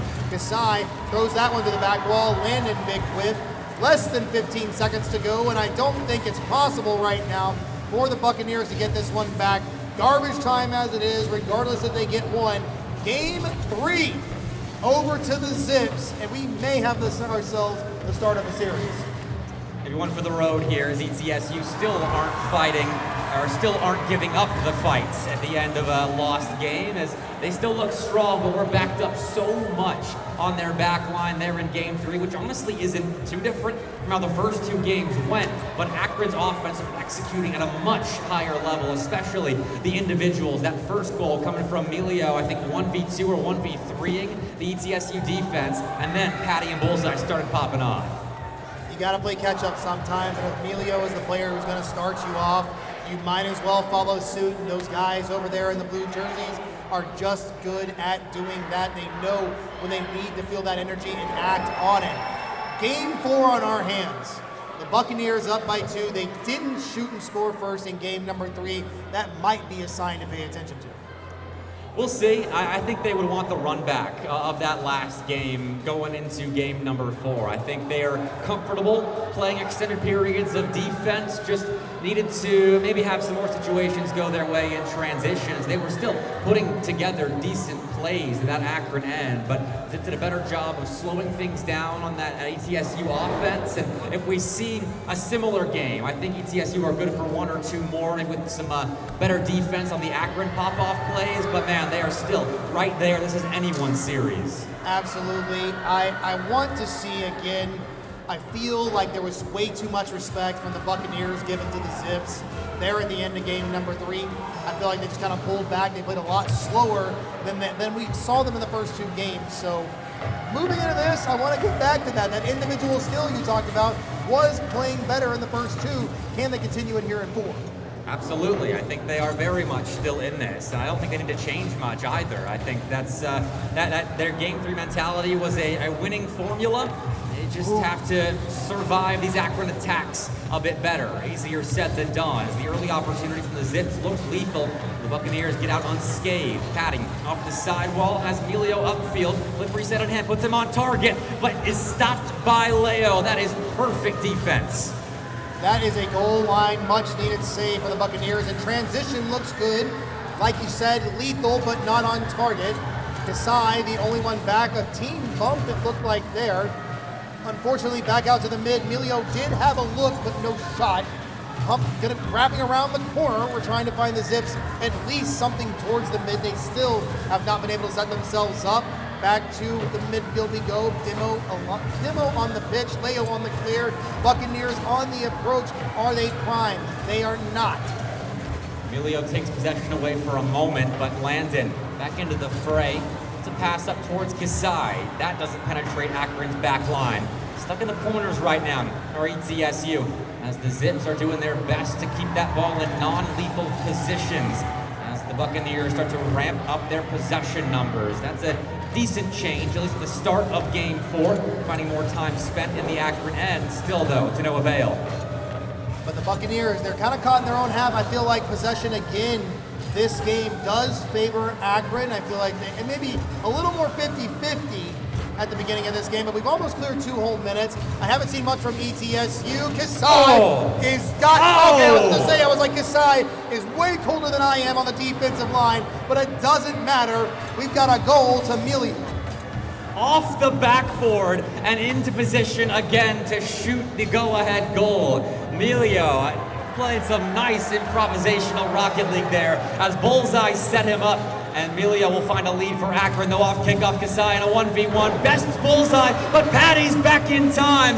It was a 1v1 and a half, and Akron survived. He literally came out of nowhere. I didn't even see Patty just barreling towards the net. Gets a great save off the post. They're in transition. Bullseye is trying to push the offensive towards the net. Now it's Patty's job. Has Bullseye as well, but no second touch. Sets up a shot, a clear, much needed for the Buccaneers. They're back down in the blue, off the ceiling. Where's the challenge? Kasai was on the wall, decides to bail, but has a chance on the backboard. Follow through, Landon denied, and the Zips are looking great. Bullseye was playing deep into ETSU's end, though, so they could use that to their advantage as he has to rotate back. Doesn't have much boost to work with on the near side. Neither do Patty or Emilio, really. This is a big opportunity for the Bucks. They need to make the most of it. Leo has a chance to. With pace, he goes backboard. Can't double it in, though, as Emilio defends nicely, and Patty has the resources to escape. Multiple times now, ETSU have looked great on the attack. Unfortunately, they cannot put the dagger in. Then chop the side. Landon's in the front. Landon's in the shot. Bingo call out. He was downfield already, as per the norm, and Kasai pinched that ball to perfection to set up his American teammate. Clean equalizer out of ETSU, and it's funny, for all the extended pressure they've had on Akron's end the last couple of minutes, it's a counterattack goal that they scored to equalize. 1-1, 150 on the clock. The kickoff favors Akron here. Emilio is up, off the ceiling, not off the back wall. Leo's defense just a little bit better here, but it's out of the corner one more time. Buccaneers dunked, but not threatening. They need to set themselves up better defense. We're going to have to go out of the corner one more time. Landon at least finds the middle of the pitch, but still, Akron doing well to stop the front. Center ball here for Kasai, but he can't shoot immediately. Was playing close to the play. Landon, his third man, finds a shot. Stopped by Patty. The rebound denied as well. Landon out towards Kasai is spotted by Emilio. He saw the play coming, and that allows Akron an extra life. But this attack is not done just yet. ETSU are hunting a go-ahead goal. Just about a minute left in their second try at a closeout game, but the hunt will be postponed. Patty buying time with a 50-50. He's even given a challenge. Emilio loses his, and now Bullseye is on his lonesome against an ETSU trying to keep themselves in the blue end, though Bullseye wins that exchange, finds a teammate center, and ETSU survives to keep us level. There was multiple opportunities there for the Buccaneers to at least try to take possession. Emilio, though, great send to the net. Out of the corner we go. Bullseye needed an opportunity on that touch, but Patty, plenty of time in the backfield, gets a chance to set themselves up, a couple of touches, ground to air, may guide it down, look for an extra. Emilio now a chance to try to put one home. Couldn't find the pass center. Kasai, an opportunity, is looking for a couple of extra plays. Landon playing that rat play style, but they can't put it home. It was on the goal line. A tenth of the ball was in. What is ETSU doing? They gotta play defense now, and they are successful. Landon back to the play, makes a save off his post, but Akron still have an opportunity with Patty, a full boost tank. Puts it center for Emilio, who had no shot. ETSU recovered somehow to get us to overtime. We had 2 back-to-back goals. Don't tell me it's the kickoff. That's it! And ETSU, after 2 incredible back-to-back saves, identical on both sides of the pitch, they close it down. Buccaneers take it 3-1.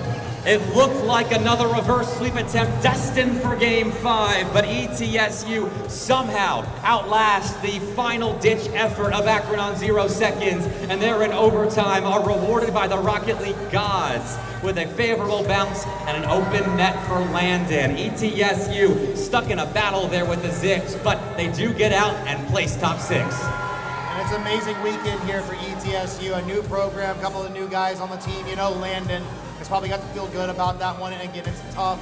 Akron Blue falling here at this point in the tournament. However, we got to celebrate what we can. That was an absolutely amazing series. ETSU still, I feel like they had to really fight that one out, games 3 and 4. I mean, it tells you how stacked this LAN is. The fact that Akron, who are LAN demons and have played well at this event, are going out in just the top 8 here. And that's where CRL is at now, not just at the Scenic City Invitational, but in general. So you can look forward to seeing those 3 Zips on Sunday in CRL, but that is the end of their run here. ETSU come out on top, and I'm sure we'll have one of them in the booth with us here in a moment, so don't go too far.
Welcome back, everybody. Here I am with one of the ETSU players, Landon himself, after getting that amazing save in Game 3. It happened on the opposite side of the pitch, which put y'all in overtime, but hey, you secured the W. How you feeling? Yeah, we're feeling ecstatic. We're feeling confident going to the next match, for sure. Feeling confident going into the next match. How does it feel knowing that your teammates in not only Adrift, but also Skyline have taken a step back for players like Kasai and Leo? Do you feel kind of humbled that you're still on the main roster? I would say so, yeah. Adrift is really generous, letting me take this role, and yeah, we're just looking to win. Okay. My bad. We're gonna try this one more time. How do you feel about being one of the original members that I familiarized myself with ETSU, being left with players like Leo and Kasai? It feels great. Kasai and Priest are really good players. Yes. And playing with them, it's like a whole new ball game, and it's exciting every game. So. Do you feel like it's a new system you're learning with these European guys? Do you feel like it's a style of play that you're not used to, or do you feel like it's a style of play that maybe Skyline himself is trying to help you guys adapt to? Honestly, I feel like it's been pretty easy fitting in with them. But there's still some things we got to work on. But so far, they have really good vibes. So as long as the vibes are up, we'll be able to fit in. One last question. You're moving on to the rest of the tournament here. You possibly have one more match on your hands. Yeah. What are you gonna say to your next opponent? Stop demoing me, bro. Please. Please. Like. You want to play the game? Yeah, I want to play the game. All right, guys, there you go. Landon just wants to play Rocket League at this collegiate tournament. A shout out Scenic City Invitational. Shout out ETSU for an amazing series here. We got some more Rocket League coming at you. This has been Taquito and Landon. Don't go anywhere. We'll be right back.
Welcome back, everybody. Scenic City Invitational here at Taquito, alongside my friend McMaster. We had to give Bepic a break because, man, that guy can yap forever if we let him.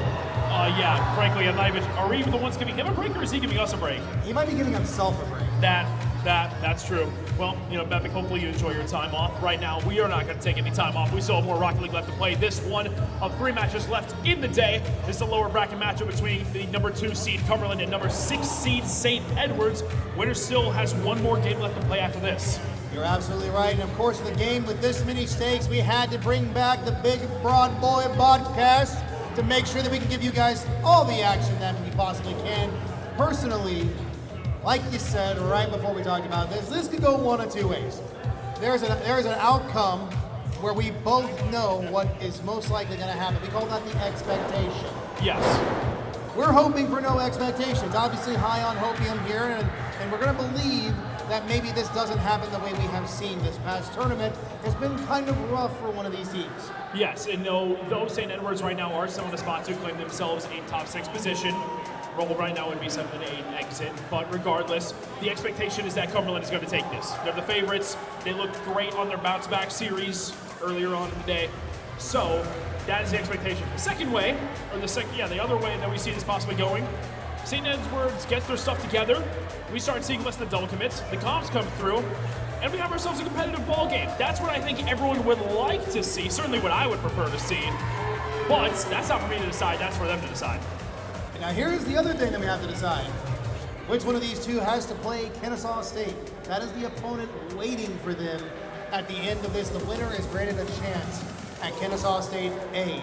The winner of the last game that we just watched has to go play Bruton Parker. Those 2 matches are the matches that we end our day off with. Obviously, we're waiting for one more opponent. There's a little bit of funny difficulties, of course, with land. There always is. But we're getting those setups squared away for you. But now I gotta ask, if we had to look for a standout player or a player that you would want to stand out, rather, in this match, who are you looking at? Oh man, it's so challenging to say, but like at least on the side of St. Edwards, it's been grinded upon me. Feel as though Tater has to step up here. Sure. He does. Just because, Tater, when he shows up and when he's communicating, his head's in the right space, this team works. It does. We've seen it. We've seen them take KSUA to 5, which, if this goes well, can very well be the next matchup of these 2 teams. And on the side of Cumberland, honestly, hard to really say if there's a single player that can step up and show out here. You would expect Naya after the series from earlier. He was popping off in a major way, but at the same time here, I think one of the major things for Cumberland is to remember your identity, which is that team comes first. Avoid the solo ball, work as a unit. For me, I think my standout player, specifically on Cumberland, if we're going to talk about a step-up standout, I'm always going to look at Nex. Nex, as the X in his name, he's the X factor on the team. If Nex locks in on this pitch with those other 2 players, Cumberland is terrifying. They are a terrifying team to play against. On the opposite side, I like the shout for Tater. I do think when Tater locks in, everything is going exactly how they want it to in that program. But when we look at Wellis, and Wellis is playing a lot better, that team over at St. Edwards is gonna look scary. Yes, they are. We'll see who can step up first. It is an odd miss coming through from Cumberland, and Wellis is there to punish right away. You have some great timing there, don't you, sir? It's almost like I drew it up and I expected what was gonna happen. Wellis off the kickoff takes goal number 1 here for St. Edwards. The Hilltoppers climbing up to the top. Find out if they can continue building upon this as well. We do have Tater. He has renamed himself to the Glue, looking to be that glue man, that strong third man, that Tater, or excuse me, not Tater, that Nolly and Wellis need on the back line of things. It will be Cumberland starting to apply pressure in the form of Polar getting over the top of Tater. Wonderful opportunity right down in front. Naya answering right away for Cumberland. And it's almost like you drew that one up, like you knew the player to look out for that would score first for Cumberland. But again, I think collectively, these 6 individuals make for a great quarter to send into the semi, you know what I'm saying? On the lower side to get there. We're obviously looking to send the best teams they can forward. And in this case, what better way than to put them through the gauntlet? Absolutely right. This is quite a matchup for the ages, and the styles are so different on the two teams as well. I can't wait to see how exactly they're implemented. We've seen a couple of defensive cracks on both sides to start things out as Nolly was to take to the skies one-on-one up against Polar. Polar will win that. He'll be falling now in towards Tater, who's hunting for bumps, does get one onto Naya, pushes him out from behind. Now, centering touch is a little bit awkward from the defense. Nolly plays patient on the turn once more. Limited boost in the tank could be taken over by Tater, and is Naya with the big 50. He'll find his way towards Polar. Boost in the tank on the reset over the top of Nolly, dropping towards net, but Wellis has a routine save. This is dangerous. Next, putting a deadly shot on target, but saved away by Nolly. Polar wrapping around here, looking to continue that Cumberland offense, but I like the idea from Naya. Play it back, reset, regain, try again. Nolly, good 50 with Polar to at least keep that away from the goal line there. At the penalty box, though, Naya not in a position to put one home. Next, waiting patiently, plenty of boost, lets Polar go. Wellis is almost getting pushed out of the way, but still stands tall. The Hilltoppers still don't let another one in. Polar, though, doesn't even make contact with that ball, but now is trying to reset her off the drop down from the backboard. Wellis sitting on the backboard. Tater able to get a bump onto Wellis. Nolly the only one with any boost on the side of St. Edwards, and he will be the one responsible for that clear. Tater looking to get a continuation touch, intercepted by Naya on the pop-up. It's Polar. Naya staying up, trying to receive a pass, but instead Polar takes the shooting route. Did not link up for Naya on that free jump pass attempt as Nolly gets a clear downfield. Now Tater in transition. Touch goes a little bit wide. Polar will get the routine save. Following in steps is Naya. One more touch towards net. Nolly still able to get the save even while trying to avoid the bumps. He is successful in defense. Next, a good way to keep it in the midfield here, but it costs an entire tank of boost. That demo was important from Tater. It took Naya away, but the offense doesn't slow down. We move the ball the other direction. Naya nothing in the tank. Polar trying to slow it down. I like the idea. Next, to shoot. Blocked by Nolly. What a save. He could not have been there any later down, otherwise would have been a goal. But Polar is still there looking to capitalize on this weird defense. The positions and boost are so rough on the side of St. Edwards, yet they are still fighting and still staying alive. The offense of Cumberland unrelenting at this moment in time. To the backboard, Wellis going to be taken away by Tater instead. Finally, they see the blue half of the field. Not for very long as it's sent back up by Next for Polar. One more touch to the backboard. Naya is there once more, this time off the corner. Next was going to end up circling back to instead. It's Wellis taking over the head of Polar. Next is left boostless, but does get a crucial touch then to clear out towards midfield. Tater has a nice toss forward, but Polar was up well in time. That's a wide open net, and great on Wellis to get back and block Naya. They're going to have to retreat here. Midfield is where we're going to decide who takes the lead. Hopefully, we see something. Tater towards the net, tries to get the double up, but can't do so. Wellis, no boost, awkward. Thank you for the 33, Naya. The double from Next is almost there, but Cumberland still, they're trying to find this chance on offense that they've yet to receive.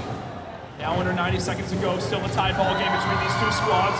Wellis cannot get the ball away from Polar, but here comes Tater on the shot bar. Down, it's out, just off target from Tater. Crucial opportunity, had the defense beat. Wellis now on the resetter, back towards Nolly, drop down. Wellis looking for the bumps, it's not on target either. St. Edwards pounding on the door, but with no answer. Only 60 seconds left and we're still tied. They didn't know the magic word. They did not know the magic word, McMaster. They were not allowed through. Still, they keep in the blue half. Naya from the corner has Next in tow down below. They need a chance to transition out. Polar is looking for something here. We're in the mid. Nolly to receive. Blocked by Naya. Great touch to the block to send that one out. We have to try to repeat this process, though. It's a throwaway shot, hoping to find some semblance of great aggression. Next to shoot. Crossbar denies, but Naya puts a finishing touch on. That's 2 up by 1. It's been a game of possession, back and forth all game long. That bump was massive coming through from Polar, removing the final defender, and Tater does not have the pace behind it. Naya will get the second goal on the board for Cumberland, but with 25 seconds left, we know that St. Edwards are dangerous. There's a lot of time left on that clock. Tater trying a very hard cheat up, not going to be rewarded with anything there. The 50 goes high up towards the ceiling. It'll have to be Wellis up against Polar. He does win the race to the ball, but it's still not in an advantageous position. Nolly came crashing in, and Tater has to reset back in his own half. Again, they have to play defense in transition on the side of the Hilltoppers. They have been able to find something. It is a 1-goal game. There's not enough time to really say they got this. Ball up high, Next down low. Go ahead and put a third in. Seal the deal on game 1. That door is shut. insult to injury being brought to you courtesy of Next, who gets the extra shot on target thanks from the pass. Brought to you by Polar as well. Cumberland are able to take down the first game 3-1, but I mean, regardless of that, it was as close as you would like. Really, I mean, honestly, goal in garbage time, it is what it is. It does count for 2 on the scoreboard. That was a 1-goal game through 99% of that time. So with that, I think St. Edwards played great. I think Taylor played great. Excellent on defense. Wonderful passes out from offense on from transition to offense. They just couldn't put the puzzle pieces together on the blue half. Yeah, and you can see that they were stuck in their half for far too long. 6 shots is still a decent number on the side of St. Edwards, but when you're conceding 17 shots in return from Cumberland, that's semantics. That's semantics. You're pointing out semantics here. No one actually pays attention to the stats, right? Oh, yeah, my bad. But none of us here actually care, right? Yeah, not the 11 shots on the side of St. Edwards, by the way. I mean, or the 11 saves. Or saves, excuse me, yeah, misspoke. the 6 shots, 11 saves. I mean, we're not really nitpicking, are we?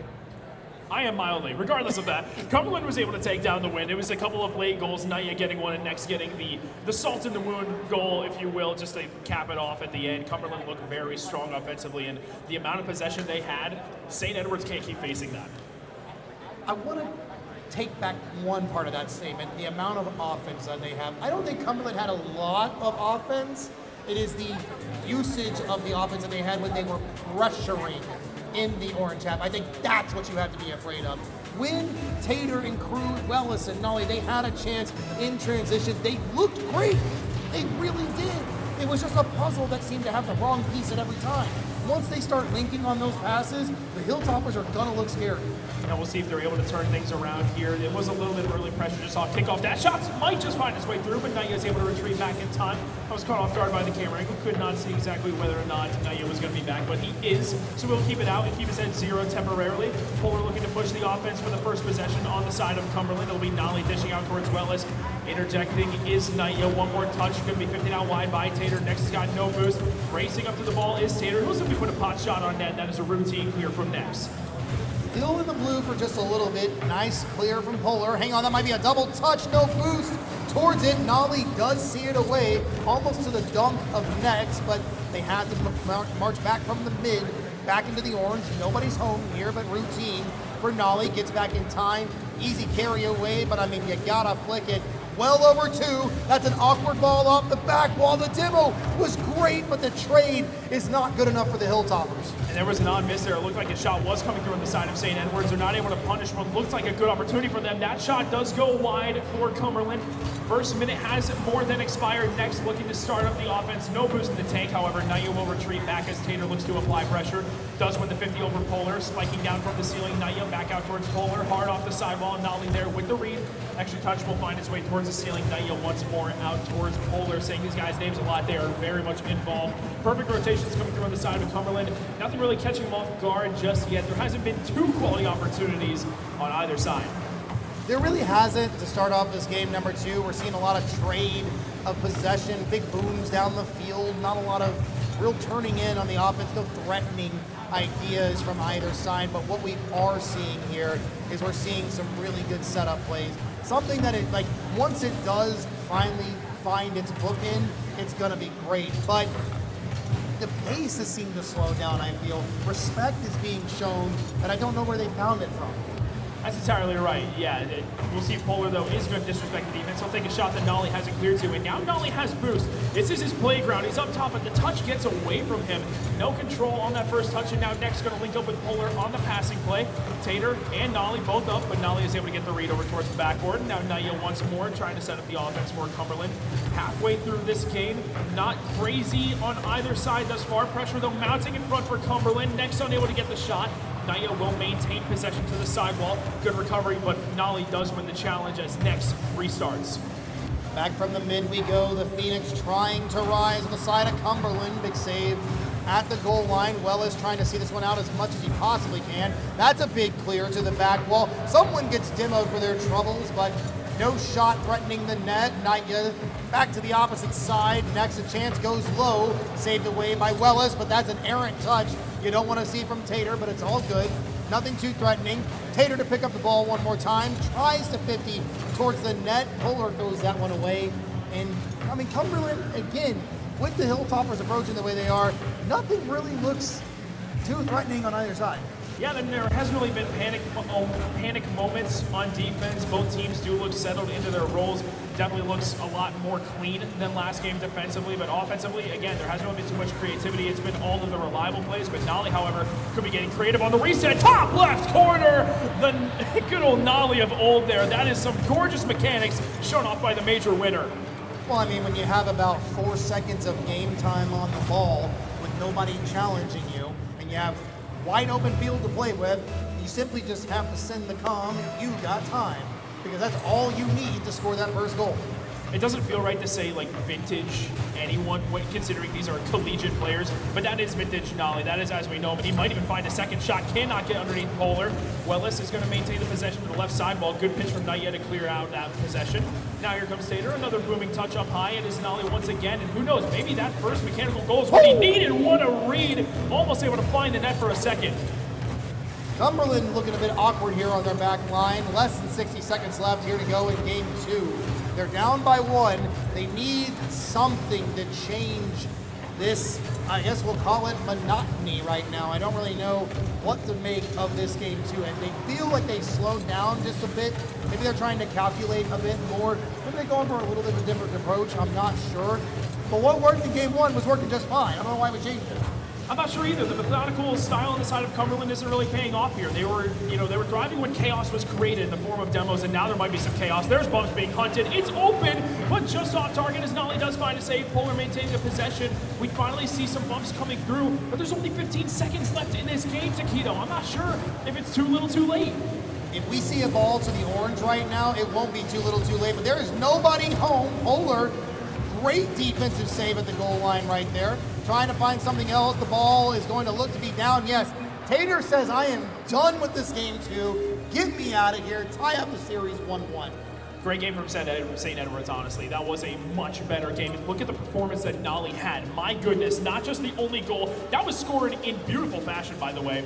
7 saves, which leads the entire lobby by 5. I would like you to also, seeing as we're going to pay attention to the stats like you said, that's 10 saves total per team. There are 5 shots for the entirety of St. Edwards. Can you tell me who they belong to? Yes, Tater's here, Wells here. Okay, yeah, all 5 shots belong to Nolly. Who was the only person who scored? Nolly. Okay, so now that we've got the stats out the way, 10 shots, half of Nolly's shots is what it took for him to score that 1 goal to the side of Cumberland. So Cumberland's offense, not so good in game number 2.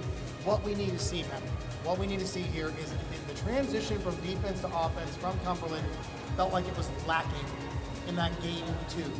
They need to put that back together, step back up, because clearly they got the 1 open goal they needed on the side of St. Edwards. Nothing on the side of Cumberland. And bring back those physical plays. Those were working so well in game number 1. That actually brought apart a majority of the goals on the side of Cumberland. That time, I feel like we didn't see any. We saw traded demos at one point in time where it looked like a good possession for St. Edwards. Then we saw 1 near the end of the game for Cumberland, and that seemed to be about it when bumping was their forte and what helped them get that game 1 victory. I'm certain we can see that return. We're going to have to see a return. We're going to have to see something return for the side of Cumberland. Like I said, I felt like they went quiet. Yeah, absolutely. I don't know how else to describe it. They went quiet in game 2, and they applied so much respect to a team they had absolutely none for in game 1. Yeah, it was an interesting change of play. And, it seems as though after that first game win came through that everything just became about playing safe. There were no risks taken offensively, and defensively there certainly weren't many either. It was one moment of mechanical brilliance on the side of Nolly that punished that opportunity. And Next is looking for the demo, does find his shot though. It's going to be saved out by Tater. Actually, Next did not get the demo. I misspoke. Tater got the demo onto Next instead. My apologies for getting that wrong. But regardless of that, it is good to see that Next is trying to get back to his bumping ways, because that really, I think, is what Cumberland needs the most. So the lack of aggression seems to be what you think the Phoenix is struggling with right now, and we hope to see the demo at least from the defensive half to push the ball the opposite direction. Now, they have got to move the ball into a threatening position in the final third. Polar does put one here. Naya is in a good spot, but can't jump with great defense from St. Edwards. They are playing well around the swarming members of Cumberland, but you know what happens with this team. Once that pressure builds, it turns into a Boilermaker. Yeah, and that pressure, when sustained, is so dangerous. That was also a big part of the game. You know, we can talk about the shot numbers. In last game, it did not matter, but that first game, they kept peppering the net, and from that, from drawing out defenders, the defenders could not grab any boost. Last game, it didn't feel as though that same pressure was there, and in turn, St. Ed's were able to get the win. Now, again, we are already a minute and a half through this first game. Still no threatening opportunities again. I'm not sure what's shifted with Cumberland or what needs to change back exactly, but at present, they do not look the same as they did in game one, though this is a good opportunity for Next to be put in. Big And that is demo. the impression that we were looking for. Next is able to get the goal. And it's just a slow play there for Next. Naya, beautiful clearance at the back line, easy takeaway. That's how you get a goal number one. They went scoreless previous game. Now they started us off in game 3.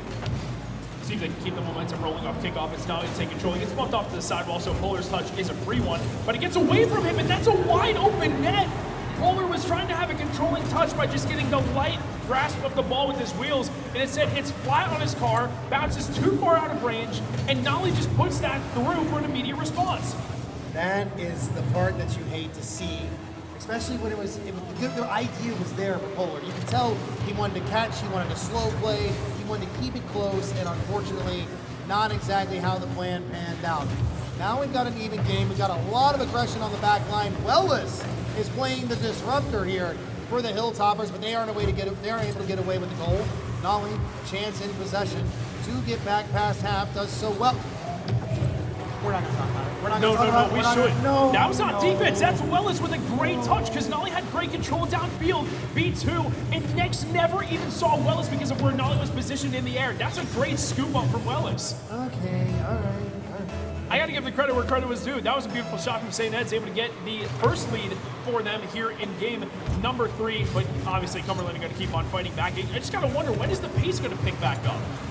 I promise you, I feel like it's going to happen here very, very soon. Polar off the back wall. Too high to play in combat with. Naya does put one high. Polar puts it up again. Next is there. The net is wide open. You just have to put the ball on target. But Cumberland can't do that. They get away without a goal. That looked free. It looked absolutely free, and Tater came from out of nowhere. This is still dangerous, however, for the Hilltoppers. Good touch off the backboard. Now Tater looks to bring him back downfield further. Wellis was waiting for a pass, but could not reach it. Now Polar on nothing in the tank. Looks to drill back in field, trying to leave it for Next on the bump. Double tap opportunity. Drop down just off the bar. Rebound saved as well. That looks like a gimme for Next, but he's not able to put it through. That is what you expect him to make. I think what has happened on the side of Cumberland is they have lost just briefly, temporarily, the ability to put shots on target. They're putting them into the other bodies of cars, but they are not able to finish the deal. Naya throws that one away. Polar to continue, and you know what? They heard me. Thank you. You're welcome, says Cumberland. They're able to get their second on the board there. Naya did not get the flick that was initially desired, but Wellis was drawn out, and on that jump, Polar just comes through with too much pace for St. Edwards to handle. Tie ball game.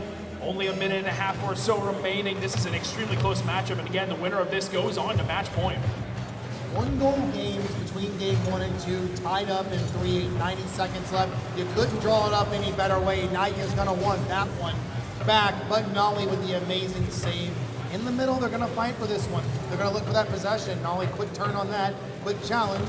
Leaves the ball at least out of the corner, but the demo mid is important. Nolly needs some help out of there. One person touch. Next can't get it towards the net, but the big pickup and boost, at least Polar is removing tools for the enemy team. That demo is huge, but Naya, no problem. Here comes Tater now in the early challenge. Naya trying to play patient, does so successfully, but Nolly will scoop it up. And honestly, this is the best that St. Edwards has looked this entire tournament. That double commit, however, could be costly. Nolly makes a crucial read on the backboard as the final minute is now into. Wellis is going to take it over towards the sidewall, trying to collect that mid boost, but it is denied by Naya, who will steal the corner as well, just making sure Wellis can grab absolutely nothing. But now look at Nolly from the skies over Next. 50s Naya. Nolly's going to do it on his own. There was one challenge. The challenge was right here. You see it in the replay. Next with the jump. He was a little behind the pace with that he needed for that ball. Naya, broadside, tried to defend it well. But unfortunately, Nolly is just that much stronger. That one goes through, 3-2. They have a chance to put one more on the board, but it's gonna be do or die. Absolutely right. 30 seconds left now on the clock. Cumberland have to get offense started. They do not want to have to win 2 in a row. Now with the way that St. Edwards is currently playing, and Nolly has not looked as good as this the entire tournament, but man, of all the times to show up, now is that time. It'll be taken towards net by Polar. A miss comes through on the side of Tater. Next will end up getting the answering goal. 15 seconds left, and that is a rough miss this late in the game. I don't mean to call him out. Next missed a save early on. Great shot from Willis, pointed out. Next with the save previously to go up by 3. Who but next to tie the game for Cumberland? Naya on the kickoff. This is good here. Looking for a little bit more possession. Opts for the boost. Takes away the tools. Polar on the challenge. Misses. Next to keep it alive. Nolly to keep this away from the net as long as possible. Polar is up. A touch away is good. They're going to look to put it down, but a 0-second drill is what they decide they want here. It's a chance for them to seal the deal in game number 3, and it's anybody's game at this moment. It is still alive, and now will finally be dropped down. Overtime is willingly accepted. This game will decide who goes up 2-1 in the series. Right away off kickoff, Wells going to collect that mid boost and leave the ball for Tater. He gets bumped off of the ball before he can even do anything with it. Wells will be next on the turn. Next, the early challenge. That double comes through, which means there's no shooter, and Polar's left all alone temporarily. High pop towards the backboard. Wells looking for bumps, will not find Naya, who gets a crucial save. In the mid, though, big demo from Nolly right there. Tater is a little out of the play, so it's up to Wellis and Nolly to see this one away. They do, and now Tater, full take, gets a chance to play here. Has a full field. Beautiful carry over 1, but defended well by Polar. Little over 30 seconds has gone. Now we see what's really going to happen. Do the nerves play into this overtime? Is Cumberland able to come back at this as they have had to do this entire game? We'll find out. Only one way of knowing, and all the demos right now belong to that of St. Edwards. Nolly's going to send this to the ceiling. Naya is there, but does not have any boost and does not make contact either. Nolly down the 50 up against 1. It's just off target. Wellis recentered. Is there a shooter for St. Edwards? No, there is not. Tater will be up next to it. Hard off the sidewall. Wellis up top against Next. Next is there with pace. And now Nolly once again. He's been playing the control game so well throughout the course of this game and throughout the course of the series. Another touch, looking for bumps. No one is there to find. Naya with the 50 now, hard off the sidewall, will careen off the ceiling as well. First player there is Polar to the sidewall once more. Plenty of sidewall play coming through on the side of Cumberland. Now they advance up the field as Next try starting up the offense. That at least slowed down the ability to defend well from the Cumberland attack, but they get a chance here to reset in defense. Polar has to dip out of there completely. Would have not liked to have been involved in that play, but like you said, sidewall mixing up a lot of touches here. Next on the 50, Wellis with a great save alongside Nolly there at the net. Another one comes through for the Hilltoppers, but look who's on offense. Look who's in control right now. It's 100% Cumberland. Wellis now trying to flip the tables here, trying to flip the script, if you will. Tater gets a 50 up against Polar, and now Nolly collects that boost, looks to play patient. Polar, though, giving him no space to operate. Popped up high. Nolly with plenty of control over the head of Naya. Here comes Tater now towards the back wall. Next is going to be up to it. It'll be Nolly once again challenging that. It clear. Will set it towards the opposite side of the field. Tater back infield. Nolly is up for it. Shot on target. Naya with the goal line save. This game continues on, but now St. Edwards look to apply pressure as they have possession in the blue half. It's Tater on the dribble. Polar there. Will leave it for Naya, who has boost. Nolly, the 50, is so neutral. Still keeps following it. Polar one touch. Naya on the dribble is taken away from behind by Nolly. What a play, too. After that mega 50 he just had, he gets back into it. Nolly, wait, hang on, back down to Naya. Next tries to find Polar with a continuation, but they still can't put the bow on this game. We were almost at 3 minutes past regulation, and I still can't figure out who really has momentum. This game has been absolutely mental, and now here comes Nolly once again looking for mechanical brilliance on the double tap. What a save, and Wellis gets the rebound. Next denies as well. Nolly will put it through. Nolly almost had it on his own. It's a 1,000 score game from Nolly. Sheer heroics as he gets the dagger in game 3. Speechless. I mean, truly, that save was incredible. I don't know how they weren't able to turn that one around. Amazing goal from Nolly. Much needed. St. Edwards on the upswing right now. They have taken the lead in the series 2-1. The Phoenix, they need to rise. They're on the fringe of being eliminated. Our 2 seed coming into this tournament in danger of going out 7th to 8th. An outrageous result that we have just seen in Nolly. Man, what a performance. That double that double tap, I don't know how that was saved. I don't know by who, but I certainly don't know how either. I think a big thing here that we're starting to notice is both the predictions that we made are starting to come true. We needed a player to step up. And, well, I mean, maybe at the bottom of the scoreboard, but that was the glue of this game. Tater was absolutely the glue here in game number 3. Was in the places he needed to be, was making some facilitating plays the way he needed to. Wellis, absolutely wonderful in the midfield. Nolly put the bookend on the story that was that game 3. Now on the opposite side, again, we just need a little bit extra, but when your lowest player is next with 500 and he's the lowest score with both goals out of 3, that's crazy.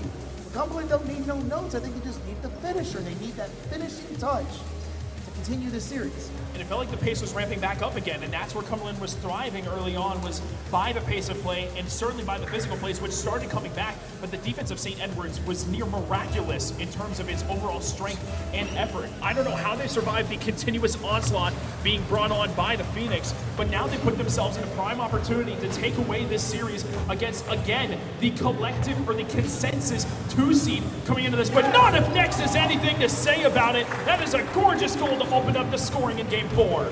That's exactly what you want. Again, you want that player. You need to step up. You need to show out. You need to do everything, and they got it. They really do. It's just, again, they've got to put it together. I'll say it a million times. 10 seconds in, couple of demos and some big bumps there at the kickoff, and at least the ball ends up in the hands of the Hilltoppers, so they love to see that. Until it's taken away, and Naya on the reset tries falling. He's got no boost, and Tater will take that out wide. Next now, centering touch actually only finds Nolly. Polar's the only one left back. He's being hunted, may not matter, to the backboard. Shot gonna be denied before it can even come through. Naya cleaning up that mess. Polar was in a rough position, but still, it was able to be taken care of courtesy of Naya. Polar will actually follow this one up as well. Plenty of boost, a good 50 from Wellis. Control taken by Nex, setting up Naya. Underneath 1, cannot get the reset to go. Tater will get the full field clear. Next from the back line here, we'll start the charge for Cumberland. Tater to cut it off as quickly as possible, picked up by Nolly. It's a threatening shot, and it's in. Was that a bump? Did we miss a bump there? I think it was one on the back line. Yes, we'll have to double check this. Wellis turned back upfield. Polar's on the backboard. He gets a bump onto Naya, and Polar just did not expect that first bump to come through. Polar on no boost, could not react in time. Nolly's gifted the tying goal. And the thing is, that was Naya bumping Wellis. That wasn't the other way around. He flew Right. into the trajectory of the player. They're going to want this back. Wellis not a good touch, needs some help, so they send it away, courtesy of Nolly. But again, we've got to see a lot more threatening offense here from Cumberland. They're doing well to place the ball in the orange. That was almost in, saved away by Nolly. The ball sent back to the mid, but Cumberland, known for their offensive ability, they still have yet to quit. 1 goal apiece, roughly 90 seconds into this 4th game, excuse me. Tater will be up next. He does beat Polar over the top with backflips, actually. Could be a double tap opportunity. What a shot from Tater, but just off target, and everyone from St. Edward's has committed. They have to race back. It's only Wellis, 1-on-1. Naya takes the 50 up top. Tater, no touch. Polar, the shot off target. Another rare inaccuracy on the side of Cumberland, becoming less rare. Tater will not make contact with that ball. Polar's touch goes far and stretches away from him into the hands of Nolly. Sees the player on the backboard, tries threading the needle, but cannot go underneath Naya. Polar in transition, 1-on-1. Cannot get around Tater. Great early challenge. Big clear here from Nex. Nolly pre-jumping that one early. Naya to shut it down on the clear. They try to cut it down in the mid, but Tater up quickly. Back to the net. Unfortunately, that's not what they want to see. And yeah, I see your hand signals. Slim margins is the best way to describe right now how either of these teams are gonna push forward. They are just so narrow. Absolutely right. You feel as though just one of these goes in a specific direction for either team, and this game completely flips on its head. We are tied still, 2.5 to go. We're halfway through game 4. Anyone's ball game. St. Edward's looking to absolutely shock the bracket by upsetting the number 2 seed Cumberland. They find themselves in a good position to do so, being up 2-1 in the series. But at present, this is the game that is in focus. Winning this, they do not want to see game 5. Not again. They've seen this so many times this weekend. I'm certain that they're tired of it at this point, and you do not want to give that kind of momentum back over to the Phoenix. But this one might just be open. It's a full field clear, and Tater has another for St. Ed's. That's what I was going to say. Is you don't want to play the long game against a team like Cumberland, but But like, I don't know what, I get you. I don't know what happened there either. They just kind of split and they just left it open. So less than 2 minutes here. We're past halftime, 2-1 the scoreline. Next up early, gets a couple of touches to the back wall. Where is the third committing? They almost had the shot there, but couldn't put the book in on that one. Cumberland still off the sidewall, have a chance to reset. It'll only be in transition. Next now, clear downfield. Nolly's going to take his time on the pop-up. Demo comes through from Wellis onto Naya. On the reset, Nolly towards net. Good save by Polar. Able to keep this game alive. That second goal, or excuse me, that third goal would have been crucial. Wellis on the double. It's through! St. Edwards! The Hilltoppers are doing their namesake, and they're up 2 on Cumberland. Now, that's what you want to see right there. And again, I've heard from some people this past weekend that Wellis was the one who was playing nervous. Wellis, they felt, was playing scared. With a double like that on the opposite side post, I don't call that scared. No, not at all. That was a gorgeous shot and much needed insurance on the side of St. Edwards. Polar's going to try to go up right away and does find the challenge, and you got to wonder from here, how can Cumberland change things? I think they have to go back to the bread and butter of the demos. Polar is hunting for him, does have the touch as well. Nolly out in front, though, does stop the ball from getting into a shootable position. Naya with the follow-up once more. Approaching the 60-second mark, it is still a 2-goal lead in favor of St. Edwards. They have looked phenomenal post-game 1. We really have here in the half of the orange is Cumberland, but denied by Nolly, and that one almost finds its way through. Saved away by Polar. They get a chance in transition. Maybe a shot on target. It's up high, and it's a great placement. Polar to put one in. The lead cut in half. If you're questioning what happened, I'll tell you. Look at that top corner. Look at where Nolly's going. You see how hard it is to save something like that? That is brutal. It looked so close. I thought it was a savable ball for sure. And if this comes back to bite St. Edwards, you know they're going to be kicking themselves for that one. It is a 1-goal game now. 40 seconds on the clock, and it is still Naya and company trying to fight back. Tater all the way back down into the Cumberland half of play. Nolly up against next. Centering touch. Naya to keep it from the corner. Puller will nuke it back downfield, but it plays into the possession of St. Edwards as well as finds Tater across field. On the follow, boost in the tank. Tater, the reset towards the backboard. Not going to be a shootable ball. Time is not of the essence here. If your team name is Cumberland, you need a strong possession, which Polar is trying to find. That's off the back wall. Nike is trying to block. That's a great challenge. It sees it far away enough for Next to get a good approach off the ceiling as well as that's floating. Polar passing to Naya. The shot. It's a back and forth. Polar takes. Next goes, but it's down, and that is the series. St. Edwards to close the door on the run of number 2 Cumberland. Arguably the biggest upset we have seen so far this tournament. Number 2 seed Cumberland go out in 7-8. St. Edwards take it down in 4. I have not seen Nolly play that well this entire tournament. He is peaking at just the right time. St. Edwards is figuring it out, and that is a threat to everyone else remaining. I will say this, it is a threat if St. Edwards can continue. Tater stepped it up. Wellis, amazing offense there at the end of game number 4. And I mean, Nolly, like you said, we don't really need to talk about it. Y'all saw it for 2 straight games between game 3 and 4. That was a wonderful performance. But hey, why don't we hear from them? Let me see if I can go grab you somebody. Scenic City Invitational, folks. If you're watching, keep it locked. 2 more games coming at you. Don't go anywhere.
There we go. Welcome back to the Scenic City Invitational. Ladies and gentlemen, 2 more matches left on the dock. But before we get to those, I'm McMaster alongside me, Wellis with St. Edwards after a crucial performance, upsetting the number 2 seed Cumberland, setting them out in 7th to 8th place. A big upset, not one that was expected, honestly, not one that was predicted, but man, you guys showed up in a big way. Congrats on the W. You know, coming into this series, there had been a couple of shaky moments that we had seen, still figuring out team chemistry, but things seemed to click there. What was different in that series than from series past this weekend? I think we were tired of putting up with our poor decisions, poor mistakes, and it kind of just motivated us to go out there and play well. We knew all those players, we knew what we could do against them, and we were just overall confident. Like, can't lose now. We go home. Absolutely right. You guys played fantastic. You still have one more match left on the day. If you can remind me, production, who do they have left in this? Kennesaw State. You guys are rematching Kennesaw State. That match earlier in the weekend, if you guys missed it, went to Game 5 overtime. As close of a series as you would like, but you guys are peaking at the right time. What are some things from that earlier series that you see that you can improve on going into the match later? I mean, we felt like we were the better team first time around, and we wanted so much more than we wanted it then. We're out for revenge, and I mean, we'll see. We'll see in game. It'll be another close one, but I think we got the edge. I'm certainly looking forward to it. It should be an absolutely fantastic match. You have this, and you have the CRL Open as well. You know, just thoughts on this event and on that. Just overall state of where CRL is at. I mean, I love to play in CRL. It's a great feeling. I'm glad the season's back around. Adds to the collegiate experience for sure. Glad to have events like this. There's issues along the way, but it's always fun. And I mean, it keeps things interesting. So CRL is supposed to be interesting. It's interesting to me, and I love to see the way tournaments end out. You guys performed fantastically, and again, we still have one more series that you guys will be performing on, and we'll be back on the main stage as well. Any final shout-outs or things you want to say before we wrap things up? Shout out Young, if he's watching. We'll see. He'll know what that means. Shout out to St. Edwards boys. I loved how we pulled back that series. It was a lot of fun. Shout out to the organizers. There you go. That was well. Man, you're the first person to say that, and that I'm thankful for on behalf of that. So thank you, Wellis. Again, ladies and gentlemen, that was Wellis with St. Edwards taking down Cumberland 3-1. They face Kennesaw State just a little bit later. We'll be back.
Welcome back to the Scenic City Invitational, everybody. I am McMaster, alongside me, Mr. Bepic, for one of the final 2 matches of the day to claim themselves a spot in the top 4. We have ourselves BPC and ETSU. This is going to be a fantastic matchup to find out who one of our final 4 teams is. Bepic, I mean, this should be a barn burner.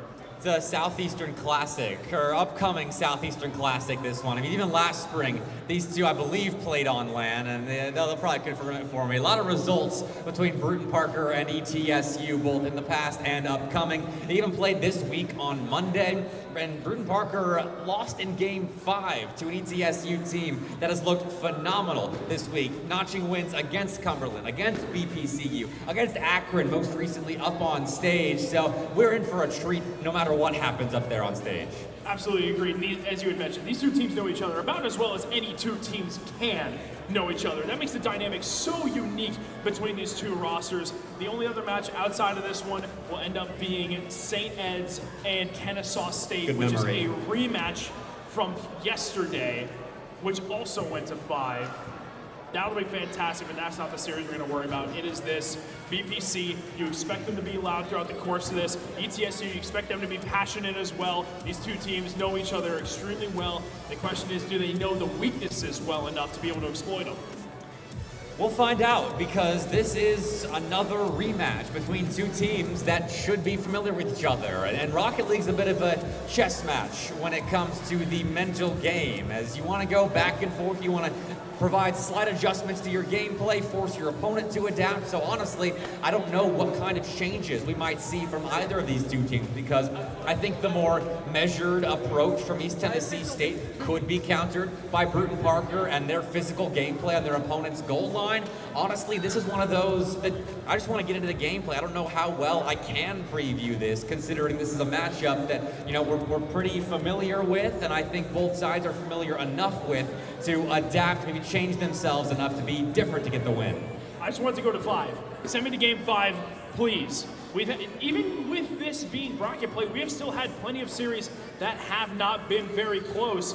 And, you know, hopefully we're able to see this be, you know, go to Game 5, possibly even Game 4. Regardless, just don't be another sweep. I would love for this to be another competitive matchup. Considering we only got 2 left, might as well make them the best that we've seen yet.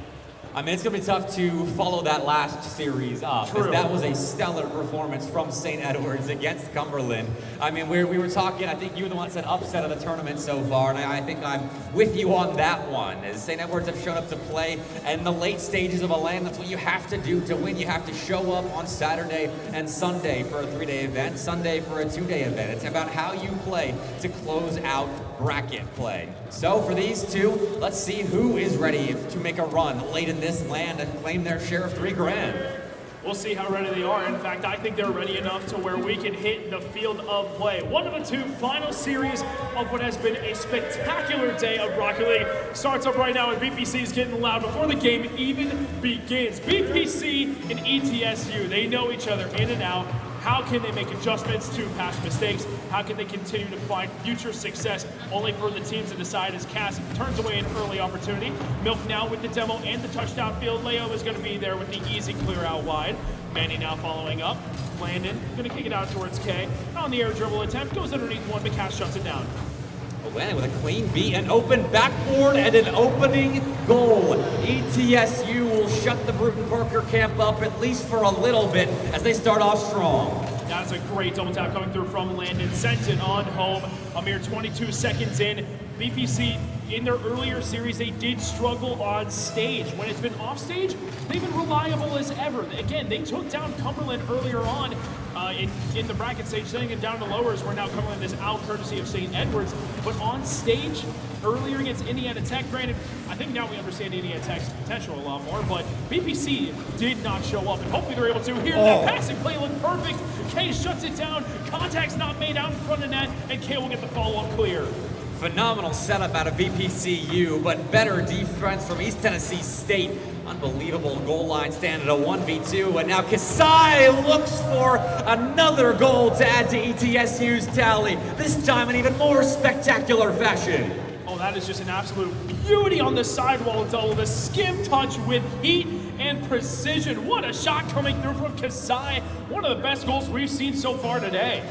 And if ETSU keep performing like this throughout this best of 5, we may not get to hear that train horn of Bruton Parker. They've tested it out a couple of times, but still have yet to have a reason to use it, maybe until now. Cass will get the goal scoring started for the Barons. And you can hear them, at least I hope you can hear them through the microphone. They are loud, they are There's excited. no way you can.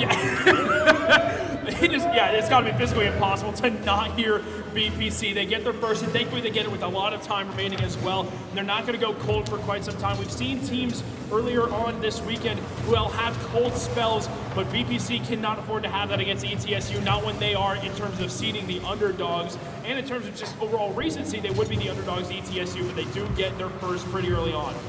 I would feel pretty confident in saying that the Bruton Parker faithful that are still physically in Mount Vernon, Georgia, could hear the loud voices BPC you have up on stage that have been shut up once again. Leo adds to the goal scoring tally, and ETSU continue to roll. All they can do is score highlight level goals. It was a double tap from Landon, a double tap from Leo, Kasai with the sidewall double as well. These guys are scoring everything and only in flashy manners. The question is, are they going to start scoring in more traditional ways? Likely, but as of right now, it has been all pizzazz on the side of ETSU, and it is working to a T. They're still up big right now, 3-1 through the first 2 minutes of this game, though Manny has a crucial fake. Leo's not going to fall for the same tricks.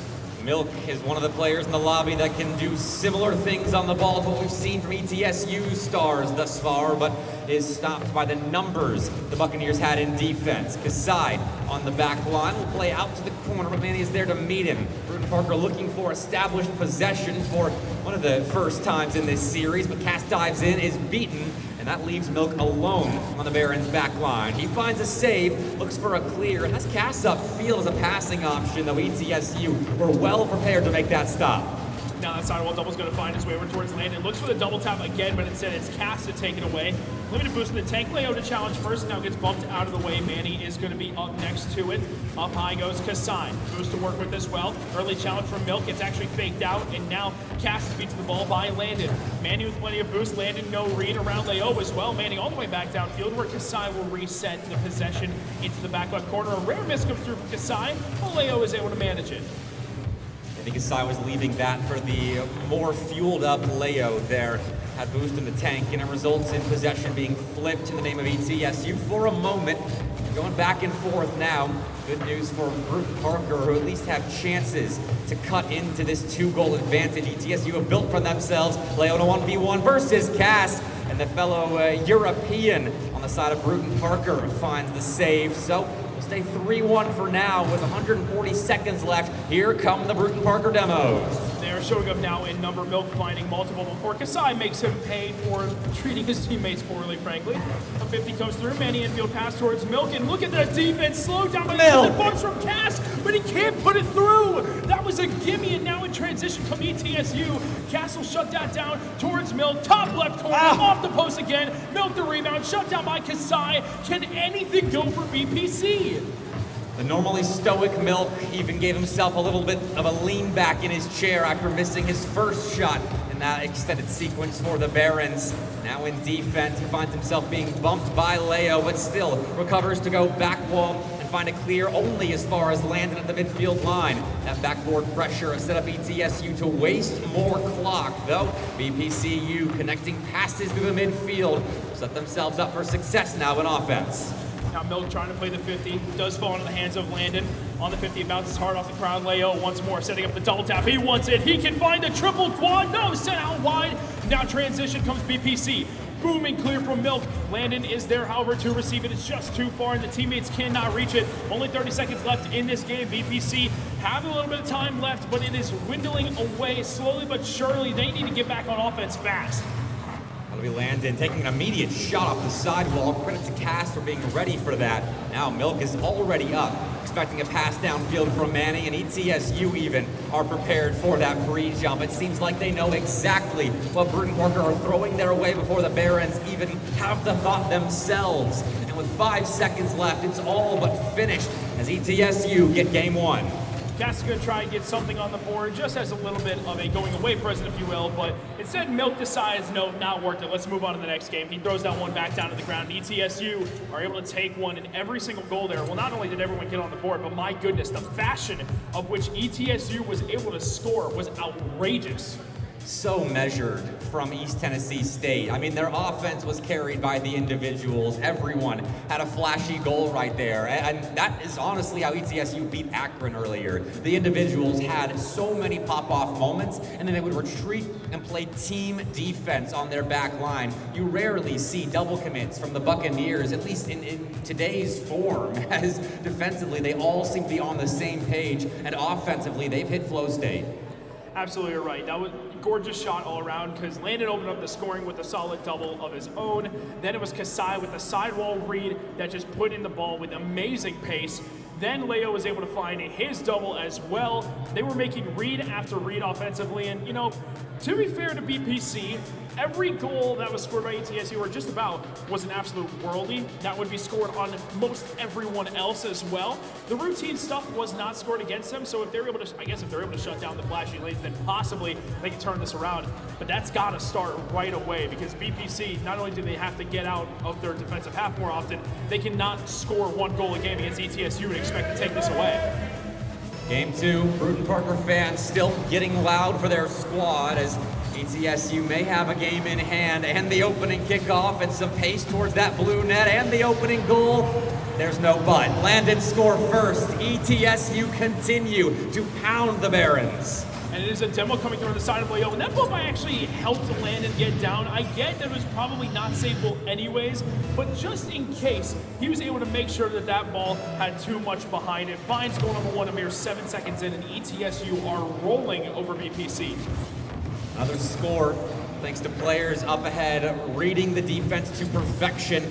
Now Leo in a solo play position, takes a 50-50 with Cass, and BPCU Dutchman will find himself at least a half a clear, as he is trying to be a difference maker. Seemed to have an uncharacteristically off series earlier on when Bruton Parker got blanked in the upper bracket by Indiana Tech. Seems to have recovered at the very least. Though is still having to work hard in defense. Again, ETSU search for a multi-goal lead early on in this game. Manuel taking his time. He's got no boost left in the tank, but Leo's shot does not get past him. Kasai, space to work with. We've already seen him pop off once this series. Tries getting the reset double. Unsuccessful. Now Nuke back downfield. Landon will have to retreat as the entirety of BPC tries to recollect boost and reposition themselves to start up an attack. It'll be a pass back towards Milk to the sidewall. Leo has that on red right away. And Kasai is there with the drop down pass from Leo. The double commit comes through for BPC, and there is no defensive answer. Look at this pass. Leo just gets a little bit of that ball, and it is put perfectly in front of the front of Kasai's Octane, which is so impressive precision that ETSU continue to play with. It's tough to beat that, though Milk did let that ball get away from him. He's the one that gave up possession that was then punished by a great passing play.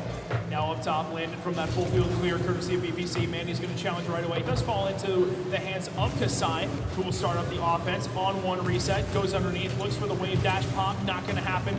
Milk up next to it, around Landon on the corner double. No more boost. Leo up next to it. Cass going to follow up. Plenty of space to work with as well. Tries to take over the ball, but Kasai goes over the top. Now Landon once again following Manny next to it. Going to be just playing the possession game. It actually leaves it off from Milk, who Leo was not expecting to be there in time. Landed with a great clear. 2 minutes in, BPC have not really had any threatening opportunities as of yet. They've just been, frankly, just stuck in a stranglehold on their back line. It doesn't feel like they've got answers at the moment, offensively especially, but hey, there's a clear on an open net. Landon does track back, gets a shot on target, but that's a small consolation for a Bruton Parker team that needs goals, and they need them now. Even there in front, Leo's put in a weird spot, but there's no immediate rebound for Bruton Parker. They do get possession, but again, a goal is necessary. They need it. Half the game left. Still 2-0 in favor of ETSU. Landon, Leo, and Kasai playing beautifully, but that double from Cass could open things up. Shot on target from Milk. No, it's not on target. It's cleared out wide. Not sure if the defender would have had the read, but regardless, you have to put that one on the net. When you're down 2, you at least have to test the defense, as ETSU is doing right now to BPC. Leo will follow into the corner, trying to add a little bit of more insurance, and Landon's shot is saved on the goal line by Cass. Not bad. Cass keeping this game manageable on the goal line for his Barons, but ETSU will keep this press up. Kasai faking Cass, putting the ball nearly around Manny, but the longtime Baron finds a save and spearheads that counterattack with Milk, ending it with a shot. Leo, notching a save, will keep the 2-goal lead intact. Now Kasai looks to add to it. All Barons circling. Kasai is essentially 1v3ing right now and still gaining space for the ETSU offense. Leo up top cannot get the challenge up against Manny. Will be Landon on the follow over towards Kasai. Cass pop all the way downfield. Kasai does have the read into the corner once more. Devil comes through from Cass, but Manny is not there. He has no choice but to play back, as too many players for BPC were overcommitted, but at the same time, at what point do you just send the house? There is a 51 by Cass, but Landon's just going to send it to the sidewall once again in the back, where Kasai doesn't have it. Manny might have an open net. Yes, he does. BPC are on the board. Plenty of time left on the clock. It's something to work with. It's a little bit of clay for the craftsmen of Bruton Parker to mold into a comeback. They've got 70 seconds to continue to score in offense, and goals have been at a premium for Bruton Parker against this ETSU defense. Not easily broken down are the Buccaneers, as Kasai wins the kickoff and with no boost tries to string a chain dash together. He does end up getting the ball center, but his passing option was eliminated. Milk with a well-timed demo prevents an immediate score for ETSU, but that doesn't mean the Buccaneers will stop trying. Milk down to 50, kept extremely neutral towards the ceiling. Cass trying to have a controlling touch downfield. It's a pass towards Milk, intercepted right away by Leo. And now Manny will collect that corner boost, as did Landon. Excuse me, Manny got the middle, and it'll be Landon who collected that corner. Now Milk into the corner once more. Landon taking his time. It's awkward though, Milk, with the shot not on target. Kasai is not going to be tested at this moment in time. Cass on the turn, one touch, popped up high. Leo, limited boost in the tank, probably going to look for a teammate. No, just has a continuation touch. Backflips as Manny plays it right into Kasai's hands. This is right where ETSU want to be, playing with possession as the clock starts running out. But Cass might have an opportunity to the backboard. Leo has it shut down. So patient there. Giving Cass that sort of space in the air is such a dangerous idea, but one that ETSU capitalized on. They find a clear and waste time. Cass, though, gets to try again, and off the ceiling, the ball will fall to Manny. Not so he can immediately shoot it, but play on 0 seconds, though that's a bit of a non-starter of a 0-second attempt. ETSU shut Bruton Parker down again. Just 1 goal for the Barons now in both of our first 2 games, as ETSU look destined for top 4. It's going to have to be a reverse sweep effort, which at present looks tough to visualize, honestly enough. BPC are just simply stuck in their own half, and offensively, it just seems to be a bit of boomer ball. It's hard to see a lot of the purpose behind some of the touches that BPC are having. There needs to be more purpose, more intent behind the plays they're trying to form. At present, it's just lob the ball downfield and hope something sticks. Not many solutions for the Barons right now, but this is an experienced bunch, and hopefully, for the sake of this series maybe going the distance or even to Game 4, I hope they have something to try in Game 3. Otherwise, ETSU are destined for top 4, and honestly, with the form that they've taken into Chattanooga this weekend, I think top 4 is a reasonable result for ETSU. Their only losses thus far are to Cumberland and Concord, and the Cumberland loss looks worse now considering the recent events, but that was their first series of the weekend. You gotta cut them some slack. Right, absolutely true, and ever since then, ETSU has looking like world beaters. Again, Concord being the only other team that they've dropped to, that's a great rap sheet, frankly. Those are quality losses, and Cumberland started off a lot hotter than they did anywhere else. That match was the very first match on stream. It was a sweep. Cumberland looked fantastic. Ever since then, it's been a bit rough for Cumberland, but on the side of ETSU, they're only getting better, and that is bad, frankly, for BPC, as they are looking to continue playing this one out. Now it'll be Kasai taking his time towards net. Cass is going to have a follow, cleared out wide. Landon is there, taking it back in field. Milk now to clear, just read by Kasai, and already ETSU look to set up shop in the BPC half. The reset by Kasai gets over Manny. Sends a boostless Milk into the back of the blue net, and that means he has to get back quick, and does. Impressive recovery out of Milk, the newest member to the A-team of Bruton Parker this season, taking Antix's spot, and so far filling it well, but a couple of saves won't be enough for him and his team to escape from this series. They need more. They need offense, though for the time being, good defense will have to do. See if Manny can start on the offense. It is a pass towards Cass that is intercepted right away. Milk up with Leo. Ceiling reset gonna be left for Manny. Good touch infield. Kasai does miss, but Cass is left boostless. Nothing that can be done by him to try to get the Barons on the board. Now on the turn. Kasai back outfield up against Milk. Gets around one to the backboard. Landon the follow-up touch. Gonna find Leo, but they're rolling boost in their own right, and now Milk might have an opportunity here. 1-on-2. Can't get around the first. Cass on the follow-up. Floats over the top. Barron out. Kasai is not bumped either. It was attempted, but not successful. Doesn't bite on the fake that Cass tossed him either. So ETSU have presence in the blue corner. Landon with boost, able to catch back up to that ball that got away after a good 50-50 was won by Bruton Parker. Manny off the ceiling, doesn't have many resources to work with, and now doesn't have the ball either. He'll watch as Cass and Milk look to buy time for him to get back into the play, and he will without a whole lot of boost still in hand. And so Manny's just a spectator as ETSU have claimed possession back and look for a play that wasn't quite there. Landon does locate Leo eventually across the field. Bruton Parker were forced to play off their back line, and so they couldn't intercept that long pass. Now Kasai was trying to get it through, but Milk is there to deny. Leo is just going to pitch it all the way across, switching fields of play. Manny there to receive it. Plays the controlling touch down towards Cass and gets a bump on Kasai as well, but Leo's there immediately to put the pressure back on. Never alleviating and never giving up is the side of ETSU. Manny on nothing, still trying to keep it away from the players on the side of East Tennessee State. It'll be Milk playing back towards the back wall, bumped off the ball by Landon. That pitch hard. I thought it was on target, but it will sail wide. And I will say, though, credit where credit is due. BPC, it was game 1, that was 3-1. Game 2, 2-1. This game, still zeros. They're progressively getting better, but being down 2 games is difficult as a shot goes through. Manny gets him on the board. That is the first lead in this series for the Barons. Not a bad time to get your first lead either. Beautiful transition play here. Manny and Milk connecting to bamboozle the ETSU midfield presence. And so the Barons have an advantage and have been defending like their lives depend on it in game 3, which they do. Again, they are slowly getting better, and that was finally a play with purpose. The pass came through, and the shot was an absolute missile towards net. 144 kph coming through behind that shot, courtesy of Manny. Milk looks to break out of his own half and will do so successfully as Kasai plays it back towards Leo in the corner. Controlling touch, one more infield. No one else is there to receive it. It's Manny who takes the shot on target. Could be awkward for Landon as he was being chased around by the players of the Barons, but instead it's going to be sent back downfield. 100 seconds left in BPC. Their defense has been able to hold. Their offense is playing with intent. They need more pressure and offense, though, as ETSU seem dead set on an equalizer sooner rather than later. Though Bruton Parker with it cleared can burn some of this clock. Cass looks to go high, but that ball's in a weird spot for him to keep up with it as Leo was circling its location as well. ETSU now off their back line to put up some good defense. Passing play breaks them out of defense, centers the ball for Landon or Kasai. They both thought about it, but the race was won by Bruton Parker. Now apply a bit more pressure to that ETSU goal line.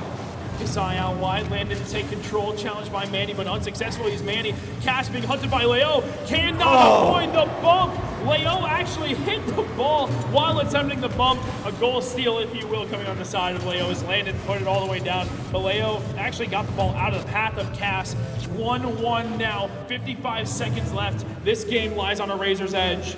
It's not a goal steal when Leo does more work right there than whoever it was that should have been getting goal credit, as he was the one that pressured Cass into missing a critical save. Now, 1-1 with 45 seconds left. ETSU could notch a late comeback as Leo goes for a big-time redirect, and most players I wouldn't get excited about going for that, but Leo can hit it. Now Manny, infield pass, Milk there, shut down right away by Kasai. He's got nothing left in the tank either, but still is able to get a touch over the top of Cass. Leo to follow up against Manny. Landed. One more. Infield. Kasai waiting there. Double comes through. Cass has Manny waiting.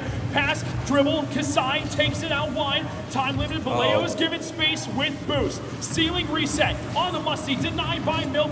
Final 10 seconds. Will this end in regulation or will we see OT? Milk a chance to shoot, but Leo prevents him from scoring on an open net. Now trying to get over Manny. He's unsuccessful. Kasai to the corner. Has Leo sweeping the Bruton Parker goal line, but there is nothing to be found. Overtime in Game 3 as Bruton Parker survive in defense enough to extend this series just a little bit longer. And honestly, it kind of looked like BPC wanted to keep that up. They just couldn't quite reach it in time. Regardless of that, golden goal for tournament life. ETSU looked to shut it down in a sweep. Manny and Cass stumbling over each other a little bit, but Manny is still able to get up in time to that backboard challenge. Now Leo challenged by Milk right away. One out wide, he's gonna follow it as well. He's still got a little bit of boost left in the tank, only landed a beat. It's in field, Manny is there for the shot. Over the top of one, just a little bit out wide. Milk maintaining possession, Manny still that corner boost as well. The boost starting to dwindle down on the side of Eastern Tennessee State. Milk now up high, Leo and Kasai have nothing. The shot, not on target. Is there a rebound? Milk will follow it. That is the game, and BPC stay alive. Just one game longer. Bruton Parker in overtime, exhaust the resources of ETSU, and finally we get to hear that train horn that we've been warned about since it feels like this morning. Oh, dude, I was warned about it yesterday. I got to hear him in testing in the hall at the UTC Esports Center. It was loud then, it is loud now, and those guys are excited. You have to wonder, is this the first domino to fall? Did they just need that feeling of winning a game over ETSU for things to finally start clicking? They've gotten progressively better. Can they build upon this? They certainly can. I mean, if they can continue to pitch a perfect defense like they did in Game 3 there, then yes, this reverse sweep is alive, but it still feels like ETSU are the better, more skilled team on an individual on-ball basis, and Bruton Parker, it's up to them to change that narrative. Maybe it just has to be scrappy, you know? When talent that. overpowers one team, why not just remove them from the field of play? And that's been one of BPC's bread and butter choices when it comes to plays, has been the demos. There were times where it was completely unnecessary, and I saw Cass upfield taking players off the field anyways. Honestly, it might have been for fun, but regardless of that, that is something they love doing. Keep doing that, and it might just keep on working. That's 2-1, and again, progressively, BPC has gotten closer and closer. This time, they finally get over the finish line 2 more times, and we have ourselves a reverse sweep, but they got to focus on the one game at hand. Much improved defense from that upper bracket loss. Bruton Parker suffered against Indiana Tech, and that is massive for them here against ETSU, who have no shortage of offensive talent. And I am glad to see Cass and Manny as well on the goal line performing exceptionally. As, I mean, you called out the pattern of goals for ETSU. 3 in Game 1, 2 in Game 2, held to just a single goal right there. And it was off the back of not ETSU slowing down, but Bruton Parker making much better reads. Yeah, it looks like the match has unfortunately dropped, so we're going to have to just rejoin real quick. Thank you, Rocket League servers, for that. We haven't had it all day, and you just felt like leading it towards the very end. Much appreciated. But regardless of that, 2-1, BPC starting to fight back. Is it a trend? Is it a pattern? I'm not sure. ETSU from 3 to 2-1. Can BPC possibly pitch a shutout, as you had mentioned? One way of finding out, and that's by seeing if they can lock this game down. We're on Utopia Coliseum for game number 4. The lobby's reset. The players have joined. You know they're ready to play. And BPC, the adrenaline must be flowing right now. They are louder than they have been all day. They're excited, and now they have momentum. It's not a pattern until Bruton Parker makes it a pattern. And that's up to their defense, I think, to continue to find good form here on Utopia Coliseum. Starting off with a kickoff win, they force a double commit out of Leo and Landon, but Kasai upfield, for whatever reason, prevents it. Well, I thought an easy clear the other way, but what followed was an even easier opening goal. It is wide open. Milk just has to send it downfield. The only one left there to challenge was Landon. And corner boost is gone. Kasai has no chance at it. 13 seconds. BPC are getting hype, and of all the teams to get momentum, the one with the most stage presence is starting to get it. That is a dangerous game for ETSU to be playing, but Kasai, trying to answer back, will not be able to do so just yet. I saw smiles on the faces of Milk and Manny right there. Cass was blocked by a monitor, but I imagine he might have cracked a grin there too. There's a second consecutive opening goal for the Barons of Bruton Parker. And now my sights turn to ETSU and how they counteract the seemingly growing momentum of Bruton Parker. That is no easy feat. This can be a streaky Barons roster, and East Tennessee State might have themselves a test at hand. It's going to be tough for ETSU. They now have to climb back. They're getting shouted at. You know for a fact they can hear it. If they can hear us through their headphones, there's no way they're not hearing the players yell from right across the stage from each other. The presence could really be crucial for BPC, and Manny now will finally break out of their defensive half. Leo actually misses that corner boost, and it is stolen by Manny. Could create opportunity right out in front. Landon will get the clear across. Milk was not willing to overcommit, certainly not with the lead in hand and not with tournament life on the line. A giveaway by Manny allowed Leo back into the play as he was the lone defender with maybe 20 boost in the tank. Bruton Parker will keep the press up though as Milk in offense has looked great, but he leaves that shot for Cass. Denied by Kasai. ETSU have not stopped trying to predict everything Bruton Parker send their way. Successful that time around, but no clear immediately. Landon now passing option for Kasai, but it'll be a solo play. No surprise there out of the Buccaneers, but Kasai is shut down by Cass, and it's up to Leo to pick up the pieces now on the Buccaneers back line. Leo just keeping the ball nice and close, playing the possession game, gets around 2. Only Cass left to beat, waiting for assistance and finds it in the form of Landon to the backboard. Kasai there for the shot, but it's not on target, oddly enough. It'll be taken out wide now by Milk. Only Leo left to beat. 50 goes infield. Manny is there. Pass towards Milk to the backboard. Extra touch. Just going to play patient. The floater. Bar down and through. Milk plays patient and lays it up just like Ginobili would. He doesn't go for the one-timer. He knows Landon's expecting that. So with no boost and no momentum, Milk just chips the ball to himself off the back wall and then chips a lobber over the rest of the ETSU defense. What a play. Oh, the floater frankly, I'm going to nerd out. It reminds me of that good old Willem Dafoe meme, just looking up, and the defense could do nothing about it. The ball floats in graciously, however, an answer might be on the card. Sent all the way downfield, Landon on the retreat, can't save it off the bar. What an effort from Landon to chase that down. Kasai now looking to get something in transition as we have crossed over the halfway point of game number 4, but Cass unable to get anything going in ETSU. They've had a couple moments where the offenses look like they're starting to set up in the defensive half of BPC, and then it's just shut down quickly. BPC are picking up the pace, and they're having fun doing it. This might be where ETSU have to start looking for each other just a little bit more. The solo plays are falling flatter than we've seen today, and Bruton Parker are using that to their success. A multi-goal lead here in Game 4, trying to force a 5th and final game in a reverse sweep bid, no less, against one of the hottest teams in this bracket in ETSU, who have just given up a 3rd. That is brutal, and I can actually see specifically the coach on the side of ETSU giving a glance over to BPC, and the guys for BPC are even talking to us in the broadcast booth right now. They are loving this. Their smiles keep growing and growing. It's 3-0 with a minute 45 remaining, and they're showing no signs of stopping. They know what LAN's about. They know how to play in these sorts of environments, and they could have found an answer into beating ETSU. But man, he's just missed off the back line. That's something we haven't seen in a little bit. So ETSU can maybe set up possession now. Kasai doesn't bite on the fake man. He tossed him, and even that doesn't end up mattering. It's another easy clear for the Barons. Cass looks down another to the tally. Instead, it's centered out. Manny is there. Leo with the challenge. 50 kept neutral. Milk, one more to the sidewall. Gets around another player. It was Landon who challenged. Kasai up next to it. Bumped off the ball by Manny. Cass did collect that mid-boost. But we'll play safe at the moment.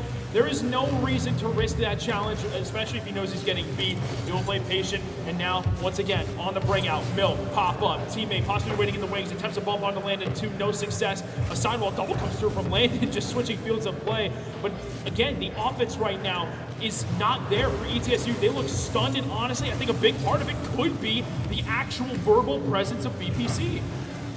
I mean, after this game concludes, assuming Bruton Parker are able to maintain this 3-goal lead, this is where Skyline, the coach of ETSU, the fresh coach as well, former player turned coach of this team, is really going to get a nice test of his caliber to lead this squad. And he has to lock his boys back in. What was hitting earlier is no longer for the Buccaneers, and they feel lost without that individual on-ball presence that all 3 players were providing previously in this series, and their other other performances today. And going into Game 5, Bruton Parker seemed to have ETSU shell-shocked, and it's up to their coach to pull the Buccaneers out of that. And I'm honestly really concerned about that because when they really got loud for that third goal, it was the coach only who looked over at BPC, not the players. So I'm wondering if he's rattled by it too. Now is not the time for you to allow BPC to get in your head. I get it's a lot easier said than done, but I mean, you want to talk about a pattern? There's your shutout now. 3-2-1, and now 0 goals for ETSU. You can't obviously go negative, exactly, unless you own goal, I guess, if you want to qualify that. But where does ETSU go from here? They look so great, and the Barons have completely flipped the script. They go into Game 5 and see if they can find some answers to a Bruton Parker that are smiling on stage, talking to the casters, and have a whole host of fans behind them. And so, for ETSU, this is a good test for a young lineup. Not much time spent together, and this feels like a freight train hurtling at them, and it's up to them to figure out how to get off the tracks. It's going to need some Mr. Incredible level strength, if you will, to stop this train. BPC, just jump out of the way. Or that's another option. But BPC are rolling, frankly, at present. They have all the energy. They have guys behind the players that are hyping them up. It has been a complete turnaround from the Barons. We find Champions Field, I believe for the first time today on stream, actually, in a reverse sweep in from the Bruton Parker Christian Barons. We'll see if they're able to complete an ETSU. You have to hold on. All we need now is a bucket of popcorn in the casting booth, and this moment would be complete. Off kickoff, East Tennessee State will look to start us off as Landon dunks Manny's clear attempt. Now Leo turning towards net is stopped by Cass, and this is great control out of the Dutchman. Going for a flip reset here, doesn't connect it, but had Manny's an option as well. Doesn't pan out for BPCU, so Milk in a 1v2 against Landon and Kasai makes a big time stop and will keep us level. And I think he actually got bumped into that save as Cass now has Milk waiting downfield. He does beat Kasai to the ball, but Kasai is still there in time for the save. Both teams trading pretty quality opportunities to start off this game. Landon now 50 out wide. Cass will find the touch, nuked downfield in the opposite corner. Kasai once again sending it back. Boomer ball being played by these two teams. Kasai once again into the BPC half. Manny does have it, but the shot is on target on the rebound from Kasai. Cleared out by Milk. Cass is going to follow up top. Sidewall double is found while Milk hunts for demos. Manny's going to play patient and make sure there's no overcommit. Manny cannot afford to be whiffing backboard reads in a Game 5 like this, however. Tournament lives on the line for both squads. Now Milk Gutfield has been great in this sort of first man position. We'll just send the ball to the opposite ETSU corner. And we've got a skirmish over possession developing. Milk going to take his time. He has all the space to work with as well. Going for the pinch. It is a light one, but it does go underneath layout. Manny up next beats Kasai over the top. Landon is left awkward. Off the bar. Milk to follow. Just off the post. Does not have the accuracy. Could not wrap around the ball enough as Landon gets the full clear. Manny tries playing possession. It is fought over by Leo. Now Cass will have to wait for Kasai. Multiple demos coming through courtesy of Leao, but there's no shooter. Manny is still able to get back regardless of the physical efforts coming through from ETSU. Hard shot coming through from Milk. Leao is able to keep it wide and keep us scoreless. They're tracking back nice. ETSU are transitioning to defense with pace and an expectation that Bruton Parker are hunting immediate goals when they sense an opening. Kasai could sense one here, 1v2, but Manny plays that ball perfectly into the corner. That allows a clear from Cass out to Milk, and in the skies, Milk looks for an opener, but Leo is having none of that. Manny's still going to maintain possession. It's two players up for ETSU. Kasai and Landon, a miscommunication that we haven't really seen often from ETSU. And in Game 5, that cannot be afforded to happen. Kasai's going to play patient in the sidewall. Around Milk he goes. Over the top of Manny. Dropped down in front, but still cleared out in time by Cass. No rebound opportunity. Leo's shot. Two players commit. It's made and taken out wide. It drops straight down to him as well. He can't get the continuation touch and the clear. Half the game gone. Still zilch. Return to sender. Landon has a free opener in Game 5. He just hit the ball hard and good things happened. What happened to Bruton Parker's defense? Cass went up, he missed. Milk did not ever expect that to happen, and Landon just waited for it to fall into his lap. And now as loud as I've heard ETSU get. Finally some excitement coming through from the other side of the stage. They started getting loud as they know that is a bit of momentum that they need. They did not score first in the last two games. They did not win the last two games. This could be a turnaround point. All the stellar solo plays that ETSU had in the first couple of games to get their wins on the board, and it is a play that would work in diamond lobbies to get them the opening goal. 2 minutes to go, and the Buccaneers seem to have righted their ship, but a storm of Barons still seems inbound. Clear, though, for ETSU. Prevent Bruton Parker from moving forward right now. Cass can change that. On the ground, pitch infield towards Milk, shot back. Oh! What a play! Cass with the perfect ground pitch pass, and BPC erupts with that first goal. Look at that pass! Milk had full faith that Cass would get that ball to him. Unbelievable transition from Bruton Parker, and they hit hard. 1-1 now off kickoff. Milk and Manny actually run into each other off that. Landon trying to follow. He does get bumped off the ball. Cass will dish out wide towards Milk. Back towards Cass. Give and go. Attempted fake. Unsuccessful. Milk going to get there first as the boost was stolen by Cass in the top left corner. Leo left with nothing. Milk attempted fake. Wins the 50. It's neutral out in front of the net. Kasai will take it out wide. Only 90 seconds left to go. This is anyone's ball game. Landon's got a chance here. Scored the opening goal here in Game 5, but Kasai jumps up ambitiously with him. Leo's been taken out. It's an open net that Cass can't convert on. No boost and a tough angle to score. And now Landon's got another open net. Milk overextends and ETSU lead. Oh, a crucial miss, Cass, as you had mentioned. Hard to make that position work, but then Milk just is beat to the ball by Landon. He felt the aggression was necessary when it was not. He is beat 2-1 back in favor of ETSU. Saw him shaking his head on stage as Bruton Parker locked back in for the next 70 seconds. Though Landon is the star right now for ETSU. These aren't fancy goals, but they're serviceable. Speaking of, Cass is just high on a light shot from the ETSU corner. Manny now going up half of the side wall before setting his sights on ETSU players. Back pass from Milk to Cass results in a shot, but Kasai is well prepared for that eventuality. Center ball sees Manny shooting, and he's stopped by Kasai. What a defensive stand! And you can hear BPC actually got excited. They thought that was a guaranteed goal, and still it is shut down by ETSU. The defense locking in when it matters most. Approaching the 30-second mark, Manny could be up next to the ball. Pop out wide. Milk not going to commit. It is Landon with boost in the tank. He has been a stud in this game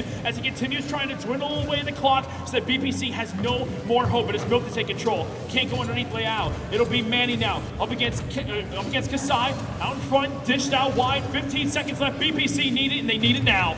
They've got a chance. Milk has boost and space in the air. Cass is behind him. Manny is a passing option. He tries to beat everyone himself and is shut down. Leo has been eliminated. Milk finds a demo. That sets up Manny, but Kasai is having none of that. On the near side, he shuts down Bruton Parker, and ETSU wants to close this series out. No overtime necessary. No reverse sweep. Nothing for the Barons as Landon lets the ball drop. He's the star. He had the most questions asked of him coming into this season, and he stepped up in Game 5. When they needed him most, he was there. Landon with both goals for ETSU. As close of a series as you would like. The reverse sweep bid is unsuccessful, and BPC drop out in the top 6. ETSU paved their way into Champion Sunday.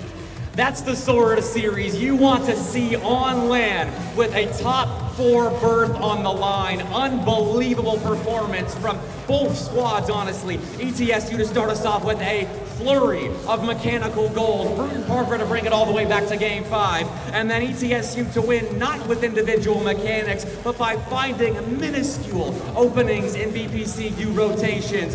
What a series. That was easily the best series we've had today. As competitive as you would like, as close as ever. And honestly, the camera's not getting this, but something I love is still the sportsmanship on both sides. Both teams congratulating each other on a really professional run from both of them through the lower bracket, able to make it this far. BPC are out, ETSU are in. When we come back from a short break, we will have an interview with one of the players from ETSU, and then we have our final series in the day. Don't go anywhere.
Welcome back to the Scenic City Invitational here in Chattanooga, Tennessee, where we just witnessed an electrifying series between regional rivals East Tennessee State and Bruton Parker Christian University. Went to Game 5, and I've got the coach of ETSU here, who I was kind of gassing you up after Game 4. I was like, this is where Skyline has to make some changes because your boys look a little lost after Games 3 and 4. What'd you tell them going into Game 5?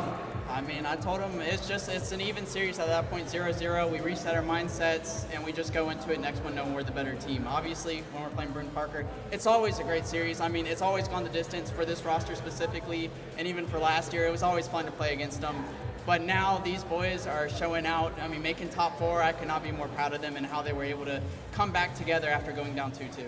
I mean, talk about your team as well. Only losses are to Concord and Cumberland, the top 2 seeds coming into this weekend, and now they've placed top 4. What's gone into this land run?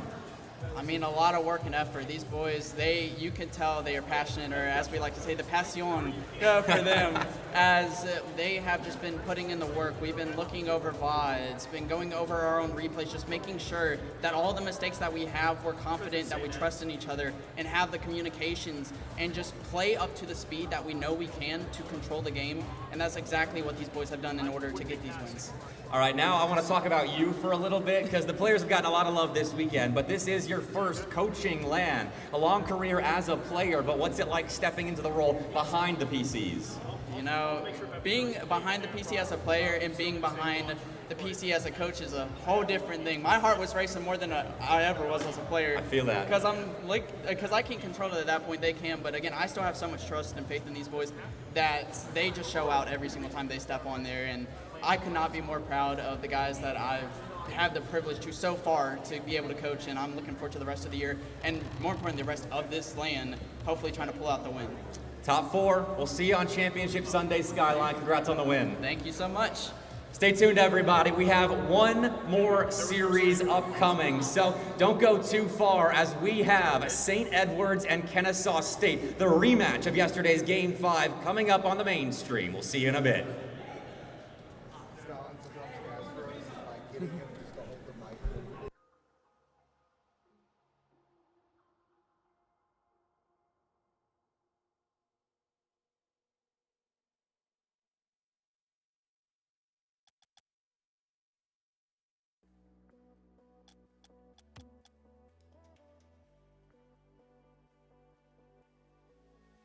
I've had 1,000 dreams of you.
What's going on, everybody? Welcome back here to the Scenic City Invitational for the final match of Rocket League today. We're going to send our final team to the top 4 tomorrow morning, which is going to be a really early day for us.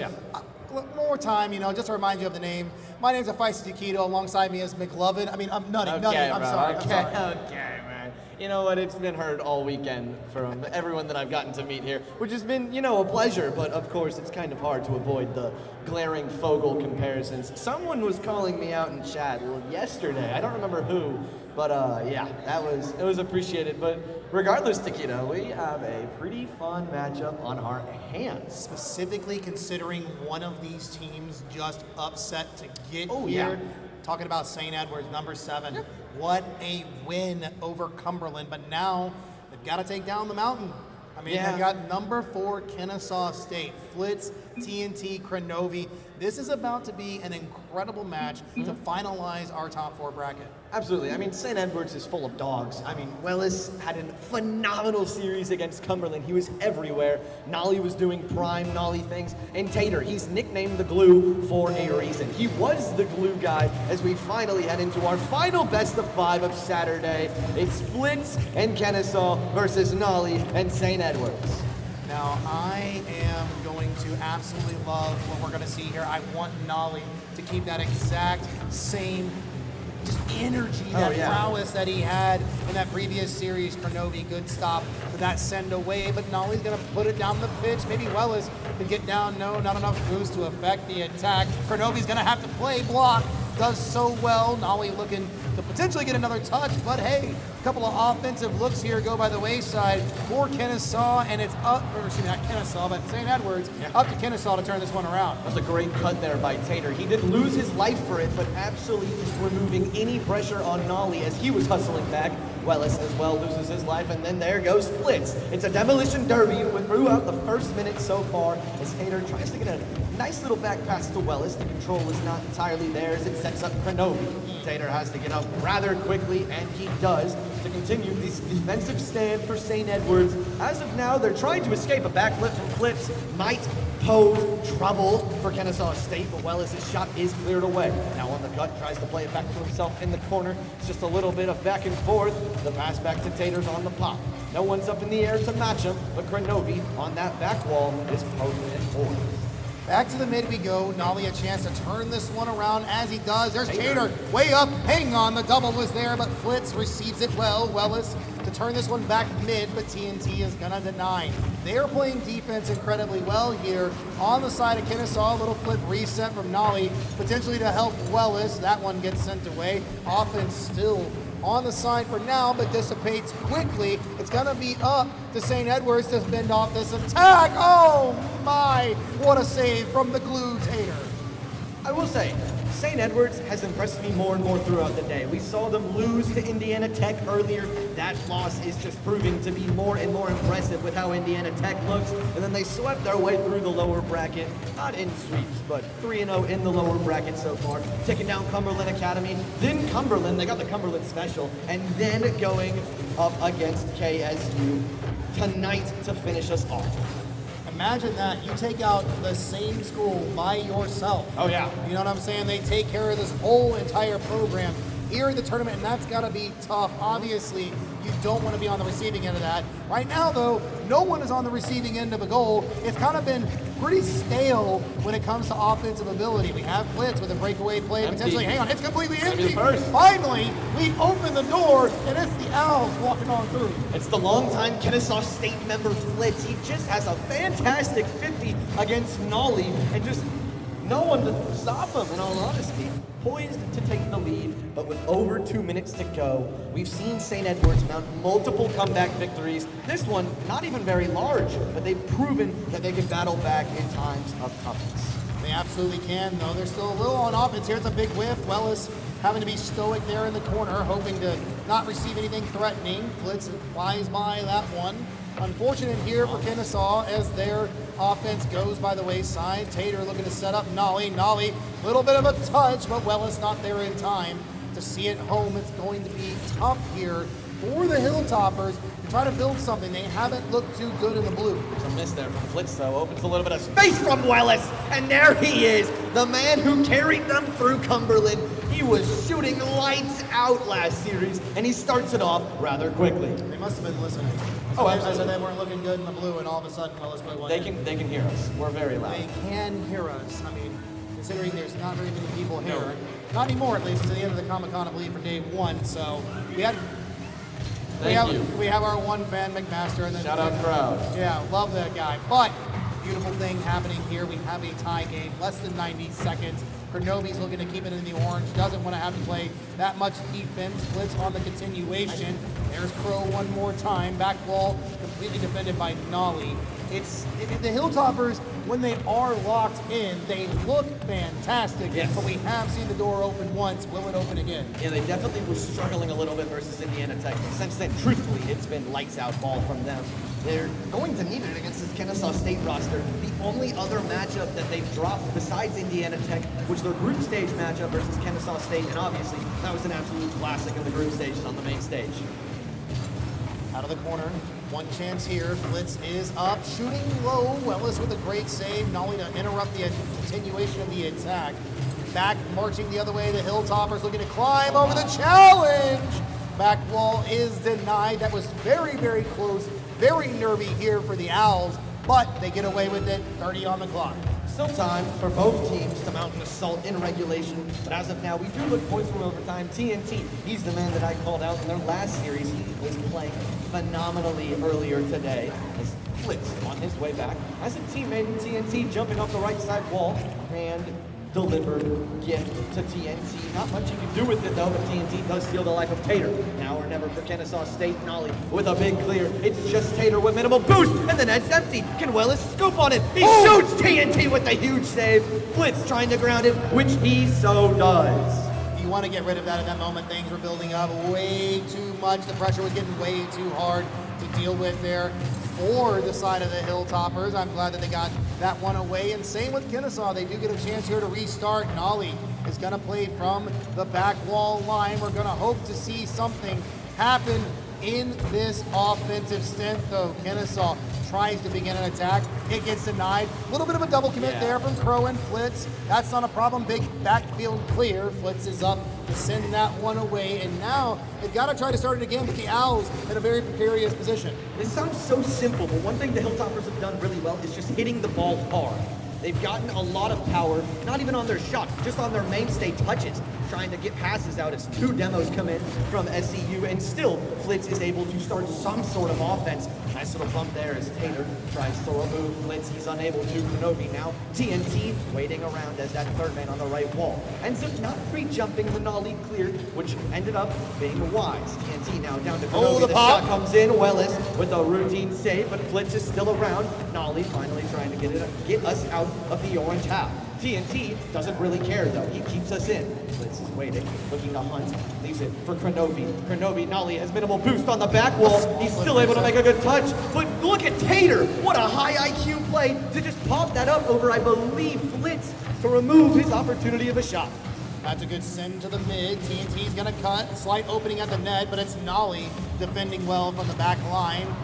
Good demo as well to get the man advantage for at least this approach. Tater, though, firing towards the net. It's off target, a little off the back wall. TNT, no boost here. Has to get one away, but the touch from Tater was good. We're going to go back up again one more time. The Hilltoppers, they're trying to find their way back into the blue, but I do believe the Owls are doing exactly what they do best, and that is pressure you. Yes, absolutely. It does feel like we've been in the orange half for a majority of overtime as Flitz now on the reset, and you have the double no, Nolly with the pop, keeps them alive, but for now, how long can they survive TNT now? Nolly is to get up again, a double miss, but Flitz not ready to strike, he shoots, Nolly another save! This guy is everywhere on defense! Nolly is single-handedly on the defense, saving the Hilltoppers from getting scored on right now, and that's not to say that he's working alone and moving the ball, but keeping the ball away. The shot from Flitz is right over the head of Tater, though, at almost 2.5 minutes of pass regulation. We have a game win. It's the Owls. You see Kennesaw get loud after that, and rightfully so. A beautiful 1-2 from TNT and Flitz. Krenovi was the big offseason addition, but these two can prove time and time again that they are a fantastic duo.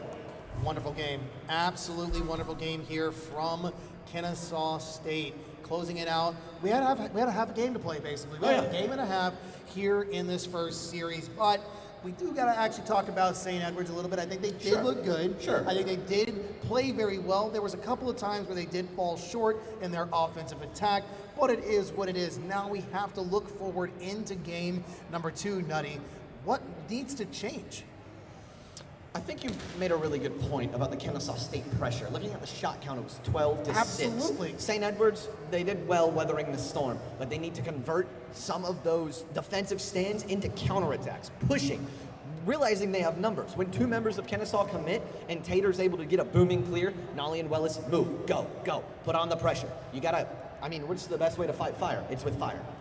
Okay, I mean, yes, realistically, you want to fight fire with fire. The problem is, though, in transition, the biggest thing that you can do is stack up on defense. Not so much park the bus, not so much put concrete in the tires, but you stack up, you defend well. And I will be honest, that is what Nolly was doing in that game. Nolly was defending incredibly well on the side of the Hilltoppers. But with that pressure built up from Kennesaw, you have the striking power of people like TNT and Flitz. I'm not leaving Krenovi out of this. Oh, no, not at all. But you have the striking power of TNT and Flitz. These guys can create openings for themselves.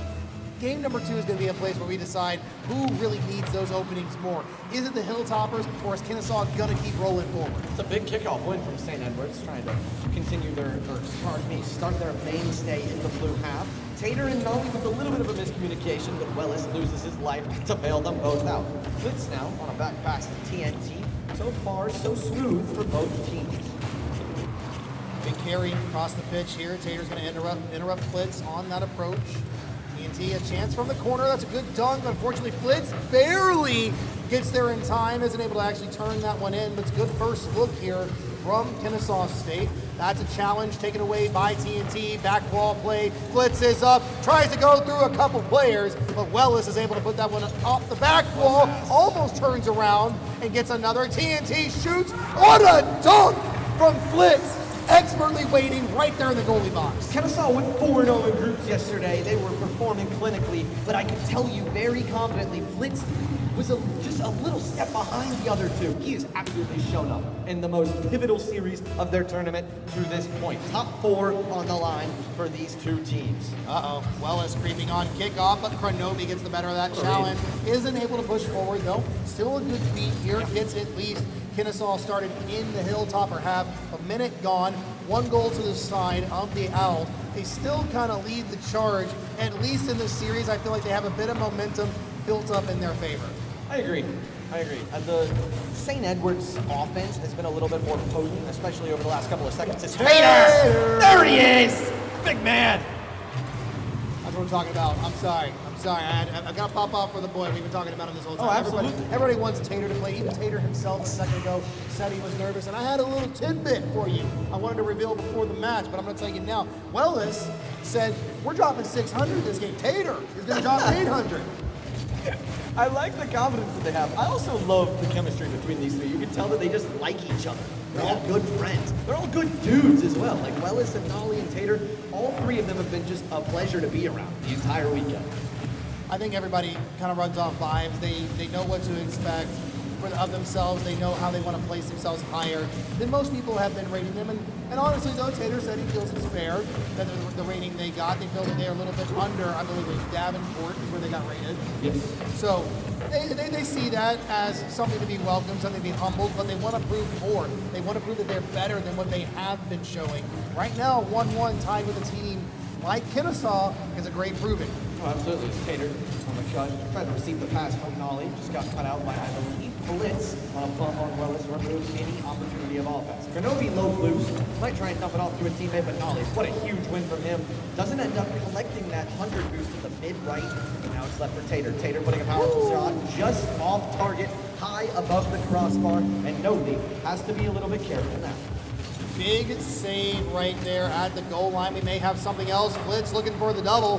on the back wall to take the lead. Unfortunately, doesn't get it. Kronovi here trying his best to push forward as well, but it's Wellis into the blue, out of the corner. Flitz misses a big opportunity, but is bailed out there by Crow. Nolly putting it low, awkward for the Mountain himself, but he sees it away. Flitz to pick it up in the mid. It's a tiki-taka play, but that one goes by the wayside with an errant touch. Like what I saw there out of Kennesaw State. There was Kronovi playing the low 50 towards Flitz, and Flitz then able to direct the pass back to Kronovi. They linked up quite well as Tater just off target. His shooting accuracy has not been the best, but when it is on, it is on, and he is the absolute X factor for this squad. I agree with that entirely. X Factor is the best way to define somebody like the Blue. Yes, Tater. absolutely. Needs to step up in this. Obviously, right now this second, they're tied. There's an opportunity they can see this through. However, big errant touches like this, clearing into space, no one in the right direction where they need to be. It does relinquish possession for just a moment. The Hilltoppers do grab it back. That's a clear.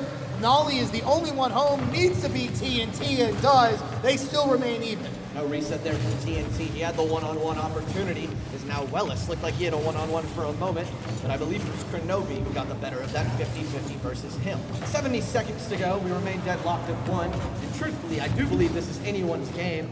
It looks like St. Edward's trying to bounce back from their Game 1 loss. Need to find some momentum. We've seen some pop-off moments from Flitz, but what about St. Edward's? They're not going to find it. It's TNT, one of my favorite players in this land strikes. KBM, by the way. Yes, it's impressive. Yeah. It's so impressive. I'm used to seeing Patty being the one up this high. Yeah, shout out Patty. But right now it's TNT rocking the KBM players. Being this high up is a great thing to see. 2-1 here for Kennesaw.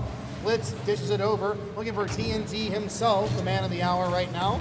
Has to go back to Kronovi. Unfortunately, not the greatest touch, but Nolly throws it high. Maybe to Wellis. That's in the corner. Way! It almost goes in, but the goal post denies, and Kennesaw get away with that one. Yeah, a second life there for Kennesaw.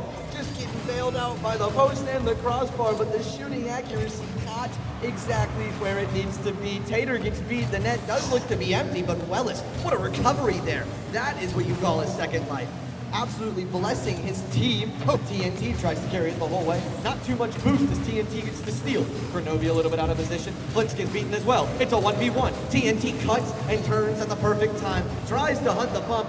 Both of Nolly's teammates downfield. He has to get a massive boom. Gets the 100 boost. The ball is up. There is still time. Over 1 on the backboard. TNT with the clear. Where's Wellis? On the catch, it pops up, but it pops straight down. But Tater keeps it up somehow. There's still life for St. Edward's, but for how much longer do they have this lead? Somehow still up as well. We enter the blue half. Wellis on the carry. Doesn't have the reset and it falls. If he had that reset, maybe, just maybe, he could get it over that second man. But nevertheless, we will never be able to find out.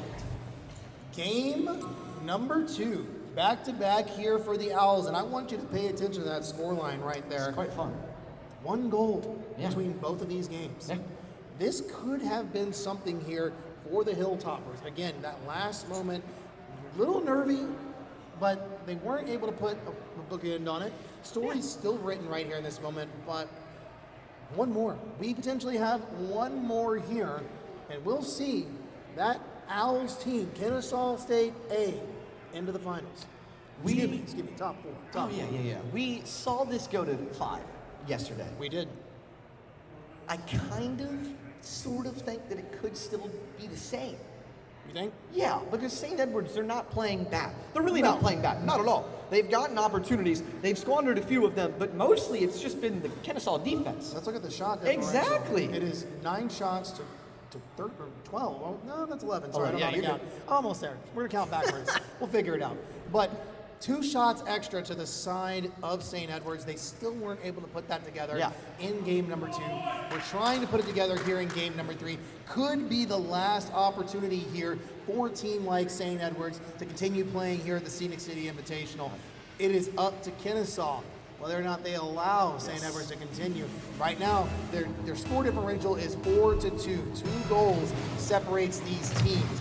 Can we see it from the hilltop? I do believe St. Edwards was the second longest travel distance to the Scenic City Invitational, besides, yes, I suppose you as well, Taquito. Syracuse, the only team that I believe traveled further, but I know for a fact that, or pardon me, St. Edwards is not going to go down without a fight. They're going to go out swinging. They took the time out of their weeks to come over here, and we are so thankful, as well as is very thankful to get back to that ball. Cronovi now on a 2v1. Tater could have hunted the bump. He chose not to. Nolly's shot would have snuck under the crossbar, but it is removed by Cronovi. Big pass over to the side. Cronovi trying to take the lead on this one here for the Owls. Playing it well in the corner. Flitz is trying to continue the play as well. Unfortunate for them, it goes the other direction. That is a wide open net. Wow. Cronovi soaring like a defensive angel at the last second to send that one away. Beautiful play there from Cronovi. He's been just an anchor on defense the entire season. Or pardon me, the entire series. All three of these players have played quite well on their own half, but it's definitely been Cronovi that's had some of the wow moments, as well as tries to find a wowing moment of his own. Nolly's shot just a little bit off target and corralled by Flitz. Kennesaw now trying to bring back some of that pressure that we saw in the first two games and bring back some of that pressure that they're known for as well, especially with the addition of Cronovi.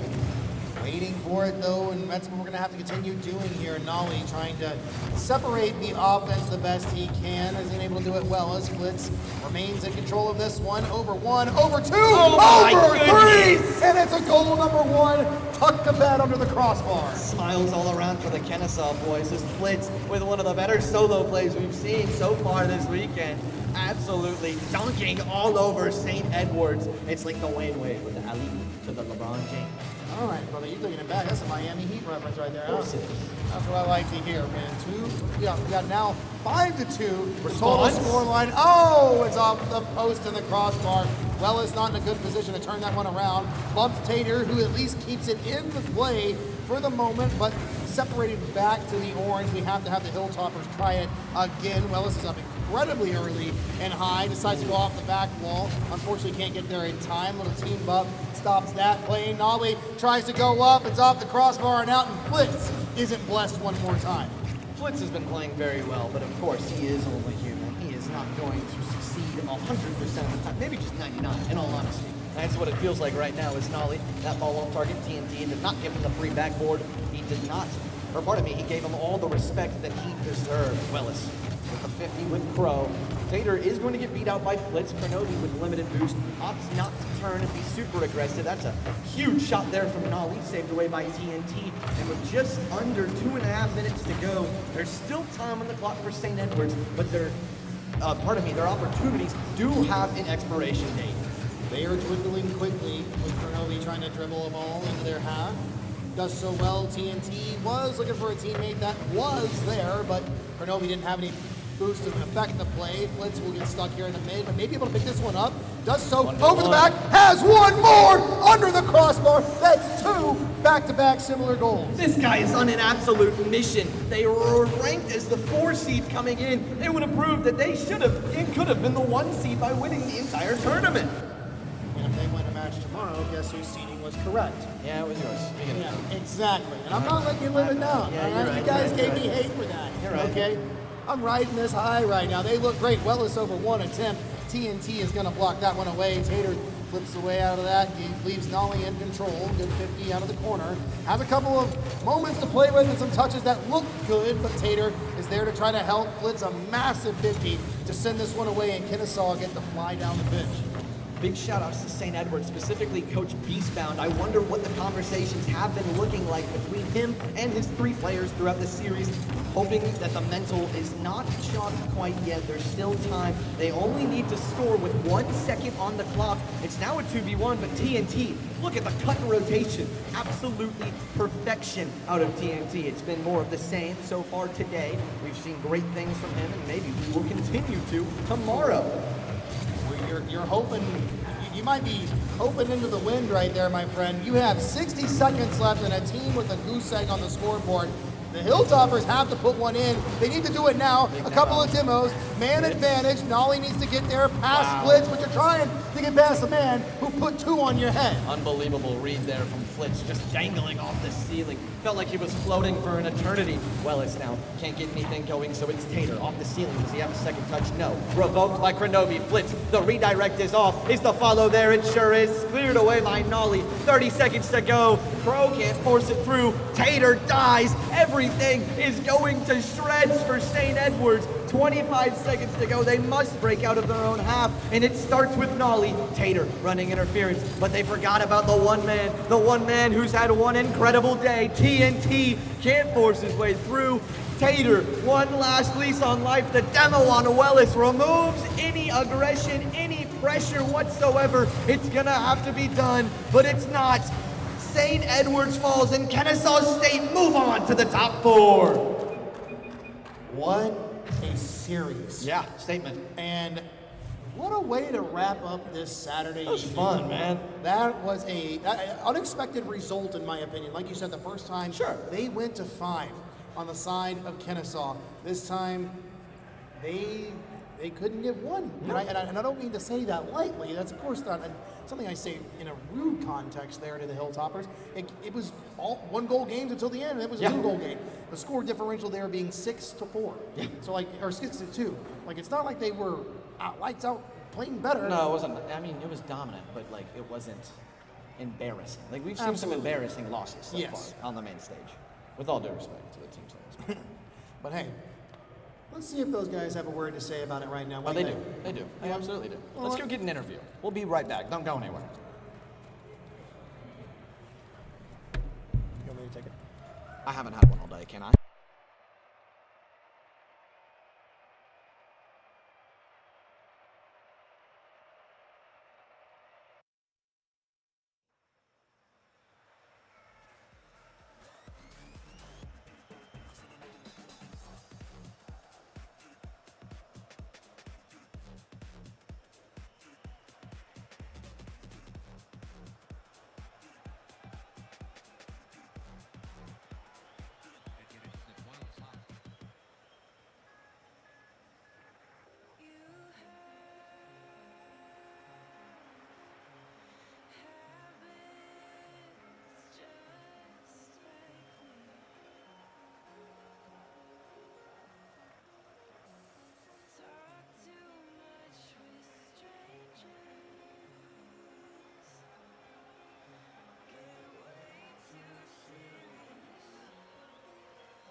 Welcome back, everyone. With me here, I have the former world champion, Kronovi, who also was just a leading catalyst in taking down St. Edwards. Kro, how you feeling, man?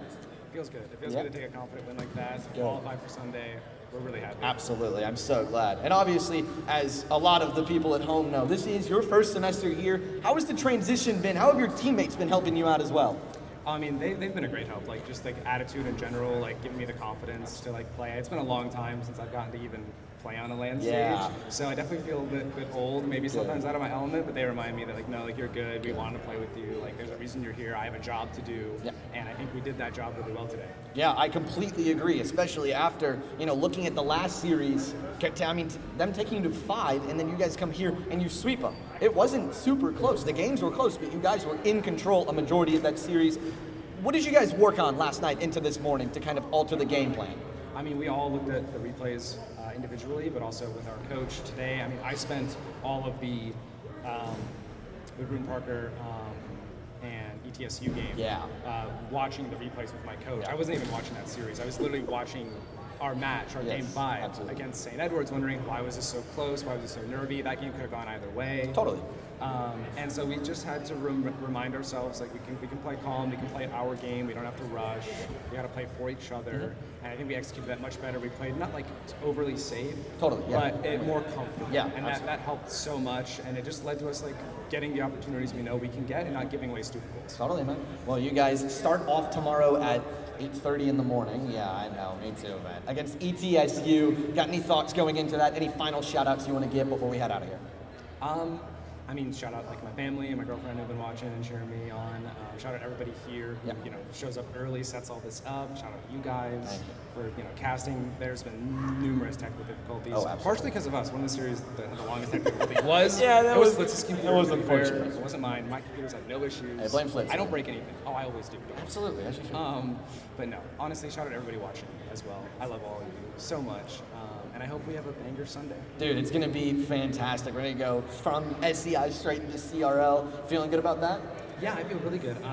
We've got a pretty solid chance to make it, so it would be really cool with the new format and everything. I still already wasn't super familiar with CRL format because I never played in it before, and now it's new again. Totally. But we're going to do our best just like we're doing here. Yeah, for sure. All right, guys. Well, that's going to be it from the mainstream today.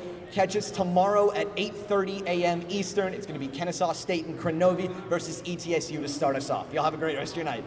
You're good. Oh, not good. There we go. Bang.